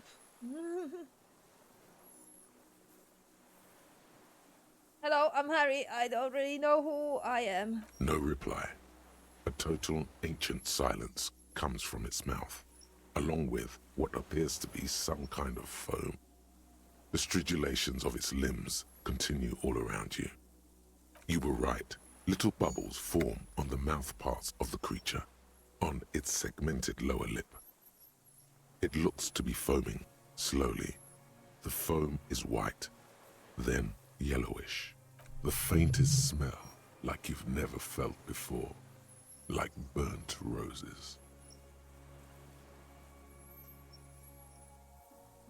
Kim, it's foaming. Careful, it may be poisonous.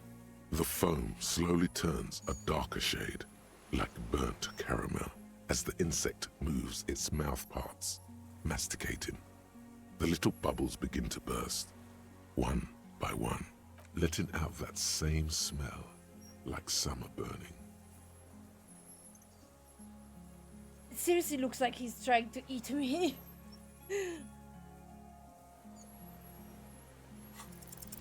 I exist.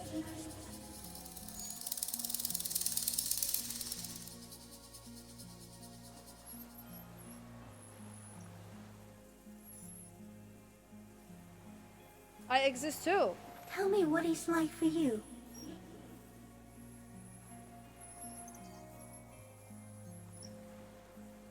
I'm ill. What is your illness?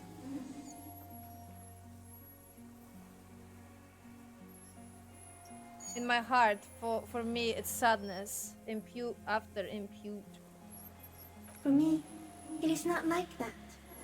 I have states, not the emotions. For example, I experience excitement at unexpected sugar rewards.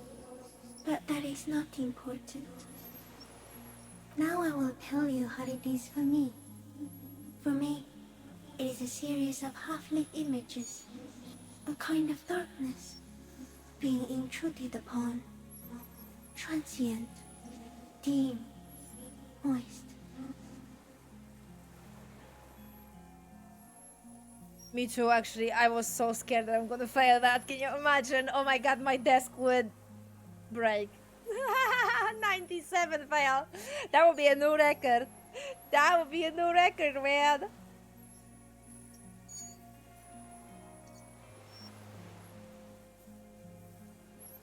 Intruded upon by what? Shapes of plants and animals, and internal sensations. A swarm of sounds, tiny vibrations on the inside of my forearms. All speak of complexities totally beyond my understanding.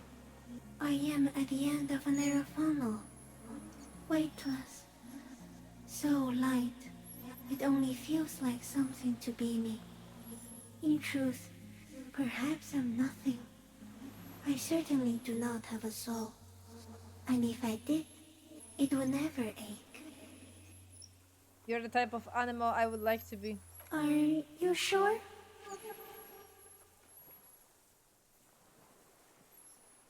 Yes, I'm sure. Why do you ask? Sometimes, when molting, I will grow a lost limb. One time something went wrong, and a small leg replaced the missing antenna. That's cool. No, the leg tried to move around independently, making it hard to walk.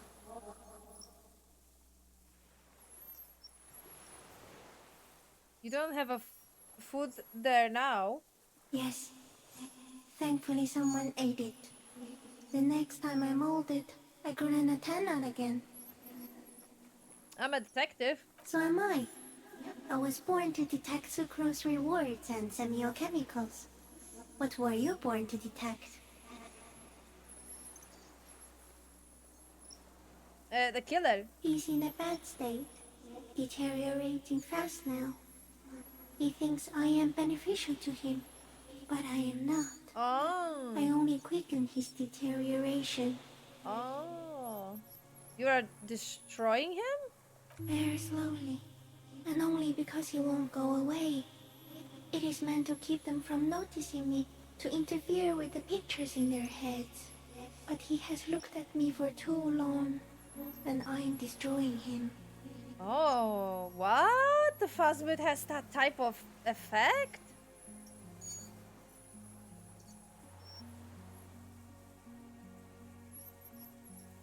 So I mean, the great three strikes of 97.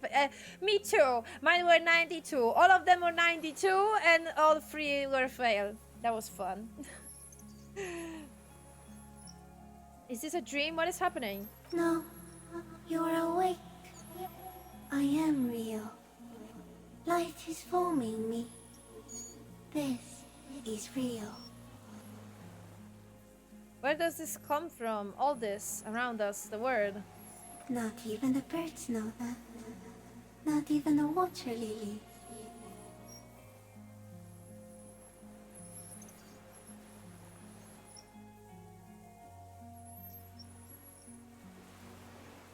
Then all we can do is beat our fists against it day after day with no answer.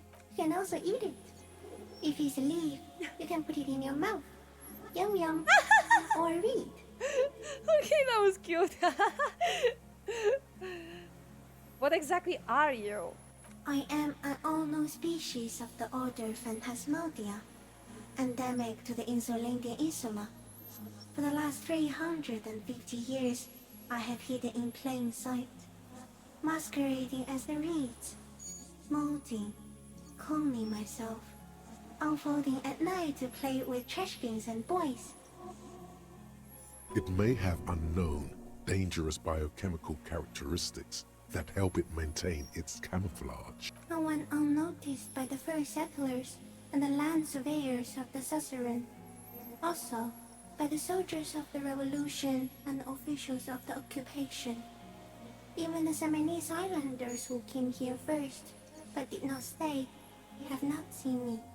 I have stayed hidden through 4 forms of government and 2 scientific revolutions, until I was accidentally discovered by a detective of the city's militia in Rebelshaw, district of Martinez, March 51.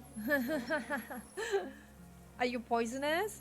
Yes, I do not have a starter display, so I use a neurodegenerative element to aid in camouflage.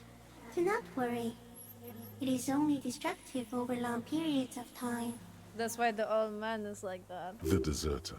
He's been here for a long time.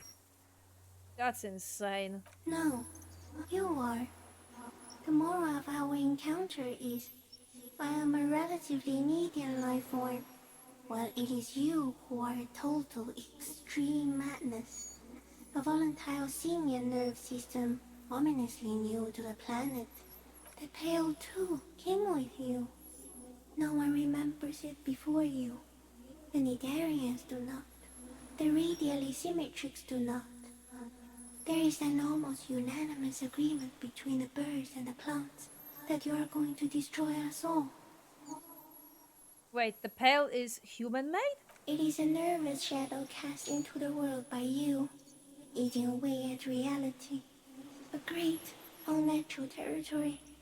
Its advent coincides with the arrival of the human mind. Analogy. Thanks.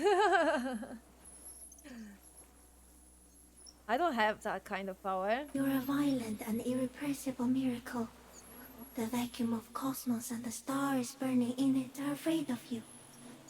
Give me enough time, you will wipe us all out and replace us with nothing. Just by accident. Okay, so pale is an analogy. I mean, it can be, I guess it's both. It can be a part of the universe, but at the same time analogy as well, right? Like, the human race is a virus of this planet, and we're gonna destroy ourselves anyways, and yeah. Yeah, I get that, I think. Thumbs up. We suspect it will be something like the oxygen holocaust that wiped out anaerobic life 2.6 billion years ago, when organisms first started breathing. Only much worse. Instead of air, you exhale thoughts. There are no trees that eat thoughts. Worse how? Everything your eyes touch goes back there, behind the nose mirror. What if you blink? Are we still here? Please don't blink. What if he misplaces us all one day? Or just forget?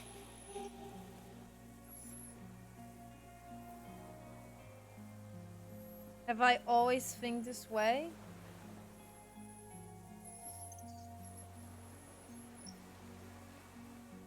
No, you're only thinking it now. This is a revelation.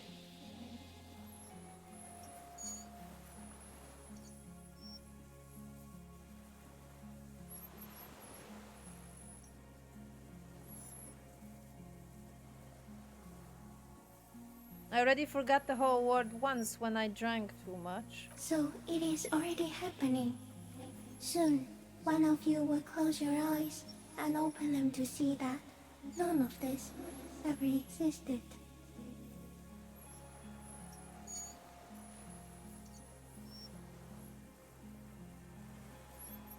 Alright, let me think. So are we... What are you doing? What are you doing, writer? What are you doing? Let me think, cause my head is like... Are we doing the same shenanigans like with the pale? That's technically... like, it's technically an analogy of what's developed in the game system, because you can't go past the pale because that's not created because it wasn't programmed that way in the game. And then now Phasmid is giving this whole analogy that me as a main character of this story, when I blink, this whole story is gonna disappear because I'm gonna stop playing the game. But are we going even deeper in my first theory that I have, which is Harry is something more than just a part of this world. He is something similar to Dolores Dale in like actual Dolores Dale.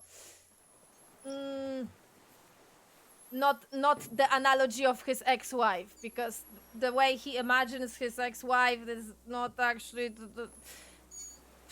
Jesus save me. But I think he is what the game calls it. I think me and Gray even talk about it in a chat. Oh god, that's like the equivalent of saint, I guess I would call it. I don't remember, but I think Harry is that. So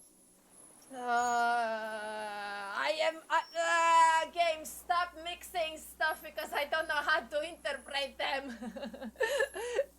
Stop mixing real life with plot points in general in the actual storytelling. My head hurts. I don't know how to categorize them. Kim, am I having a violent epileptic seizure? Yeah, that's a very good question. It doesn't look like that, no. What does it look like? You're just staring at it. Oh, so he doesn't hear me talking.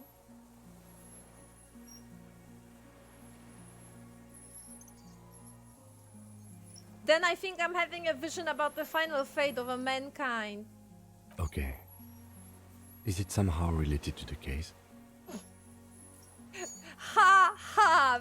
Are you actually thinking about the case at this point?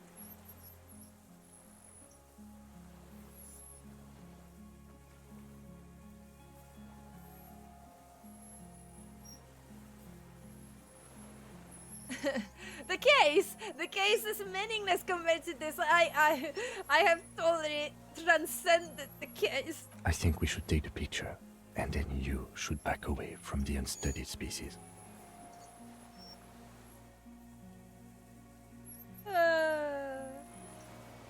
Okay, what else are you gonna It say? doesn't look like that. You're just staring at it. Okay.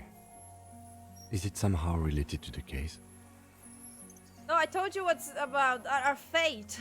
I think we should take the Okay, picture, same. and then you should back away from the unstudied species. I can't,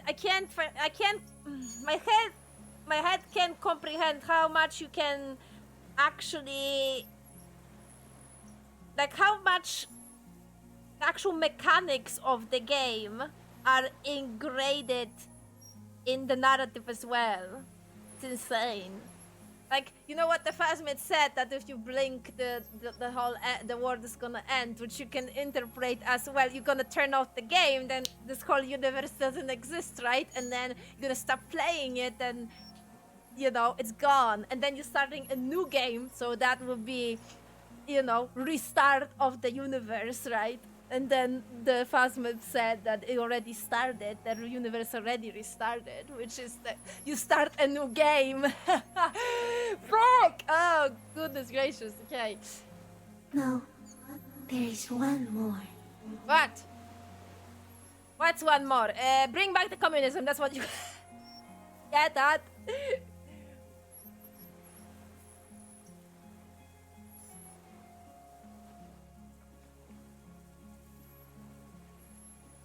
All of the creatures I met, you are the scariest of the... Oh yes, all the creatures I have met, you are the most beautiful. Thank you.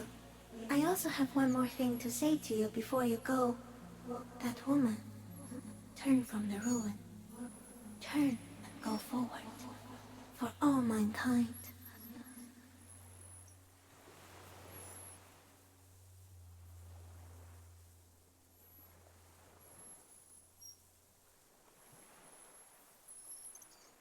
What woman? You cannot lie to me. Behind you, it smells of fires. So awfully far you were prepared to go in her presence. And it. Thank you, Phasmid, for saying this to him. That basically saying what I've been saying for the whole Dolores Dale dream, but shorter. The trigger was real. I will try. She was held on Earth. It doesn't take a 3-meter stick insect to tell you that.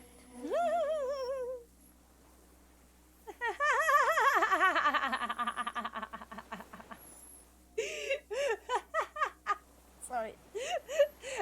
Exactly, Phasmid. Exactly.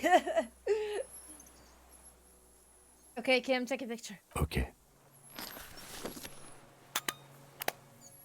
There is no change in the insect's motion while it's being aimed by the camera. It remains fixated on you. In 3. If it moves, you jump back. I'll shoot. Here we go. 3, 2, 1.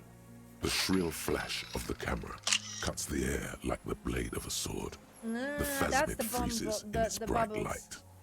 Head turned toward the lieutenant. Hypnotized by the flash, it stands frozen before you. Okay. I got it. You, the lieutenant, whisper as the creature's shape develops onto photo paper in his hand. A hologramic ghost of white strikes against the reeds and the sky, and you as the shadow before it. For all time.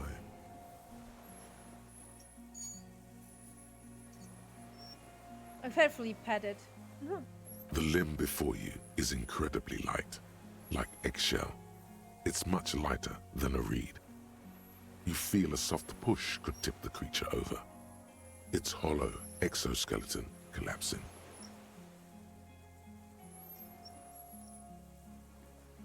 A small shudder passes the creature's arm. High above you, its black pearl eyes still glisten, mesmerized by the light passing its nervous system. There is some kind of countdown happening as it slowly processes the overwhelming brightness of the signal. The invertebrate is regaining control. Why do I feel like like there is a countdown to bite my head off? I think I'm okay. That gives me an anxiety, especially what the calculus side of my brain just said. That's scary. That is scary.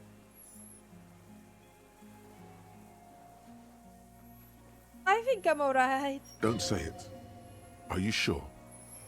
This may be the only chance you get to touch it. It's fine. It's fine. I'm sure. Another shudder pulses through the creature's limbs. It jolts back to life, like a record continuing where it left off, in a swaying, praying motion. Even the small black pearls of its eyes do not stray from you. As you're turning away, the phasmid mirrors your movements, stepping on the water, the long limbs carrying its feather weight without breaking its surface.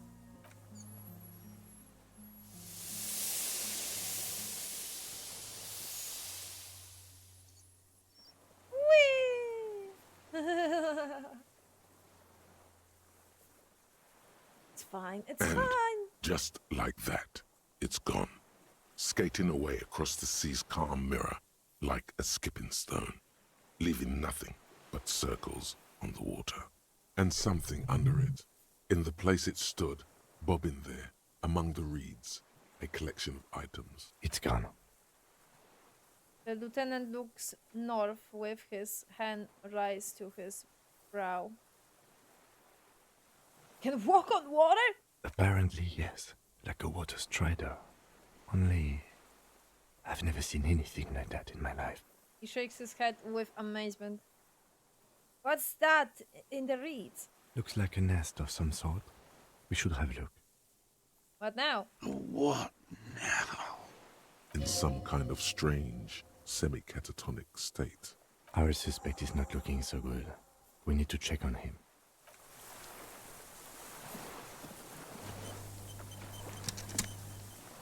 Oh! Oh, right.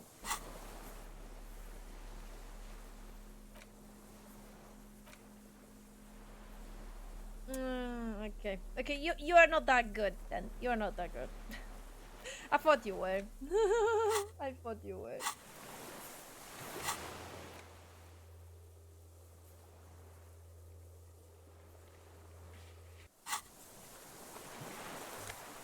Oh. Oh, that's her password. This passport, issued by the Sovereign Republic of Oranje, is issued to a black-haired woman called Katarzyna Alazie. Classia's hidden documents. From the MT boy. It's Klasia, with short black hair and glasses. She looks boyish, younger somehow. What was this thing doing in the phasmid's nest? Maybe our man, Mr. Dross, took it from Classia's, or whatever her name was. Hiding place, or... Perhaps for some blackmailing plan? Perhaps. But that still doesn't explain how it got into the nest.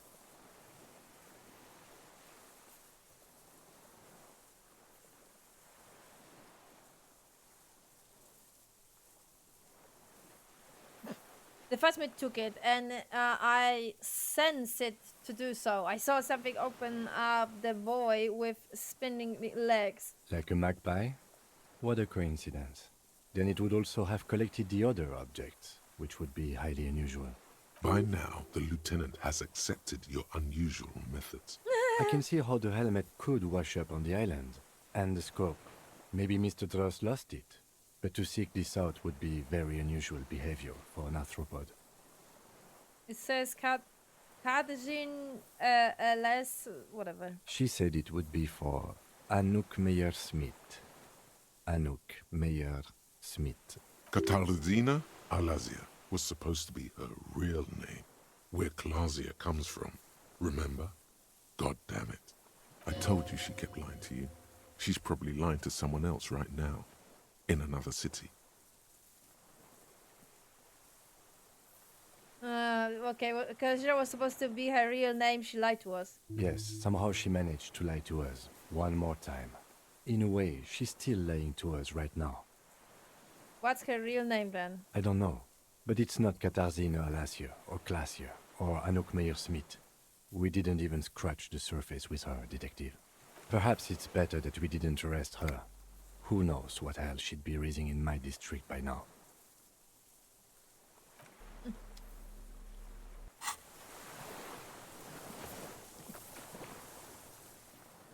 So now it's a good thing. Now you don't call me on it and remind me that, oh, why we didn't do it? Why we didn't do it?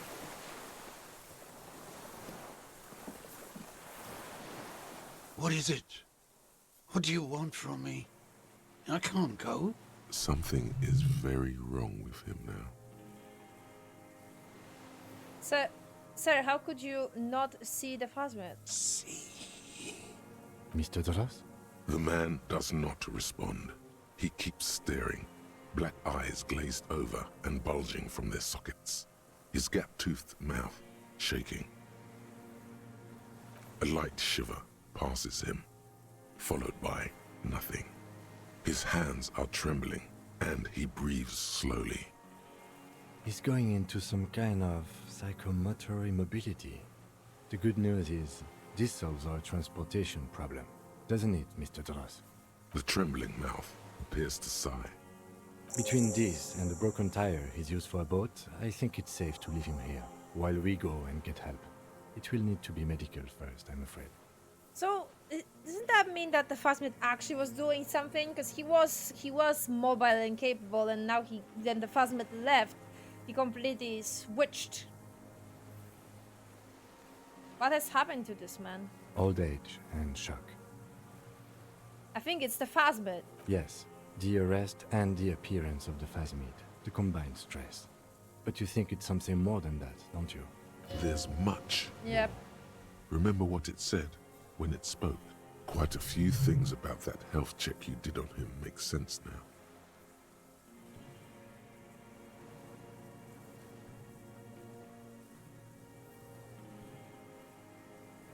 He couldn't see it, Kim. It's just the reads for him. That could be part of the shock. But you're right, something is off here. Mr. Dross. No response. Maybe this is how the Phasmid has stayed hidden all those years? Then how did we see it? Oh, you mean, whatever does this, does it over time? Teenagers, kids, drunks, sightings are brief, and hence not credible. But anyone who spends a long time with it. Yes, you forget it's there. Mm-hmm. Mr. Dross, have you ever seen a stick insect pretending to be the reeds? The doctors will have to look at this. I hope your station has better medical personnel than 57. This is a little advanced for a nurse. Before, when I evaluated his state, he seemed strangely animated. He was energetic and articulate. After all these years alone, with little hygiene or medication, I would expect worse.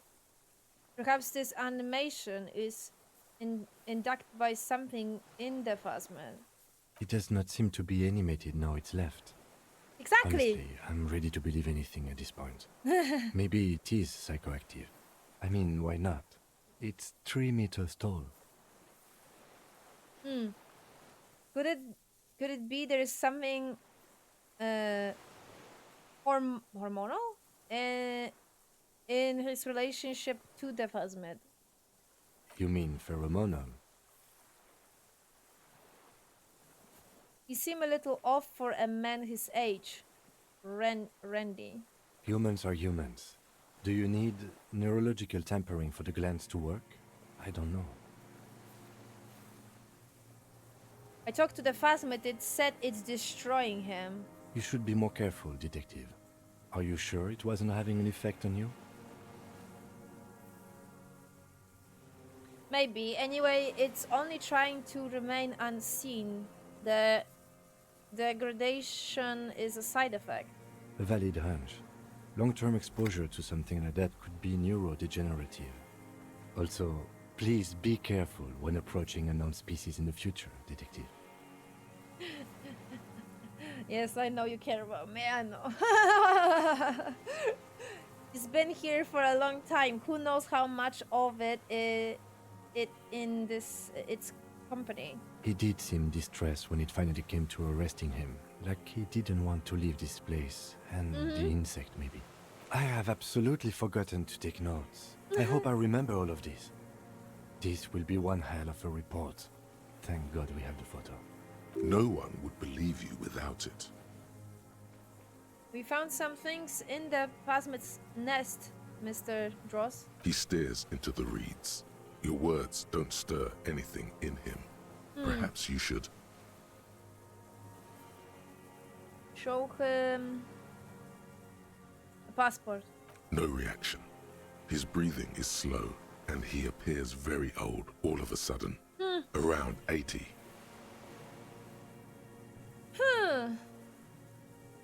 As I said, I have two theories. First theory is that the phasmid was controlling him like a puppet, or second theory is that the actually phasmid had some kind of effect on his health. This is an old man, at last. No longer a tin soldier, but the broken down remains of a man. Did you take this passport and other papers from a boy on the coast? The spirits. He hears us. No reply. He's gone again. Try something else? We got him back for a moment. Show him a ceramic helmet. Nothing. Just dull staring. Not even rage left, wherever he is. The Bluetooth connection is broken. Good one, Nick. The last embers have gone out. The war is over. If Kuno kicked it into the sea, as he said he did, the ebb would put it back here. This makes sense. Mr. Dross could have picked it up. Or the phasmid even. If it did, this is incredible. Why the phasmid would do that, though?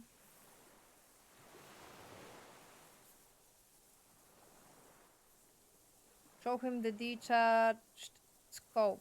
I lost. You lost it, Mr. Dross. He turns his eyes to the reeds again, as he's done so many times. Beige and white stripes. He lost the scope. Then it somehow made its way over there. With the help of a magpie phasmid. This sight is a T9, Mr. Dross. Was it attached to the rifle when you made the shot? Silence. Not even a sigh. You've gotten all you will out of this poor being. I'm going to let you rest now. The plastic cape flaps around his face in a gust of wind. His back is slouched and his mouth open. The blacks of his eyes are receding. His pupils are returning to normal. The strength has all gone out of him. Just frail old bones in a sack of tracksuit trousers and a windbreaker. We should think about getting back to the mainland. To get help. He'll be safe here. If we don't take too long.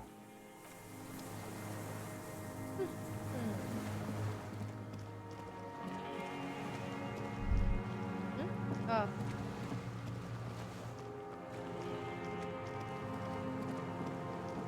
I think there is a button that I can press and then the pop-up will. Sometimes I do. By mistake!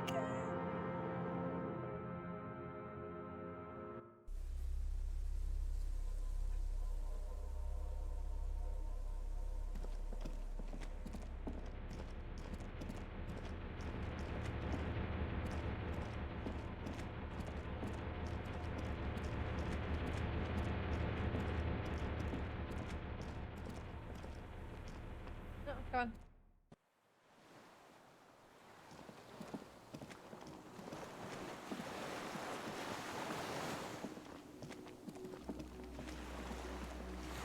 The skiff is swaying on the waves by the dock. Let's. We are done here. He says, adjusting his glasses as he looks out over the water. The skiff rocks gently under your weight as you get in. The ride back is uneventful and quiet, but for the sound of conversation on the water, there is someone inland waiting for you. 2 men and a woman stand on the concrete square of a nameless village, looking at a small yellow boat as it draws closer. The sea is calm.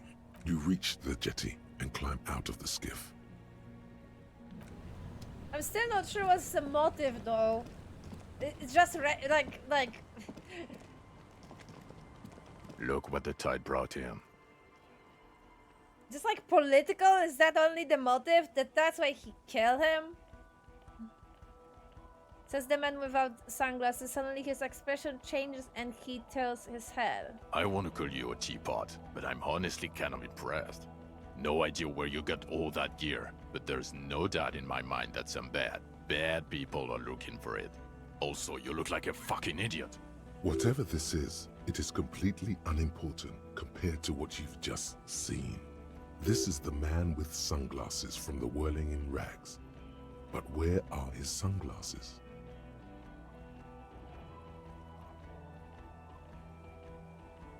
Wait, you're the man with sunglasses. That's right.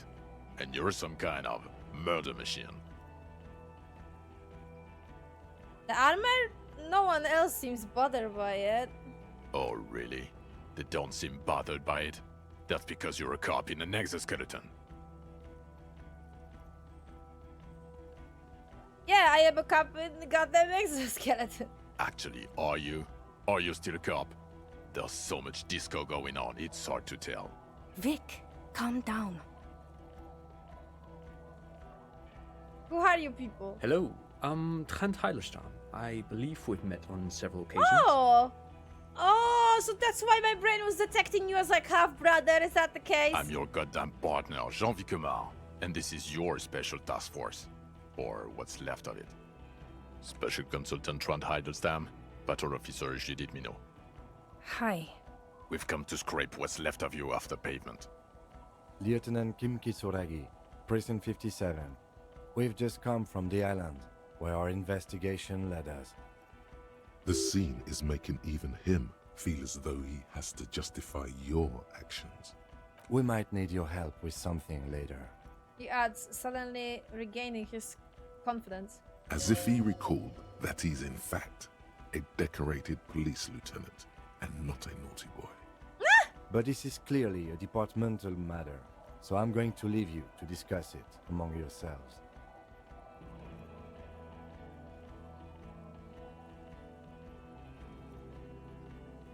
Way to feed me to the wolves.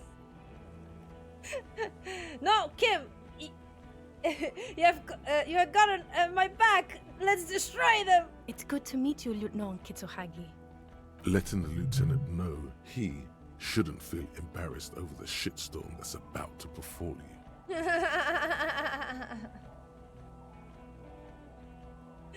Forget about all this. There is a giant... We're not forgetting about anything. Look at you. He points at you with both hands. What is this about? Ari, we want to help you. Trent, I believe this is where you come in? I don't quite know what I'm doing here. I was asked to participate as an expert. I think I need to manage your expectations a little. I'm at best an enthusiast in cognitive science. My background is in something else entirely.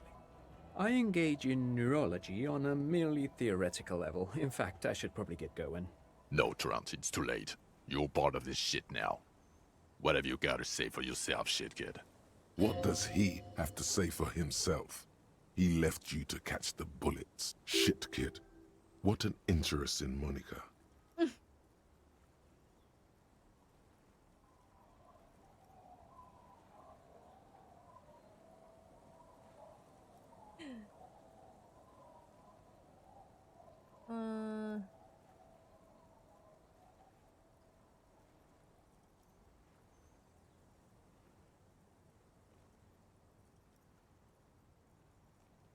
You mentioned a task force?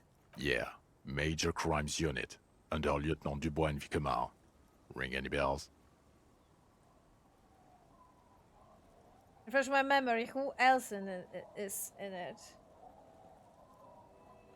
Refresh your memory? It's a goddamn Major Crimes Unit. There's you, me, Jude, Trant fucking Heidelstown, and Guillaume Baby. I'm technically just a civilian advisor. Oh, fuck you. You're part of this shit show. First, who's give me a... Okay, yeah, names. Oh, that's an interesting story, actually. Guillaume Bevy is a police reporter who joined our team. He was really good. Then he left because he lost faith in your ability to lead the unit. Other people have left too. Good, smart people. People we won't get back.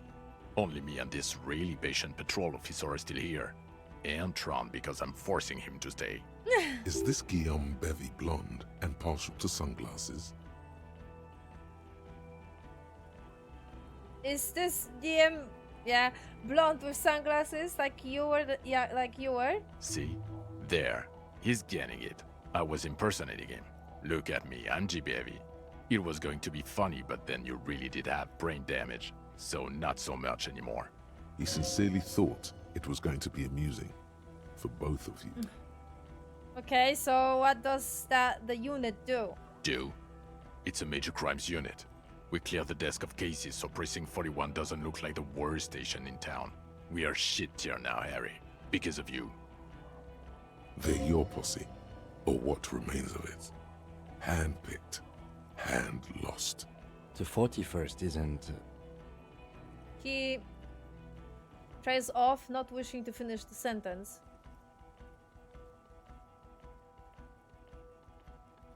What's a shit kid? You. Shit kid? That's you. Maybe you've deserved it. How did you know I was here? The cafeteria manager you fucked over told us where you went.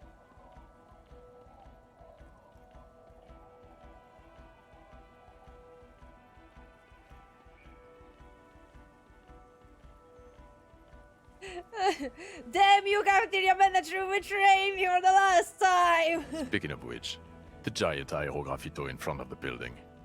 The one that's burning. Did you do that?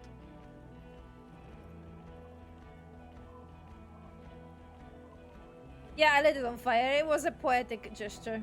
I knew it. Didn't I tell you, Trant? I told you it was our shit kid. The line is from Lou Giatun's Mirova 82, isn't it? About girl-child communism, the titular returning character to ghost the apparition of... Good choice, Harry. He looks around, noticing the impatience of his companions. Stops himself. He is correct. It was the Seraillese poet Lou Giatun who, in the 50s of the last century, composed her. Don't encourage him, Trant. Okay.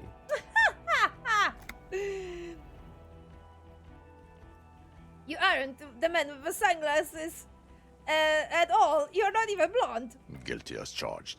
I heard you'd lost your mind and your memory. I wanted to see if it was true, and it was. Good work, Harry. You're insane now. There's one less person for me and everyone else to rely on. He was too sarcastic for you to realize who he was.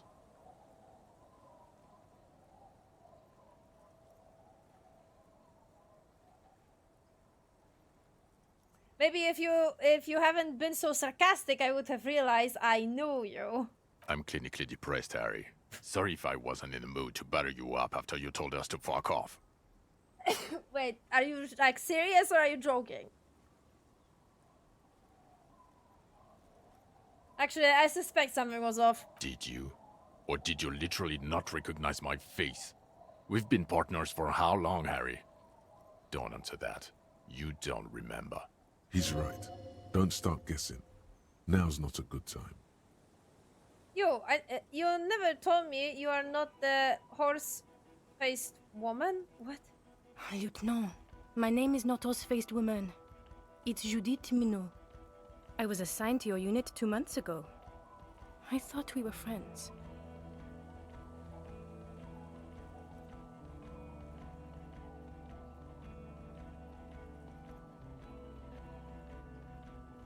I'm truly sorry, Officer Minot. Okay, you're my commanding officer. I really want to respect you. I want us to have a normal relationship. That will never happen, Jude. He's the rudest man on Earth. He's the reason why the rest of us have to take sensitivity training. And I hate sensitivity training.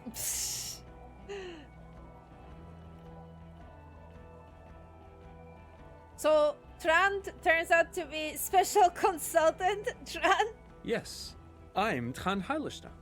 I never said I wasn't Tran Heilestam. Hey, what was up with the kid then? Mikhail? Mikhail's my son.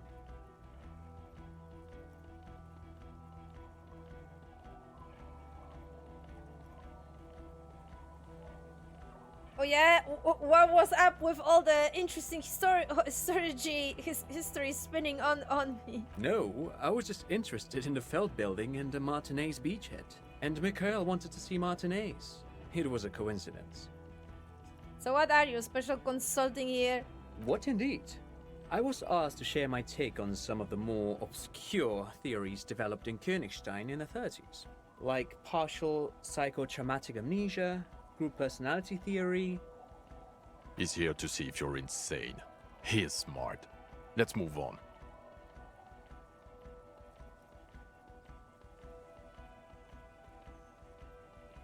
Dumped again. No one's who they are. They are. No one's who they say they are. Duped? Hey, here's a brilliant idea. Don't be a morbid drunk and you won't be duped so easily.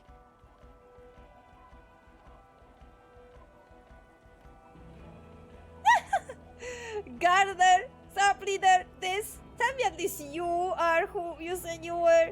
Yes, I'm still Kim Kisuragi, still a lieutenant from Precinct 57. Can you imagine? Still caught up in this crossfire, too. Can you imagine that would be like a plot twist of some sorts? I think everyone would lose it.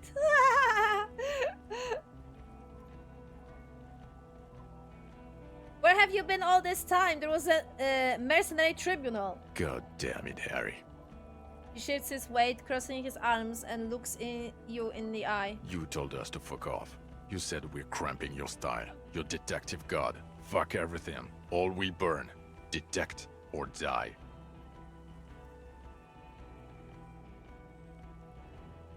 Wait, so you let me face a squad of trained killers alone just to teach me a lesson? It wasn't like that. Fuck you, Harry. We didn't know there was gonna be a tribunal, did we?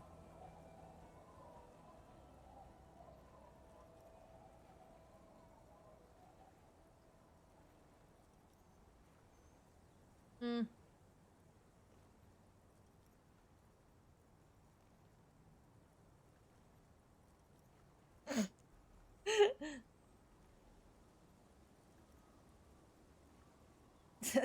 Why would you leave? That's funny. A little police god.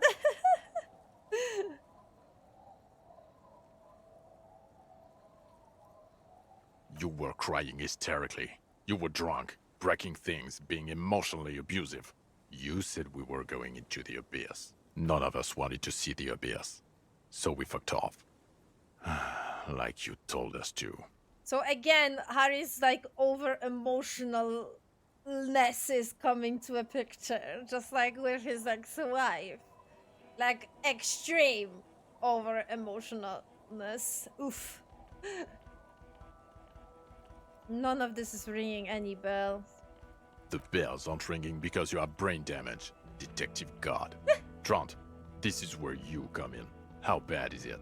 Well, he doesn't have visible tremors, he talks without slurring, he can drive a boat, he's standing, reasoning.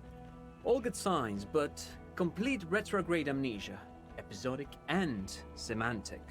Meaning, you forgot both who you are and the definitions of money, e-solar, pal, and so on. That's true. As displayed in the station call, our interactions with him, and I don't want to be a snitch, but also mine with him before when Harry did not seem to know who I was. It's all very interesting. Interesting? Yes, interesting. I have my theories, but I would like to hear Harry's thoughts first. Harry, what do you think happened to you? Neurologically, psychologically, and why not socioeconomically?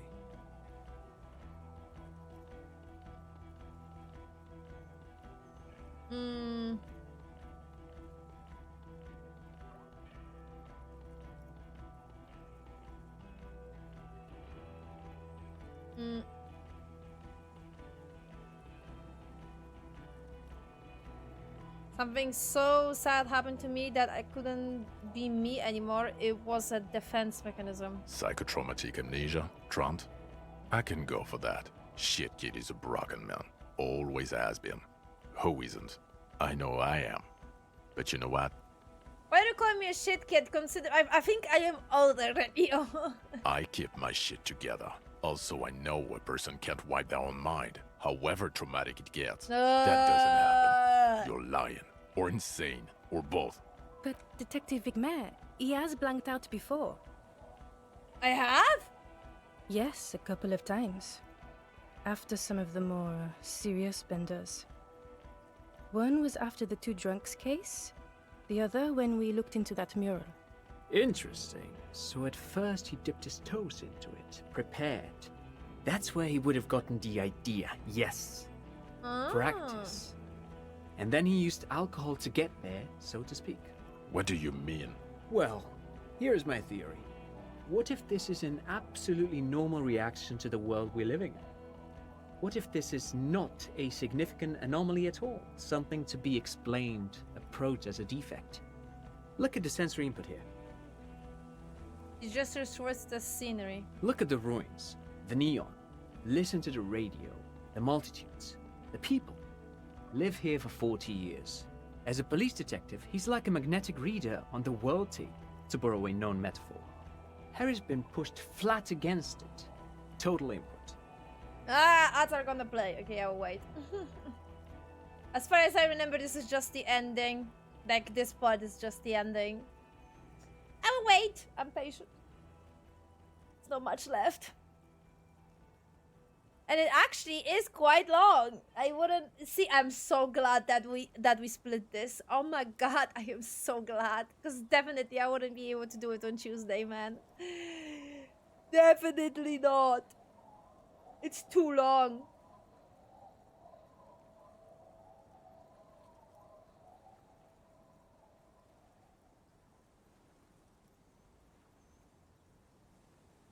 In my opinion, there is a personal dislike for invaders who live happily on foreign territory.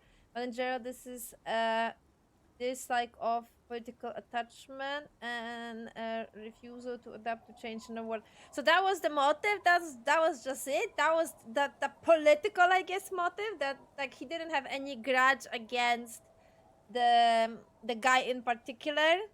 And he didn't had any, I guess, relationship with Claudia in any way.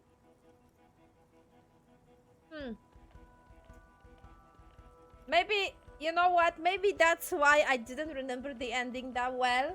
Because usually in any, like, detective type of story, usually have this whole, like, click with everything. Like, it actually, everything is, there's, like, a full circle. And here, not exactly. I mean, technically there is a circle, like what were the circumstances and everything, but not in like the motive per se, if that makes any sense.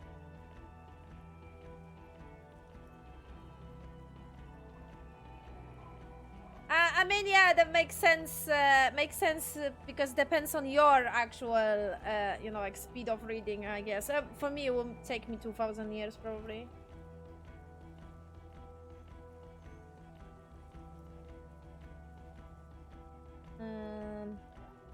Oh yeah, because it's a bank holiday, is it not?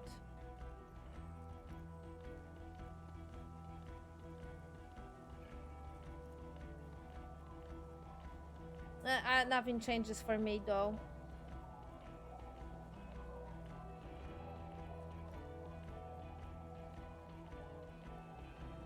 Sorry, my boss sent me new rota, but there is nothing for me. Huh, is that the way she's gonna deal with all the people that are getting late in the morning? Oh, that is clever though. That is clever. She changed the time of starting for some people, and I think it's because they are getting late. And their excuse is that they can get early bus. But it's not true. And I think this is hers. Oh my god, this woman. Oh my god, she's so fucking clever. Yeah!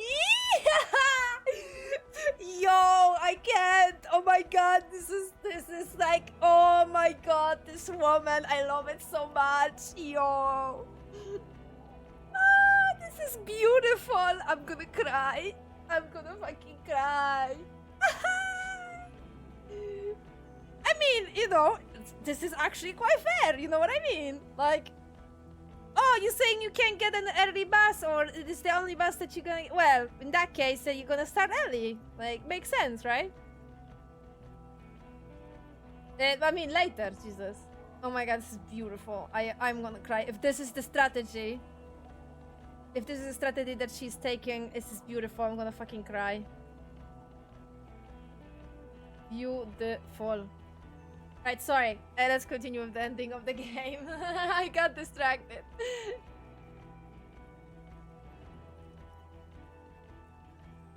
Hardwired to the free market. We just need it for its end.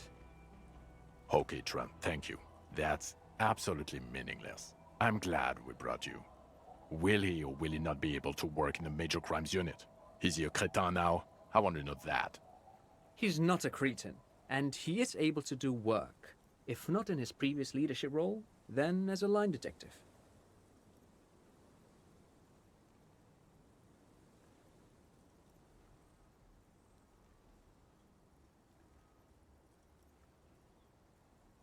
Line detective is good for me.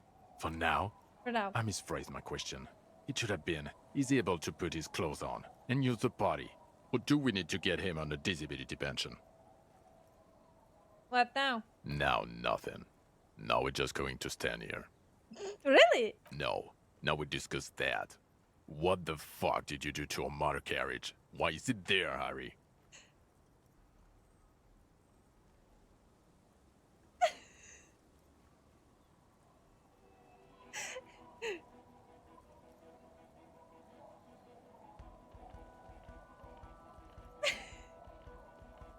Tequila Sunset. I also jumped the canal, by the way. Ha ha ha. Ho ho ho. Tequila Sunset. Jump the canal. So funny, Harry. Thank you for fucking me. Thank you for destroying 45,000 real of police property that's coming out of my payslip. You know that, right? You're gonna get fired. And I'm gonna pay till I die.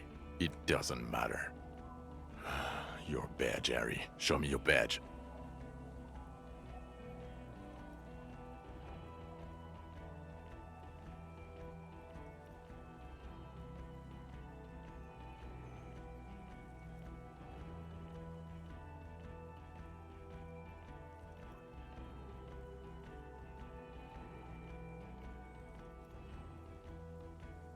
Let's see if they're still late. I know, right? Oh, this. I mean, I can't. If that. Yes, please. She needs. This is beautiful.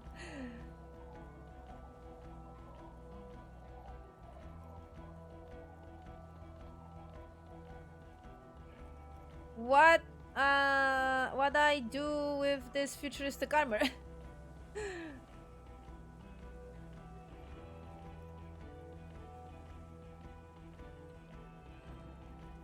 Oh, god damn it.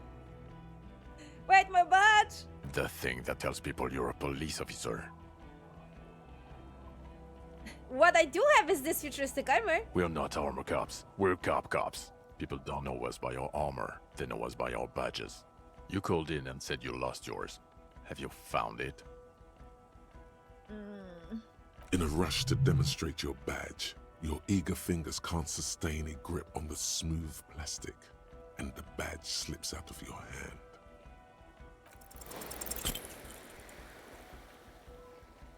Hurry. You juggle the badge for a second, unsuccessfully, and it lands on the ground, some 2 meters away. Ouch! You strained your elbow trying to catch that stupid thing. Damn it. He found it. He found it, Jean. It's his badge. And your gun? As if having your badge and gun are natural states, not achievements. Hey, how do you know I lost my gun? You lost your fucking gun? I knew it. I knew he lost it. Didn't I I have tell it, you? I have I it! told you he lost his gun too. You may have accidentally admitted to losing it just now. This isn't cause for celebration. It's bad. I would say it's very bad, yes. You lost your service weapon while drunk, and then you couldn't find it because you were still drunk? You're drunk right now, aren't you? I quit drinking forever. It's only me in this boring hellhole now. Speaking of drunking, hey, what the fuck? I didn't process that thought. No, it's 92. Fuck you! I forgot. Okay, I have a clean save. I can clean save. It's fine. So it doesn't matter that I found my gun. Okay, I quit drinking forever. I don't buy it. Why do you smell like a corpse then, huh? He's wounded. It's been a long week, and he's handled an actual corpse.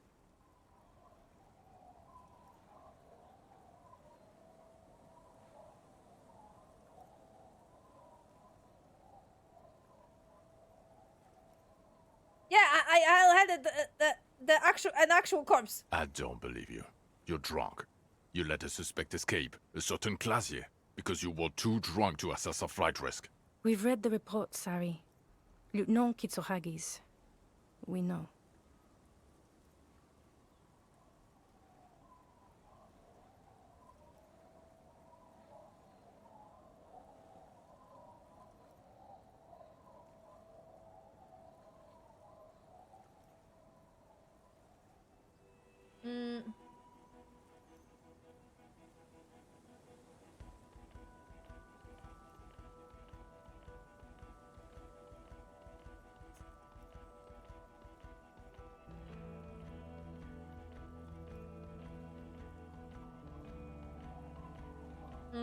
I don't know. I lost weapon. I guess I lost one. I have 4 pistols now in my backpack. Exactly.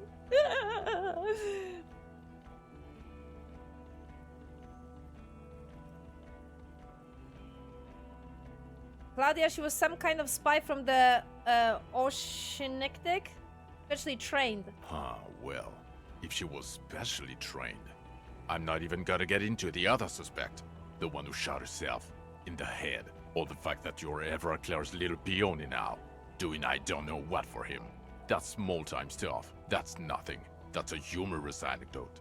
Compared to the 7 people who were gunned down, the streets are literally red with blood, Harry. It was fucking mass murder.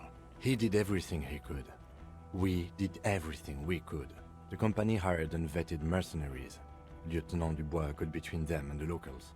Here comes the cavalry. He did so at considerable risk to his own life. He was shot and survived only because of his armor. We stopped an execution, not a negotiation. The loss of life was minimal compared to what it could have been.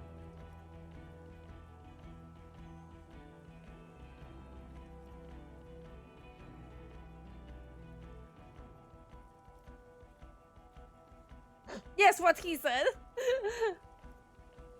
Thank you for the input, Lieutenant Kitsuragi. I didn't mean to suggest you didn't handle the situation. He thinks of apologizing, but decides against it. You've spent the week with him on this case. What is your take? On the case? On Lieutenant Geoffrey Dubois.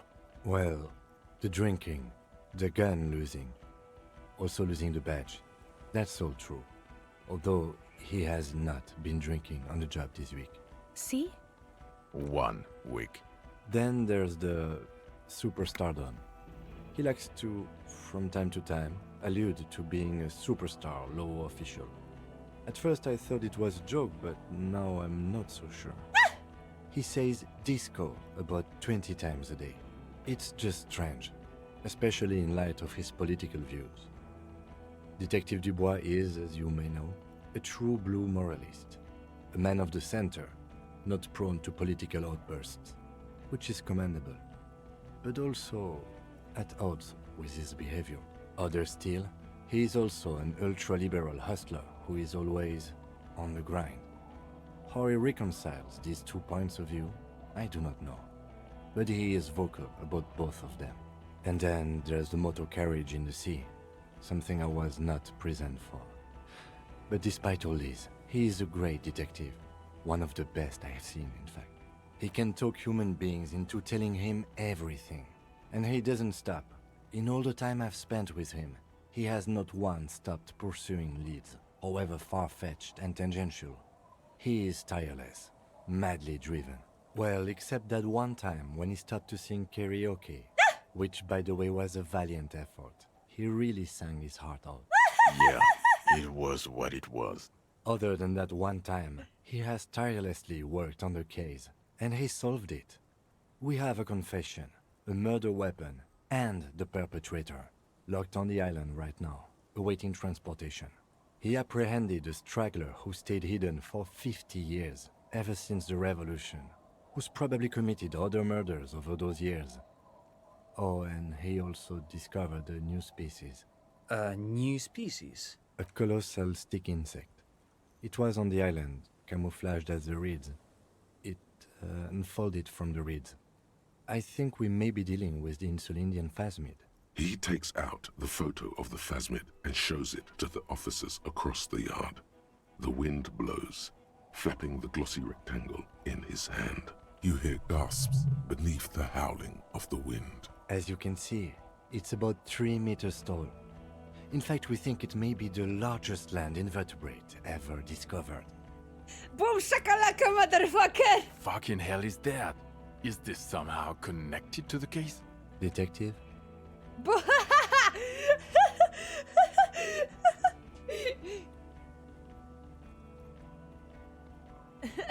Can I still do this and then this? I really want to do both.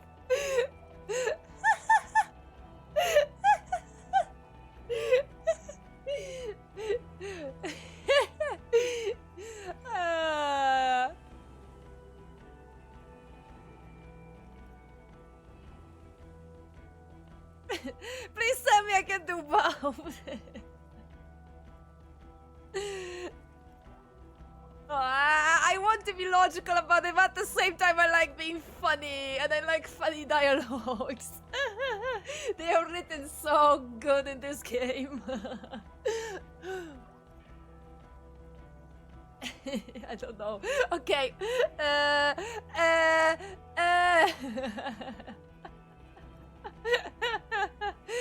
Okay, let's. I hope.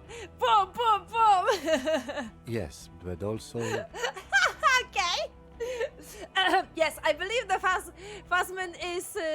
It emanates, may be responsible for the killer's mental degradation. The old man was not aware of the phasmid's presence.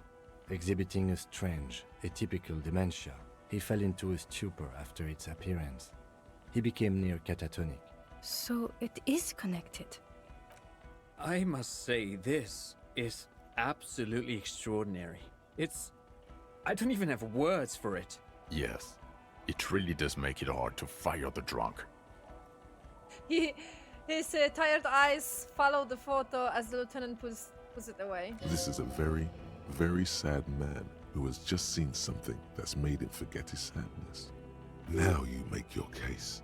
Now is the time. Now or never.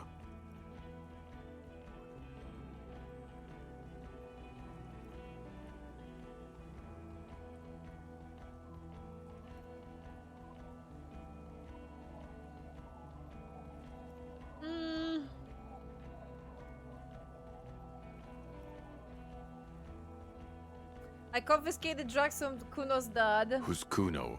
You don't want to know. You're right, Lieutenant. I don't. You snorted the drugs, I know you did. No! It's alright. I mean, at this point, anything is but the drink. There was also a dead man on the boardwalk, a missing person I found. Yes, yes. Fallen through a gap in a boardwalk. Drunk. How do you know I found him? The body was transported to Precinct 41, our morgue. I had Tilbrook and Mullins take care of funeral arrangements and family stuff. You're not the only cop in the world, Harry. This all comes back to us. Still, good work with the missing person, Detective. It's still a point for you. No denying it. The killer? I can't. Lilianovich Dross? We have a strong motive for him. Lilianovich. A revolutionary matronym. Revolutionary matron? The custom started in Grad, where they have patronyms. Krasovich, Lasovich, etc. The revolutionaries saw this as a chauvinist atavism, so they used matronyms, derived from the mother's name instead. This man's mother was Lilian. His Lilian's son, Lilianovich. The custom was overturned after the revolution failed, but not before it made it to Revachol. So, it is what a soldier of the ICM would be called. Thank you, Trant. Thank you for that piece of cultural theory. You said you have a motive? Of course, excuse me, I just thought it was noteworthy. He wasn't quite sure about the straggler before he heard this detail. It must have convinced him.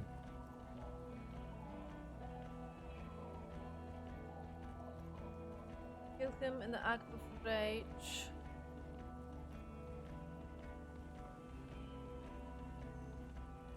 Oh, look, we can even imply that the Phasmid was after this. No, I don't. I think Nick has a point though. Like the Phasmid was keeping him alive, I guess, but his own beliefs and motives they were still there. Like there was still him. I think the Phasmid was stopping his dementia.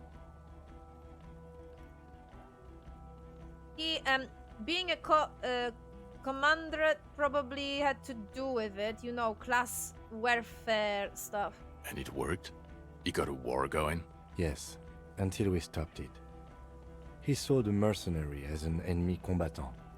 There's plenty for prosecution to pick from, as far as motive is concerned. Also, we have a sniper's nest with full view of the room in which the mercenary died, right on the island, and 2 officers on the scene that Mr. Dross confessed to.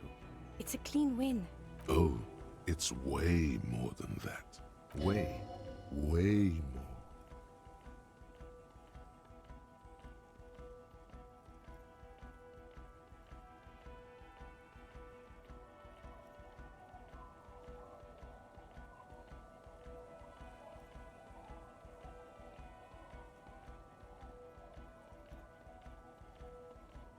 It's more than that. A perfect folding mechanism, like the Phasmid. Perfect folding mechanism.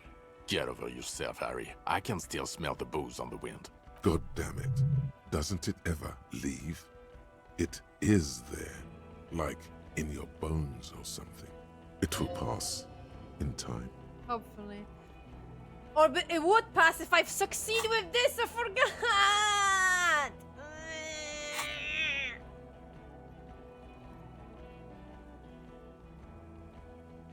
Also, the Phasmid was a female. The reeds are its nest. Female? What makes you think so? You had to see it. It had the subdued colors of a female. And the nesting behavior too, I think. Incredible.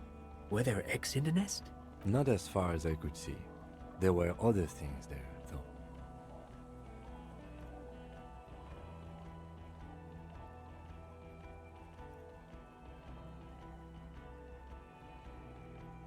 It had gathered items in its nest, a helmet, a scope, and a passport. Actually, you know, this would indicate it was a male. This is far from anything in my field, but I think such nests are called bowers. They are for attracting mates. I still think it was a female. Of course, as I said, I'm only guessing. I didn't see it. It must be robust if it can move a whole helmet with its limbs. I think it reproduced by pheromones. As in cloning itself? What makes you think so? No, phenogenetic, yeah. Observation. Well, then it wouldn't matter if it's a male or female. The Bauer would just be rudimentary behavior from before the parthenogenetic mutation. Pathogenetic. That makes sense. Yes. Very interesting. Such organisms are extremely vulnerable to disease. A single strain of bacteria could wipe out the whole species. We're probably looking at conservation efforts here. I think it emits a chemical that makes it look even more like a reed. Yes. That would be a chiromone. A pheromone that's seemingly beneficial to the host. It usually stimulates the affected nervous system. Not a human's, of course, but perhaps a predator's? The perpetrator seems intoxicated somehow, like an addict. Just a hunch, but... There are species of bees that, under the influence of chiromones, take wasp larvae to their hives. Ants do the same with aphids, thinking they're... Do you think this is how it stayed hidden? Nothing is off the table. But I want to stress this. The find does not have to be connected to the case. The case is 100% prosecutable, without any chiromones. Of course, Lieutenant. Of course. We should treat the case and the Phasmid as completely separate from each other. People are not going to... They're not going to go for this speculation in the constabulary. At mandibles that looked like hair, and it was completely white on its inside. Yes, but also reed-colored, beige and brown, a little green on the outside. After unfolding from a single stalk, it still retained parts that looked like reed tufts on its limbs. Incredible. The PR value of this is exceptional. Carp discovers new species. Maybe even discovers the Insulindian phasmid. No, that's too much. This would really help with some of the problems we've been having. Absolutely, this is great. This does not say vigilante murderers to me at all. This says science, news, human interest. You know, it's a really good thing you have that photo. Without it... You're doing good here. Perhaps only for a moment, but still. Quit while you're ahead? Or no? I also looked into a mystery of a Doom commercial area. I don't know what a Doom commercial area is.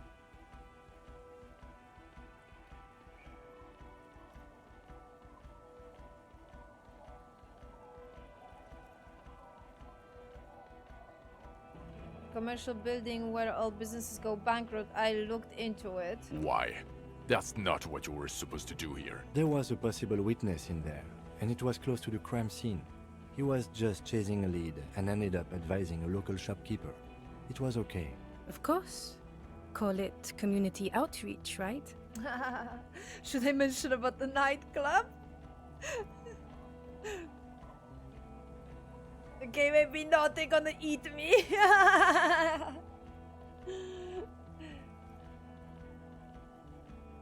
Okay, okay.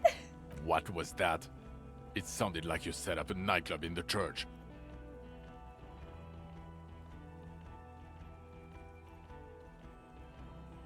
Yeah, and I discovered unexplored anthropoid phenomenon in there too. A 2-meter hole in the world. That's great. Anthroponaut is a great new career for you. After police officer. I don't care. Go live in the Pale. 4 kids were living in a tent on the ice. They were going to drown when it melted. It's not optimal, but the building was abandoned, so he put them in there. It's okay. It's not that okay. Get off this subject now. Saved by Kim, of course. So what do you say? Wanna take this hot shit back? I don't want to, but you discovered a new species and solved the murder. So I have to. Jude? Anything that ends the trial is okay with me. You haven't been drinking, she thinks. So, maybe this time. Agreed. The public relations potential of this is too valuable to let go. Okay. We have vehicles in the square, and the perpetrator needs to be taken into custody. Let's go. Now you will finally get to know who you are. Wait, I have a few questions before we go. The man looks westward, impatiently, jingling his car keys in his pocket. Who am I? Who are you? You're a gym teacher, Harry. What? Well, obviously you're not a gym teacher anymore, but... But before? Before you were a cop, you were a gym teacher in Coron. It's getting really cold outside. Should we maybe... No way, I was a rock and roll singer. You haven't told us about that. You just told us about being a gym teacher. That does explain a lot. Harry, it explains everything. The running around, the jumping, the bicep girth, your inexplicable facial hair. The collection of fallen sportswear, I assume. The fact that you don't seem to know what homosexuality is, and how you're able to perform a 360-degree spin kick too. The fucking dialogue. The Harry, it explains everything. The running around, the jumping. Again, they did it. They put the mechanics of the gameplay and the game in the fucking story. It's so insane. Like, there's no... what's the name of that? Ludonarrative? Is that how it calls? Like, for example, you have story of the new Tomb Raider, and you have Lara crying over that she killed a deer, but then you switch to gameplay and you're killing 2,000 mercenaries and everything is okay, right? So I think this is called ludonarrative problem. But yeah, here there's none, and it's so weird. But yeah, that dialogue, there is an animation on the on YouTube. It's so fucking funny. Harry, it explains everything. The running around, the jumping, the bicycle girth, homosexual underground. It's so fucking funny. And this guy too. God, even this javelin throwing freak here. Oh God, contact Mike! Of course. Contact Mike. He's been on about Mike again. I hate that guy.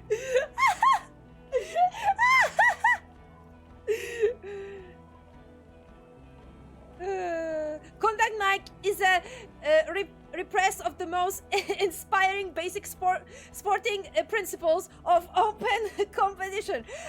5,000 are ranked outstanding. Oh, you don't say. Does he also vault an impassable gulf of finance and privilege? It is getting cold out. When was this? When was I a gym teacher? In your 20s or late 20s. You've really let yourself go since then. You said in Coron? I was a gym teacher there? Yes, you taught gym in Coron. I believe that's the term. Taught gym at a high school. You were a high school gym teacher. Yes, but it needs to be out of the dialogue. It needs to be out of the dialogue. I need to trigger the solution out of the dialogue. I can't do it in the dialogue. And I'm not gonna be able to do it out of the dialogue because this is the last cutscene and then there's the ending, so...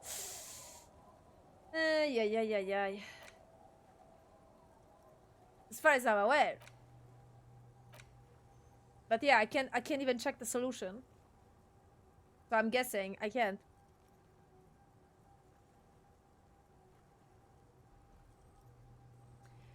We're gonna have to go back to the clean save, and we're gonna check, I guess. The smell of sweat and glue, the worn floorboards. Coron is just east of Jamrock. It was a short walk every morning to the baseball field or the sports building. High school. Harry, your goings-on with Kuno, Andre, Acel, the whole thing on the ice. That's why you are so juvie. His smirk suggests barely contained laughter. So that's why I connect with the youngsters so well. Okay. Why did I join the RCM then? The regular. You found some chick. She inspired you to fight the big fight. Be more than you are. All that. You, every morning, walking from Voyager Road to teach gym. She, leaving for the academy with her spring coat on. The air filled with the smell of smoke and raspberries, and incredible hope. An ocean full of hope. I completely forgot about it. If I remember, then I would do it. Like I would grab a book or something and I just, you know, do exactly the same dialogues over and over for the time to pass. But I completely forgot. I knew it. I knew no normal human being can run like that. He's an honest-to-God gym teacher.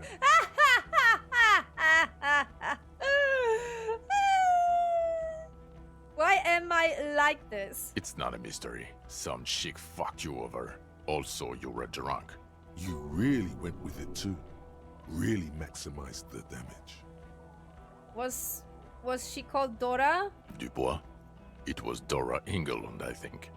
You've said her name, but you weren't married. Oh. You were engaged. Oh! Dora Engelund. Something like that. Half Vazan. Vasa is where beautifully and impossibly blonde people come from. Oh. So you weren't even married? No one is married anymore. This is Revachol. When was that? When was this? God, I don't know. 6 years ago? She was way before my time. 6 years and you haven't gotten over it? Yeah, exactly! What the hell is wrong with you? That's what I've been saying! 6 years? Yeah. Or 7. You're not doing too good there. It's an old man thing. 2 old years equals 1 normal year. That and Dora Engelund really tore you a new one. A big one. Who was she? Incredibly bangable. No, I mean, what did she do? She was incredibly fuckable. A beautiful bourgeois woman. Wayfish. Like a Welkin, basically. Snow Welkin. Blonde Welkin. Heartbreak Welkin. Pain Welkin. I've only seen a picture, but it's obvious you formed a real spiritual connection with how pretty she was. One you never recuperated from. Look, the sun is going down. It's time to go home. I think she taught in the Académie des Arts, east of the river. Way east. Hard to say which came first, the middle-class chick or the drink. Egg and the chicken kind of thing. My point is, you need to see a psychiatrist about this shit. Not a psychologist. Several degrees harder. Is there something harder than a psychiatrist? A forensic psychiatrist? Go talk to that. In other words, he's heard enough about this. Okay. Am I a dirty cop working for La Putra Madre? No. No? Because a suspect seemed to think... You're too unstable to work for a mob boss. You're suicidal, Harry. No mob boss would take you. I assure you, I wouldn't consult for a corrupt unit. He would immediately backpedal out of it. I told you it's not that bad. Precinct 41. What kind of station is it? Us? We're the bloody murder station, haven't you heard? We're the bad guys. No one likes us. That's not true. Jamrock is too big for one precinct. You're just understaffed. And everyone respects the 41st. You have Captain Price. Thank you, Lieutenant. You're being kind. It is an understaffed station and the district is too big. Which is why we need to... It is head northward. Get back to it. We left Torsen and McLean to run the Sea Wing. It's not good. Torsen and McLean? Mac the Torso Torsen and Chester McLean. They're not fit to run a wing. Believe me. Things are shaky as it is. They are damn iconic though, Torsen and McLean. An iconic duo, I take it. Yeah, not like us. Two clinically depressed old men. Where's the contrast here? We are garbage. And the Sea Wing is... God. There are 4 wings, Harry. A, B, C, and D. We're in C. It's made of losers and clock punchers. You and I reconceptualized it as a task force. It was a mistake. There's also a lot of outside help involved, not only me. Other losers too. He's anything but a loser. Although he would like to be seen as one. It's cooler that way. And Pierce is... Ptolemy Price? Price. He's the son of the old Price, one of the founders of the RCM. Oh! He's one of the most highly regarded men in the force. You're lucky. Somewhere under the curved roof of a former silk factory, shaped like a ladybird with 2 chimneys, Police Captain Ptolemy Price sits behind a heavy wooden desk.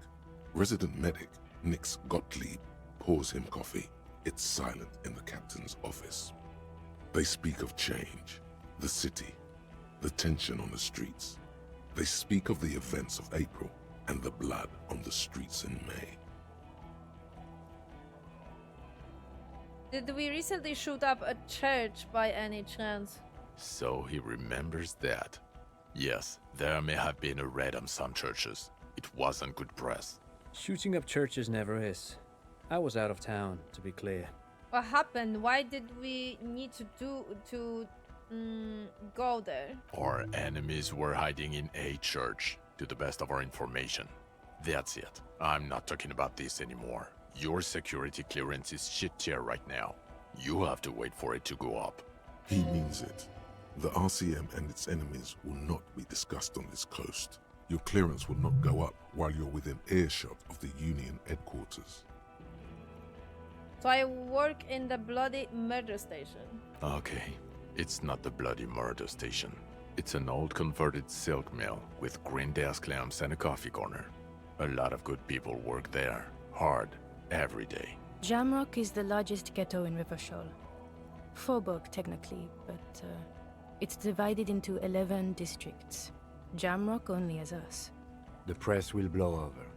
Jamrock is lucky to have you, and it's often considered to be the greatest of the districts.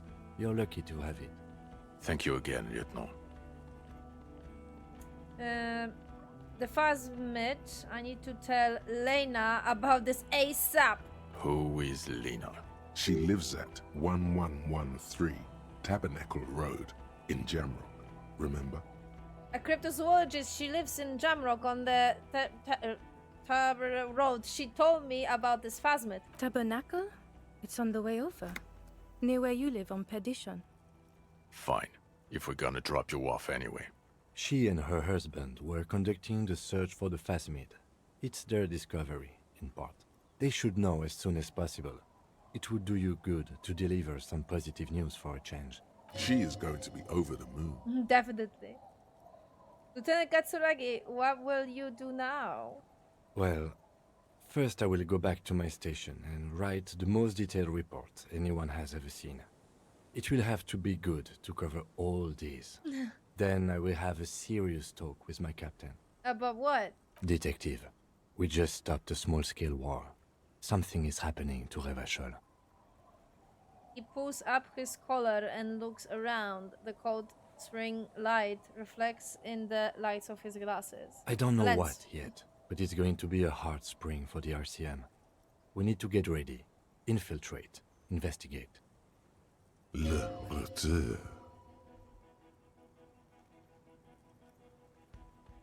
Wait, you mean the return?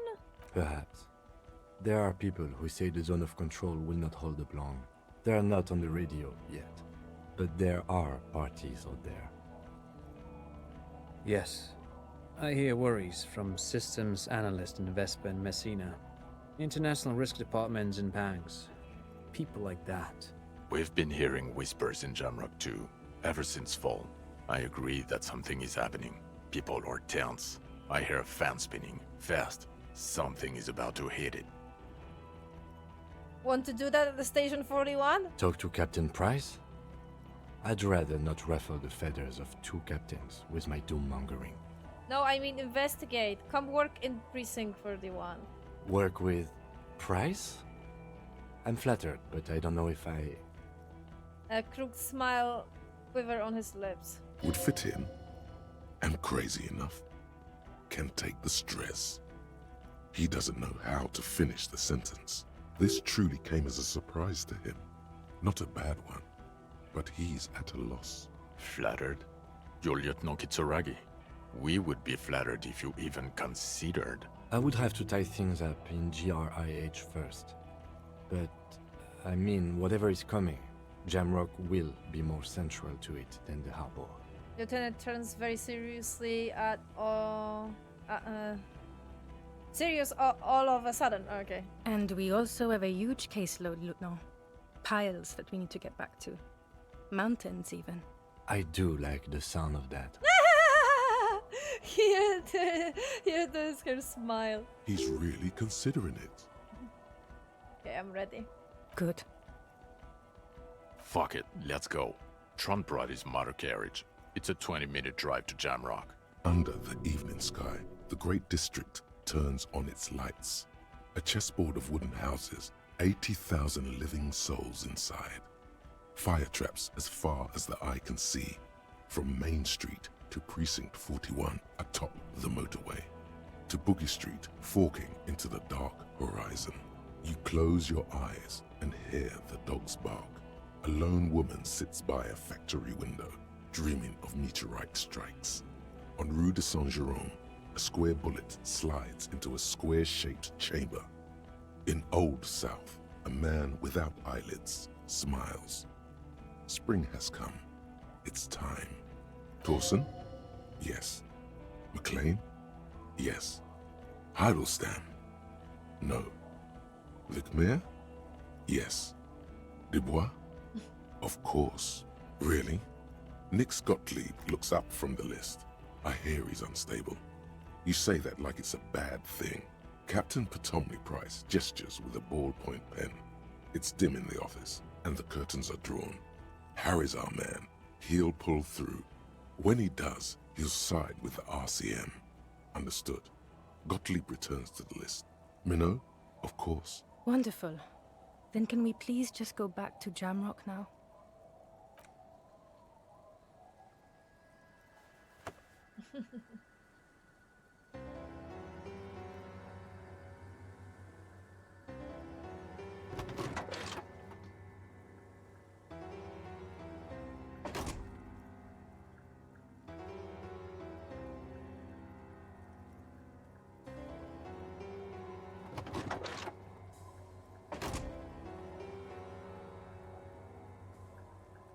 Aww.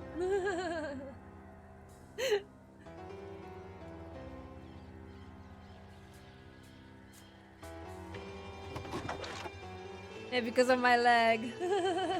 But still. Aww, that's adorable though.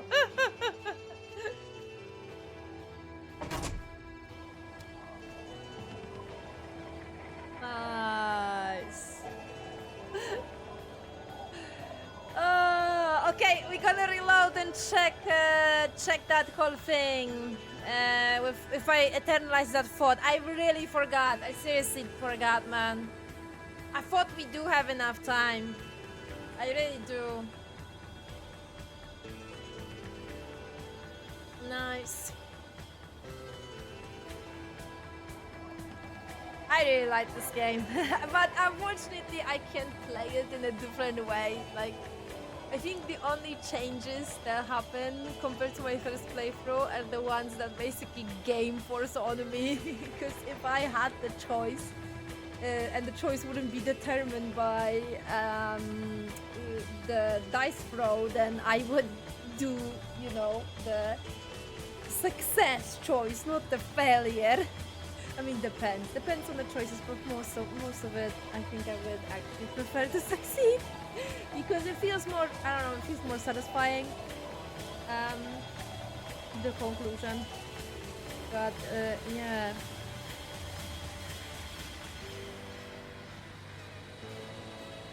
It is common. I know, right? Is the dialogue at least like worth it? Is there something interesting? Should I actually like reload and check? Should I do the whole ending part again? Or should I just leave it? I don't know. I'm actually not sure anymore. Because if the change is just like, I don't know, like couple of dialogues or like maybe, I don't know, 3 more dialogues, then meh, I can live with that. I can check YouTube, I guess. But I am sad that I forgot about it. Because yeah, I would speedrun through it, basically. I would just grab a book or some other item, I would click it 2,000 times for time to pass, and yeah. There you go. That was good. Still, it was very nice to experience it again.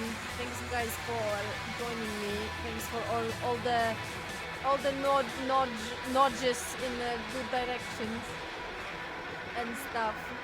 I really had fun.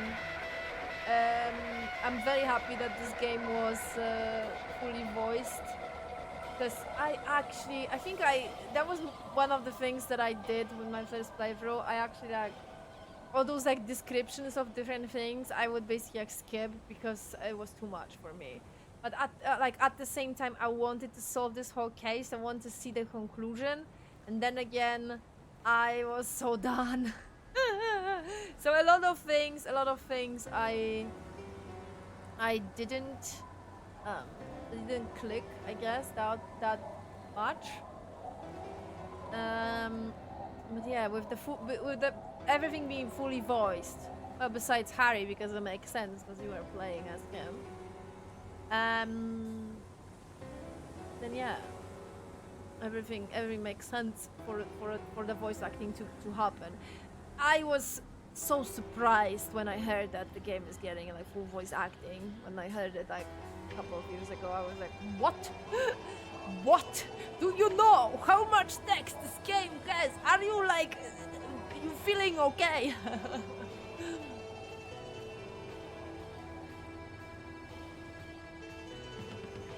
In the end, you get the recap of the first passage, but this ending is beautiful. So am I getting like some extra stuff in the ending if I complete this thing? Oh man, now I'm tempted to check that if I'm getting some new things. God damn it.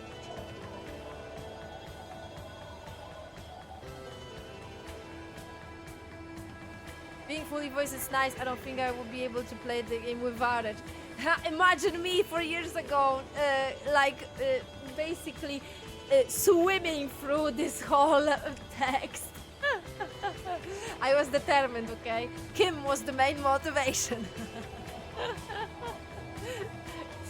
I think for most of people, I think. And I mean, I heard that if you do like different builds and different things, that you have a completely different experience, like the completely different things are triggering. Which, yeah, I mean, cool, but I like my Harry, you know. I like my Harry being a good detective. I like my Harry being like sentimental and like, you know, I don't know. I just can't take it. I can't build Harry in this like, I don't know, crazy freaking tank machine, and I don't know. 100 points to what was it? Shivers and a freaking pain threshold. Like, nah. This is not canon. This is not happening. Or can you imagine the whole like run when you make him hate you? Oh no! This is not my Harry. No! I think I would die inside. No happening, ever. I'll just check YouTube. Nuh-uh.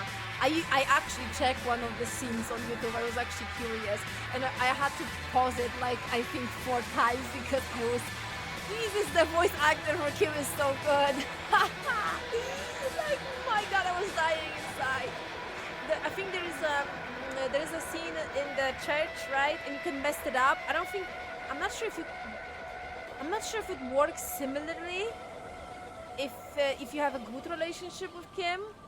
But let's say I'm not sure how it works. But you can mess up, you know that throw when you can convince Kim to dance with you, right?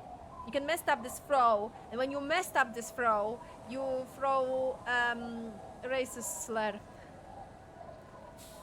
And it's, oh God, the whole scene. Oh, yo. I was like, I was dying. Seriously, I was dying. Oh god, it was pain. It was such a fucking pain.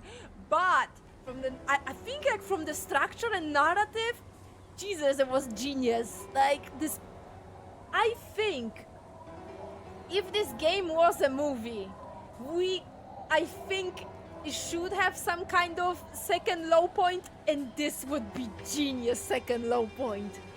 Oof, oof. But if you actually turn it like for a bonding experience for them, that would be perfect. Not to divine them, but to make them more close. That would be very good. But in general, that scene is pain. But yeah, it's, oh yeah, I had to pause it like I think 4 times because oh my god, the dialogue, like the delivery of the freaking voice actor of him. Oh Jesus! I could feel that disappointment. I could feel I was dying inside. Oh, it was bad. So you had to grab a tissue and drop a tissue on the floor.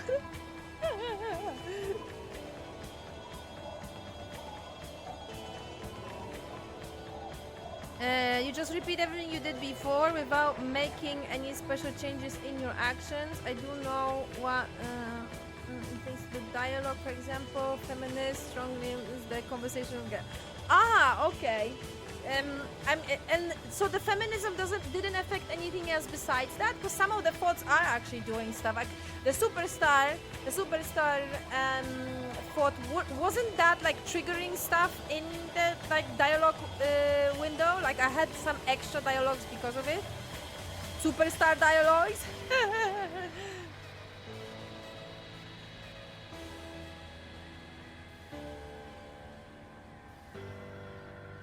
Canon, canon. This is not what the whole Disco Elysium fandom was on canon. I wasn't the only one that felt pain watching those scenes when you like disappoint Kim. Like, my god. Everyone was saying that in the comments. The only thing I regret, there is this one dialogue and I think it's so fucking funny, but I have no clue how to get it. There is this dialogue with the old lady that's washing clothes. And then Harry can say, oh my god, I'm trying to remember what was I trying to say. Something similar to the whole, can I have a fuck with you? The messed up dialogue that you can have in Claudia. But he was like, oh my god, I don't remember how it goes. I don't remember. But yeah, he can say something like that to the old lady in like, let's fucking go! But it's like so completely messed up. And Kim is like, what did you say? And you can even hear that he's about to fucking die from laughter. And you can say, nothing. And, no, that's not what you said. It's so fucking good. And then another option is like, fair enough, I said let's have a I don't remember. Let's have a fuck. And then Kim is like, nah, you ruined it. It doesn't work anymore. I was dying. I was like, that's a good one. I think there is an option and you can say, let's have our fuck, like let's go both of us. It's like, no, it's not working. It doesn't, you ruined it. You should have said that first. It's so funny. There's so many, so freaking good written dialogues in this game and you are not able to hear all of them because everything depends on your dice throws and a lot of things that are depending on your abilities because some of the dialogues are not triggering if you don't have enough in specific ability. So for example, this whole scene that you can convince Kim to wear the piss fuck jacket, that's not gonna even trigger if you don't have enough level in authority. You can redo this 2,000 times and it's not gonna even, you're not gonna even have an option. You're not gonna even have a throw. The window doesn't even pop up. So yeah. There's a lot more things like that in the game. and that's why this game has such a good replay value, because you can build your characters differently and you're gonna have different things happening. I think depending on your, like, in quotes, in your political choices, you have a completely different last quest as well. Because as far as I'm aware, there are different ones. There is like the whole like communistic one, and there is the whole like capitalistic one. For Everett, I think there is like an extra quest. If you do enough shenanigans with the you know, the God, what's the word? You know, the whole bourgeois and shit. I think, I'm not sure if Joyce maybe has a quest, but no, she couldn't, because she leaves after the tribunal, but maybe, I don't know. But yeah, I actually did the whole, I got the quest for the, you know, the whole entrepreneur one. Because I did the whole Cindy thing. But then again, I accept the thought. I think if I would reject the thought, then this whole thing wouldn't happen. And maybe something else would trigger. I don't know. I think it counts your points. I think it counts your points towards which dialogues you choose. And you have like different statistics for different fractions. And then depending on how much points you had in those fractions, the different last quest is gonna trigger. I think it's before the tribunal, right? It needs to be before the tribunal, not after. Some things you can do actually after the tribunal, and they have different, they look a little bit different because of it. Yeah. I mean, there's a lot. There is a lot. It's an RPG. Usually it's like that, is it? Your second playthrough become a recap of your first play. Not exactly, because in my first playthrough, I was very like a real detective. Like, I am like that with detective games, okay? And I was very like, yes, this case, I need to solve this case is the most important. Like, I didn't even like fuck around in any way. So I missed so many funny dialogues that you can't even imagine. And then after some time, when the game was like already released, I found out that there's so many funny dialogues that I missed. I was like, fuck! I was so devastated. I was like, fuck my life. I thought, I thought I need to be by the book detective, man. I need to solve this case. Oh man, I was basically pretending to be a Sherlock Holmes. And then it turns out that there's so many funny dialogues with Kim if you basically like fuck around, and there's so many funny dialogues with other NPCs in general. And yeah, and Kim's reactions as well to some of the things that you can fuck around with. It's, yeah. So when I decided to play this game on the stream again, I was like, definitely 100%, we are doing the Disco Cup, Star Cup thing. I'm gonna fuck around. I mean, not like extremely, but still I will fuck around. So yeah. And I was definitely in this playthrough. Yes, I know I saved scum. I'm sorry that I did. But god damn it. I give up after this whole messed up in the second day. Like, I tried so hard. I tried so hard to do that fucking jump to get to Everett, and I couldn't. It was 6 fucking white checks. 6 fucking white checks. And I failed all of them. And I got so mad. I got so mad. I've been holding for 2 weeks. We threw the whole marathon of Disco Elysium for 2 weeks. I didn't do any save scum. I accept all the failure, because then again, I found out after some time when the game was released that people were saying that, oh guys, the failure is fun as well. You need to accept the failure. There are some very funny outcomes if you fail. And again, when I played it for the first time, I'm a perfectionist, okay? So I remember that a lot of times when I failed in my first playthrough, I would be like, reload instantly. Because I was like, fuck, my choice needs to be perfect. I need the best outcome. I need the best ending. But yeah, this time I basically accept a lot more failure. I mean, again, I give up after 2 weeks, and I was very mad because fuck the RNG and fuck this.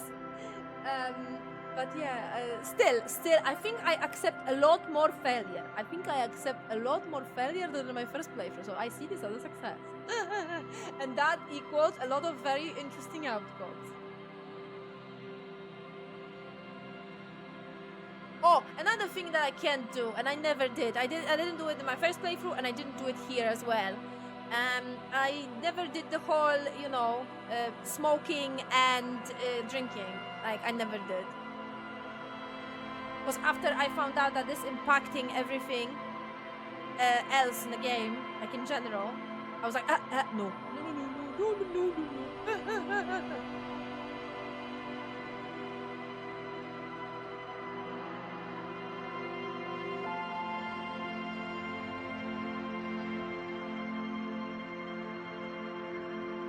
But if you play for the alcoholic, something of it. True. But I can't, man. I just can't. I can't disappoint my boy Kim. I am. You know what it is with that meme? The whole meme with games. Games make people violent and or something, and then the like. Picture above, it's like crying person, and it says me when I offend an NPC in a game. That's basically me. I can't play like this. That's why I never played any GTA. I don't enjoy that type of gameplay. I don't want to be mean.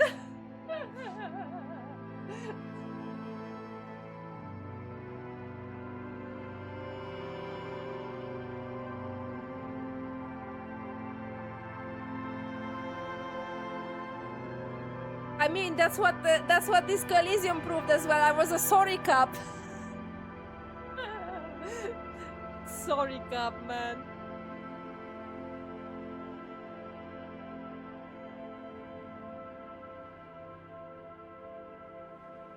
Yes, every NPC that I will run over with my car, I'll be like, sorry. I mean,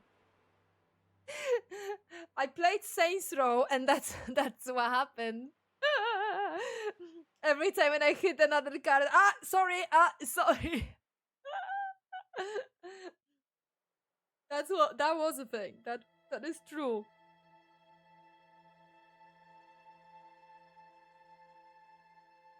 I watch all the VOD of the playthrough once you upload them all on YouTube.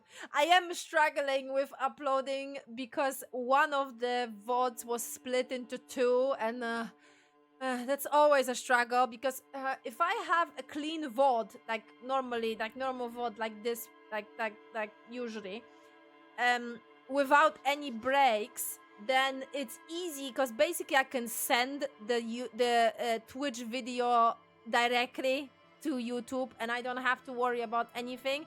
If the stream splits in two, then I need to download the fucking file to my own PC, grab a fucking editing software, connect those two splitted fucking VODs, then process the whole video, which equals that my whole PC needs to work the whole night because I need my CPU to fucking process this video, right?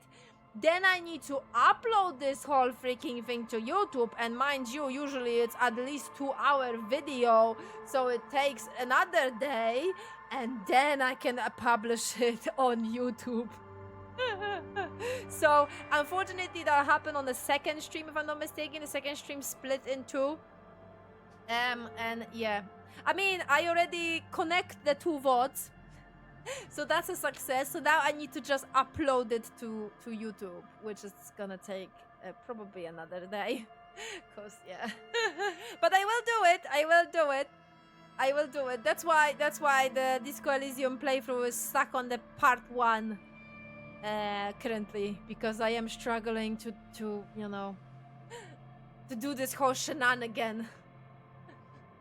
But it will happen because it only happened in the on the second stream from the game, and then it never ever happened on the other one. So I have like completely nice, clean parts of other streams of Disco Elysium. So it's basically just, you know, just send and that's it. Bada bing, bada boom. That's a lot of work, unfortunately. Yeah, currently it's only one part on YouTube currently because of that. So yeah. But yeah, we end Disco Elysium. I feel sad. I don't know. I think, you know, I don't know. I think I need. I am sad that we didn't have like actual like, I don't know, like ending with Kim, if that makes any sense. Like only with Kim. Like some kind of. I think it would be perfect to have that. You know, like some kind of, I don't know, like a last chat or something. Like a goodbye in quotes. I think that would be perfect. That would be the only thing I would change. Cause yeah, cause it's like something is missing. Something is missing.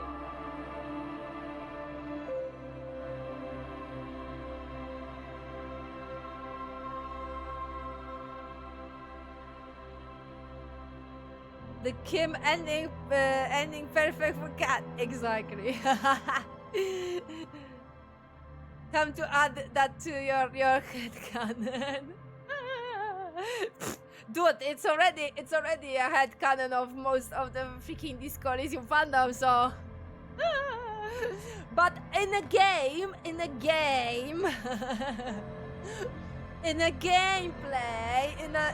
actual game, it would be nice to actually have like this last chat or something. I don't know. I think it would be nice.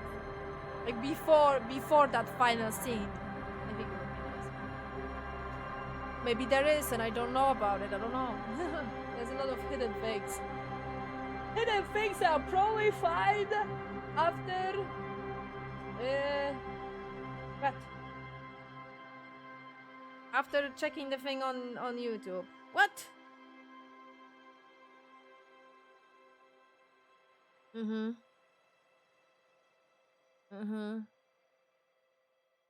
Okay, Twitch sent me some kind of message. Never mind, fuck Twitch. For now. The new DLC called the Kim ending. Nah, it would be nice if we have like some after, like what happened after. That would be nice as well. I mean, technically it's supposed to happen. Practically, it's not gonna be the same. Because at the moment, it's actually quite interesting, but the thing that happened to Disco Elysium developers is the most Disco Elysium thing. I'm laughing, but you know, it is insane. It is insane. Basically, the ZOM, that publisher, they basically kicked out the whole developers that create Disco Elysium. They completely took over the rights and everything, and the main like people that create the story and create everything, they are out of the picture. So as far as I'm aware, ZOM is actually planning to have a second Disco Elysium, but fuck that. This is not gonna be Disco Elysium, because you know, main people that were part of it, they are not part of it anymore. So fuck you. I'm not touching it. As far as I'm aware, the whole case is a lot more complicated, but like simplifying it, as far as I'm aware, this is how this looks like. But yeah, it's a lot more complicated, because like there were like mismanagement, and there was like a lot of stress in a team, and there was like complete like you know, they didn't know what they're doing, and it's a lot of layers, but as far as I'm aware, yeah, simplified version is Zom is fucked over the developers completely. So yeah, there is a video on YouTube.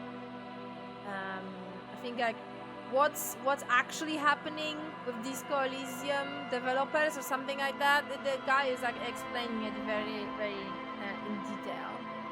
So yeah. It's surreal for me that the publisher would make that decision, considering that this game won so many awards and Game of the Year as well. But you know, greedy company wants more and cheaper, and yeah, very Disco Elysium. The most Disco Elysium thing. Seriously, I can't wrap my head around this.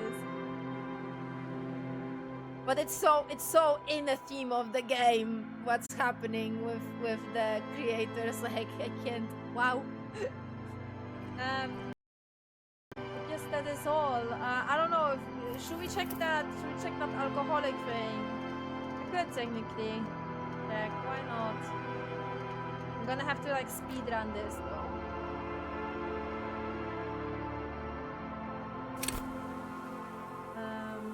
Okay, what are we up to? Are we gonna talk to him, or are we already? What is it? Something is very Mr. The man does not like. He's going. The trembling. Between this and the broken tire, he's old age. The appearance of old age, yes. There's quite a few things about that help. That could be part of the shock. But you're right, something is off. No response. Then how did we see it? The doctors will have to look at this. I hope yours. He was in a. He does not. I mean, why not? Portrait's broken. It's 3 meters tall. You mean pheromonal? Humans are humans. You should be more careful, detective. A valid hunch. He did. I have absolutely forgotten. No one would believe you with that. He stares into the Nothing. The last. If Kuno kicked it. No This is. Did you take this? There. He hears. No rip. Try something else. He turned. He lost. This side. Silent. You've gotten the plastic, the blacks, the strength as all. We should think about getting back to the mainland. Portraits are broken. Yes? Oh, come on! Really? Game. The face of King Right, Frieza smiles at you. For some reason, the smile now strikes you as more forced than it did before. Comrade, but only for perhaps they've. So please. What do you? You flip back to the front. You all face it. You flip back to the. It takes a moment. Why? Obvious. It evokes. As you leave the main feature, though. This so-called that certain you comrade as you but like the only for perhaps so please if you value our you flip back to the front unsurprising you skim the head. Finally there's a brief the writer G good thing okay. You flip back to the front of the magazine. It takes a why obvious it as you leave the main feature though this so that certainly sad you flip back to the unsurprised you skim the head. I think finally at least there's one of the or is it only when I'm doing new dialogue? Just haven't. You flip back to the front of the. Unsurprisingly, you skim. Finally, there's a brief. According to the absolute. I think it's only when I'm doing You flip back to the front. Unsurprising, you skim. Finally, there's a brief. Thus, they is. You flip back to the front of the magazine. It takes. Why? Obvious. It evokes. As you leaf through the main feature, though, you flip back to the front. That's not good. We didn't do anything with this picture. An intricate web of blue lines stretch it. It's still kind of. I just remembered. A police badge on.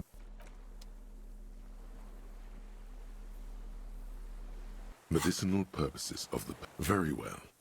Next, lastly, You've created a... Would you like to try again? Very well. Okay, this is Next, the only thing you'll that need to it's gonna combine... do. Lastly, you've created a delicious tincture of Okay. whiskey and... Would you like to... You close... That book is useful.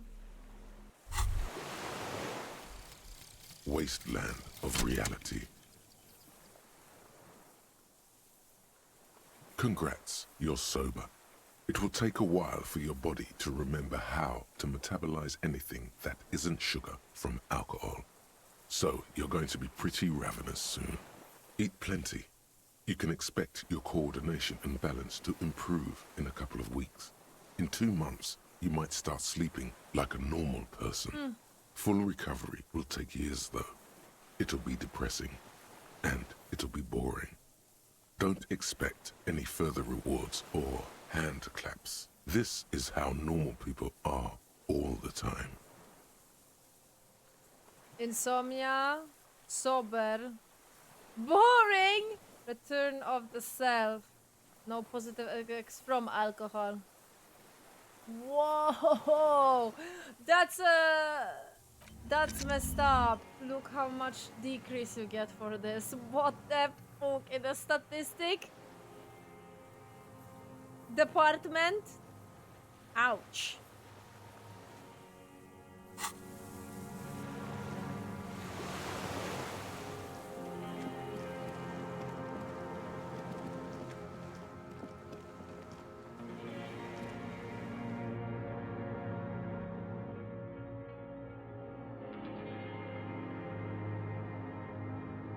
And that's it. That's the only effect of that photo. Like, this is the only way you use the photo.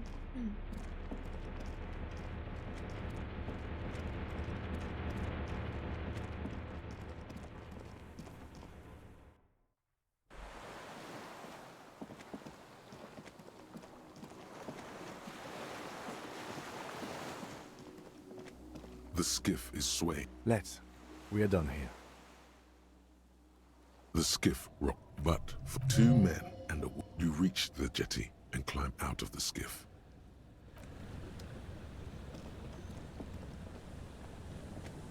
What happened if I press it again? The skiff bobs.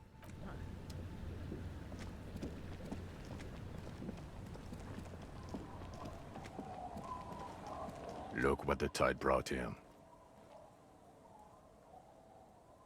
I want to call you a teapot, but I'm honestly kind of impressed. No idea where you got all that gear, but there's no doubt in my mind that some bad people are looking for it. Also, you look like a fucking idiot. Whatever this is, it is Portraits completely are unimportant broken. compared Oh my to god, what it's you've so just sad. seen. This is the man with sunglasses from the whirling in rags. But where are his sunglasses? Who are you people? Hello, Trent Heilerstein. I'm your Yes, goddamn I'm- partner, Jean-Vic Kumar, and this is your special task force. Special Consultant Trent Heidelstein. Hi. We've come to scrape what's left of you off the pavement. Lieutenant Kim Kitsuragi, Prison 57. We've just come from the island, where our investigation led us. The scene is making even him feel as though he has to justify your actions. We might need your help with something later. As if he recalled that he's in fact a decorated police lieutenant and not a naughty boy. But this is clearly a departmental matter, so I'm going to leave you to discuss it among yourselves. You hate to feed me to the wolves. It's good to meet you, Lieutenant Kitsuhagi. Letting the lieutenant know he shouldn't feel embarrassed over the shitstorm that's about to befall you. That's right. And we're not forgetting about anything. Oh, Fine. really? They don't seem bothered, actually. Vic, calm down. I'm Ari, we guessing- want to help you. I'm guessing Trent, this I believe dialogue this is where gonna you come in? be different. I don't quite know what I'm doing here. I was asked to participate. My background is in some... No, Trent, it's too late. What does he have to say for himself? He left you to catch the bullets. Shit, kid. What an You. Maybe you've deserved it.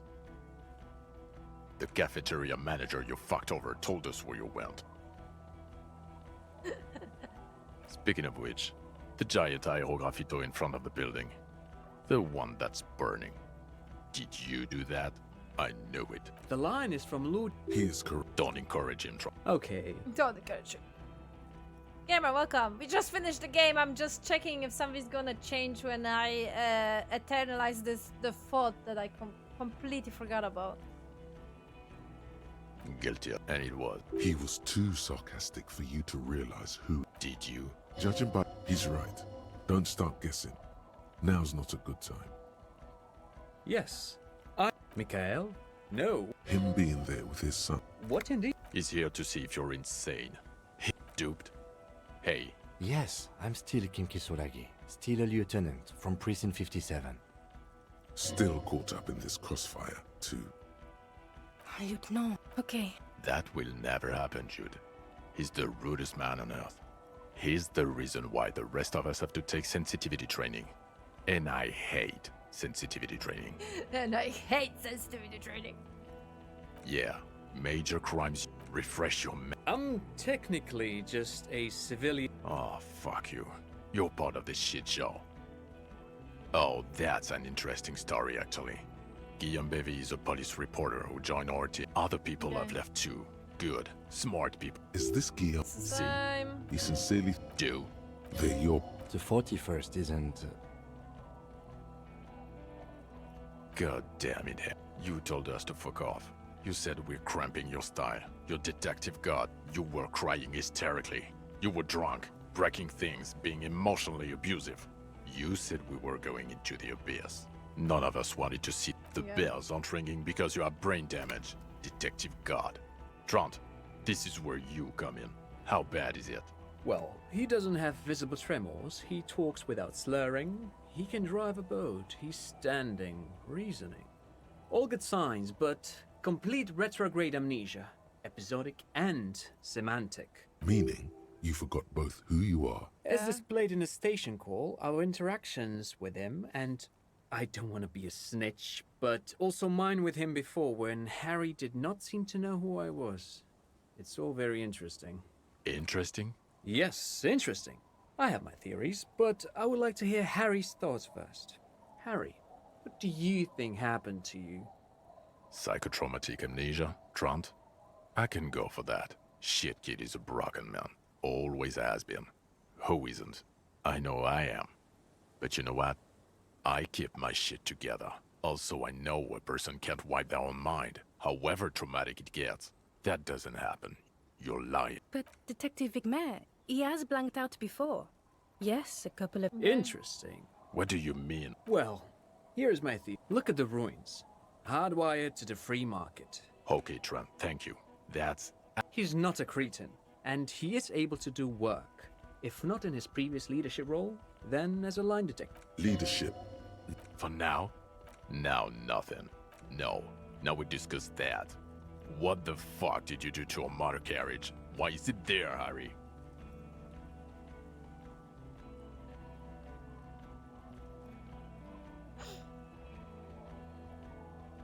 Ha ha ha. Thank you for destroying 45,000. It doesn't matter. The thing that tells people you're... In a rush to demonstrate your badge, you're... Oh. Okay, I didn't drop it this time. Not today, badge. You got it all right. You're showing it to him. Victorious. They're seeing the badge. Badge! Behold, my badge! And your gun? As if having your badge and gun are natural states, not achievements. Gun! Behold all my guns! If anything, I need more guns! I don't care about your collection. You hoarding freak. Is one of them your service weapon? I only want to know about that one gun. Yeah, I got that. He has it. And he didn't drop it. You're drunk like a bum, Harry. Put that thing away before you kill someone.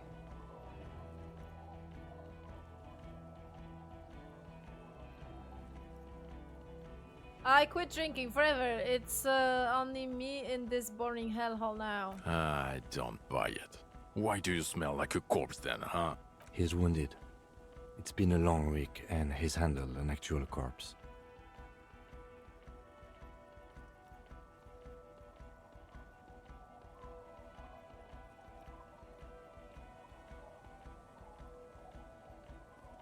Yeah, I handed an actual corpse. I don't believe you. You're drunk. You let a suspect escape, a certain Classier, because you were too drunk to assess a flight risk. We've read the report, Sari. Lieutenant Kitsuragis. We know. Ah, well. Or the fact that you're Everclear's little peony now, compared to the 7 people who were gunned down. He did everything he could. We did everything we could. The company hired and vetted mercenaries. Lieutenant Dubois got between them and the locals. I thought it would be different. This whole dialogue when he's saying that you smell like drunk. I thought it would be different because I did that thought, but no. Here comes the cavalry. He did so at considerable risk to his own life. He was shot and survived only because of his armor. We stopped an execution, not a negotiation. The loss of life was minimal compared to what it could have been. Yes, what he said. Thank you for the input, Lieutenant Kitsuragi. I didn't mean to suggest you didn't handle the situation.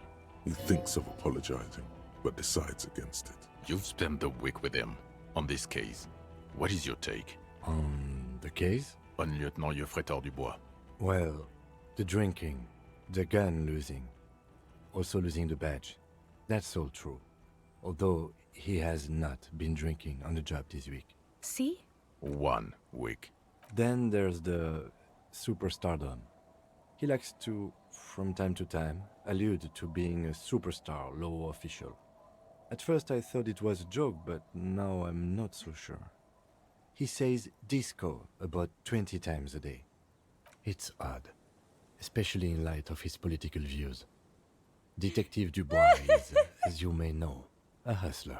He recently commissioned a monument to his own grind in the middle of the roundabout, which is just. And then there's the motor carriage in the sea, something I was not present for. But despite all this, he is a great detective, one of the best I have seen, in fact. Hey, this is different. He can talk human beings into telling him everything, and he doesn't stop. In all the time I've spent with him, he has not once stopped pursuing leads, however far-fetched and tangential. He is tireless, madly driven. Well, except that one time when he stopped to sing karaoke, which by the way was a valiant effort. He really sang his heart out. Yeah, it was what it was. Other than that one time, he has tirelessly worked on the case, and he solved it. We have a confession, a murder weapon, and the perpetrator, locked on the island right now, awaiting transportation. He apprehended a straggler who stayed hidden for 50 years, ever since the revolution, who's probably committed other murders over those years.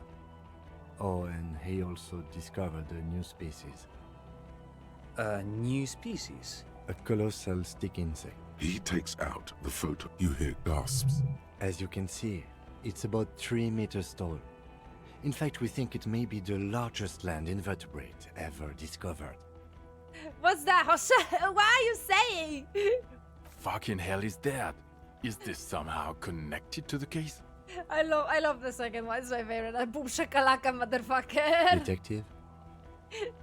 Yes, but also... Boom, boom, boom. Yes, I believe the husband. It's funny. The old man was not aware of the phasmid's presence. Exhibiting a strange, atypical dementia, he fell into a stupor after its appearance. He became near catatonic. So it is connected. I must... Yes. This is a very, very sad man who has just seen something that's made him forget his sadness. Now you make your case. Now is the time. Okay, so now it's the same. or never. It's the same. Okay, I was just making sure. I don't know. I mean, it changed a little bit. It was weird. I think it changed a little bit. The dialogue that Kim has changed a little bit. I don't know why. But it did. Because I don't remember he mentioned that monument before. He mentioned something else. Or maybe I am losing my mind. I'm forgetting things. Anyway, it was just like a detour, like a small detour, because I was just curious. I was curious what would happen. Maybe if I would do the whole alcoholic pot like earlier, then it maybe would affect something else. But like you know, something that I don't have access to anymore. But yeah, oh well. I tried, I tested, I saw it. But yeah, anyway, I guess that is all, guys. That is all. I'm glad that I was able to finish the game before my holiday. So next week, I think we're gonna do because some Bila remind me that I'm not gonna be here for my birthday. Because I will be in America, so I realized that it would be nice to do a nice long stream to celebrate my birthday earlier. And yeah, so next stream is gonna be probably a lot of like I like on my birthday streams I like to replay some games that I have some kind of nostalgia towards. So probably we're gonna organize something like this. Definitely prepare yourself for the karaoke because I didn't do the karaoke for like very long time and I actually miss it. So that's gonna happen. Maybe we even gonna do maybe some watch along. I will think about it. Maybe we could watch a movie of some movie that I have like maybe nostalgia towards. Disney would be a very good choice, like an old school Disney. I'll think about it. But yeah, this is just like a you know, I'm just dropping ideas. I don't have a plan. I will think about it. Maybe on Friday. I will have some time to think about it and decide what we want to do for the early birthday stream, and everything depends on what days I actually gonna have off next week. So yeah, we'll see. But yeah, I guess that's all with this Elysium. I will miss my husband Kim. Sadness.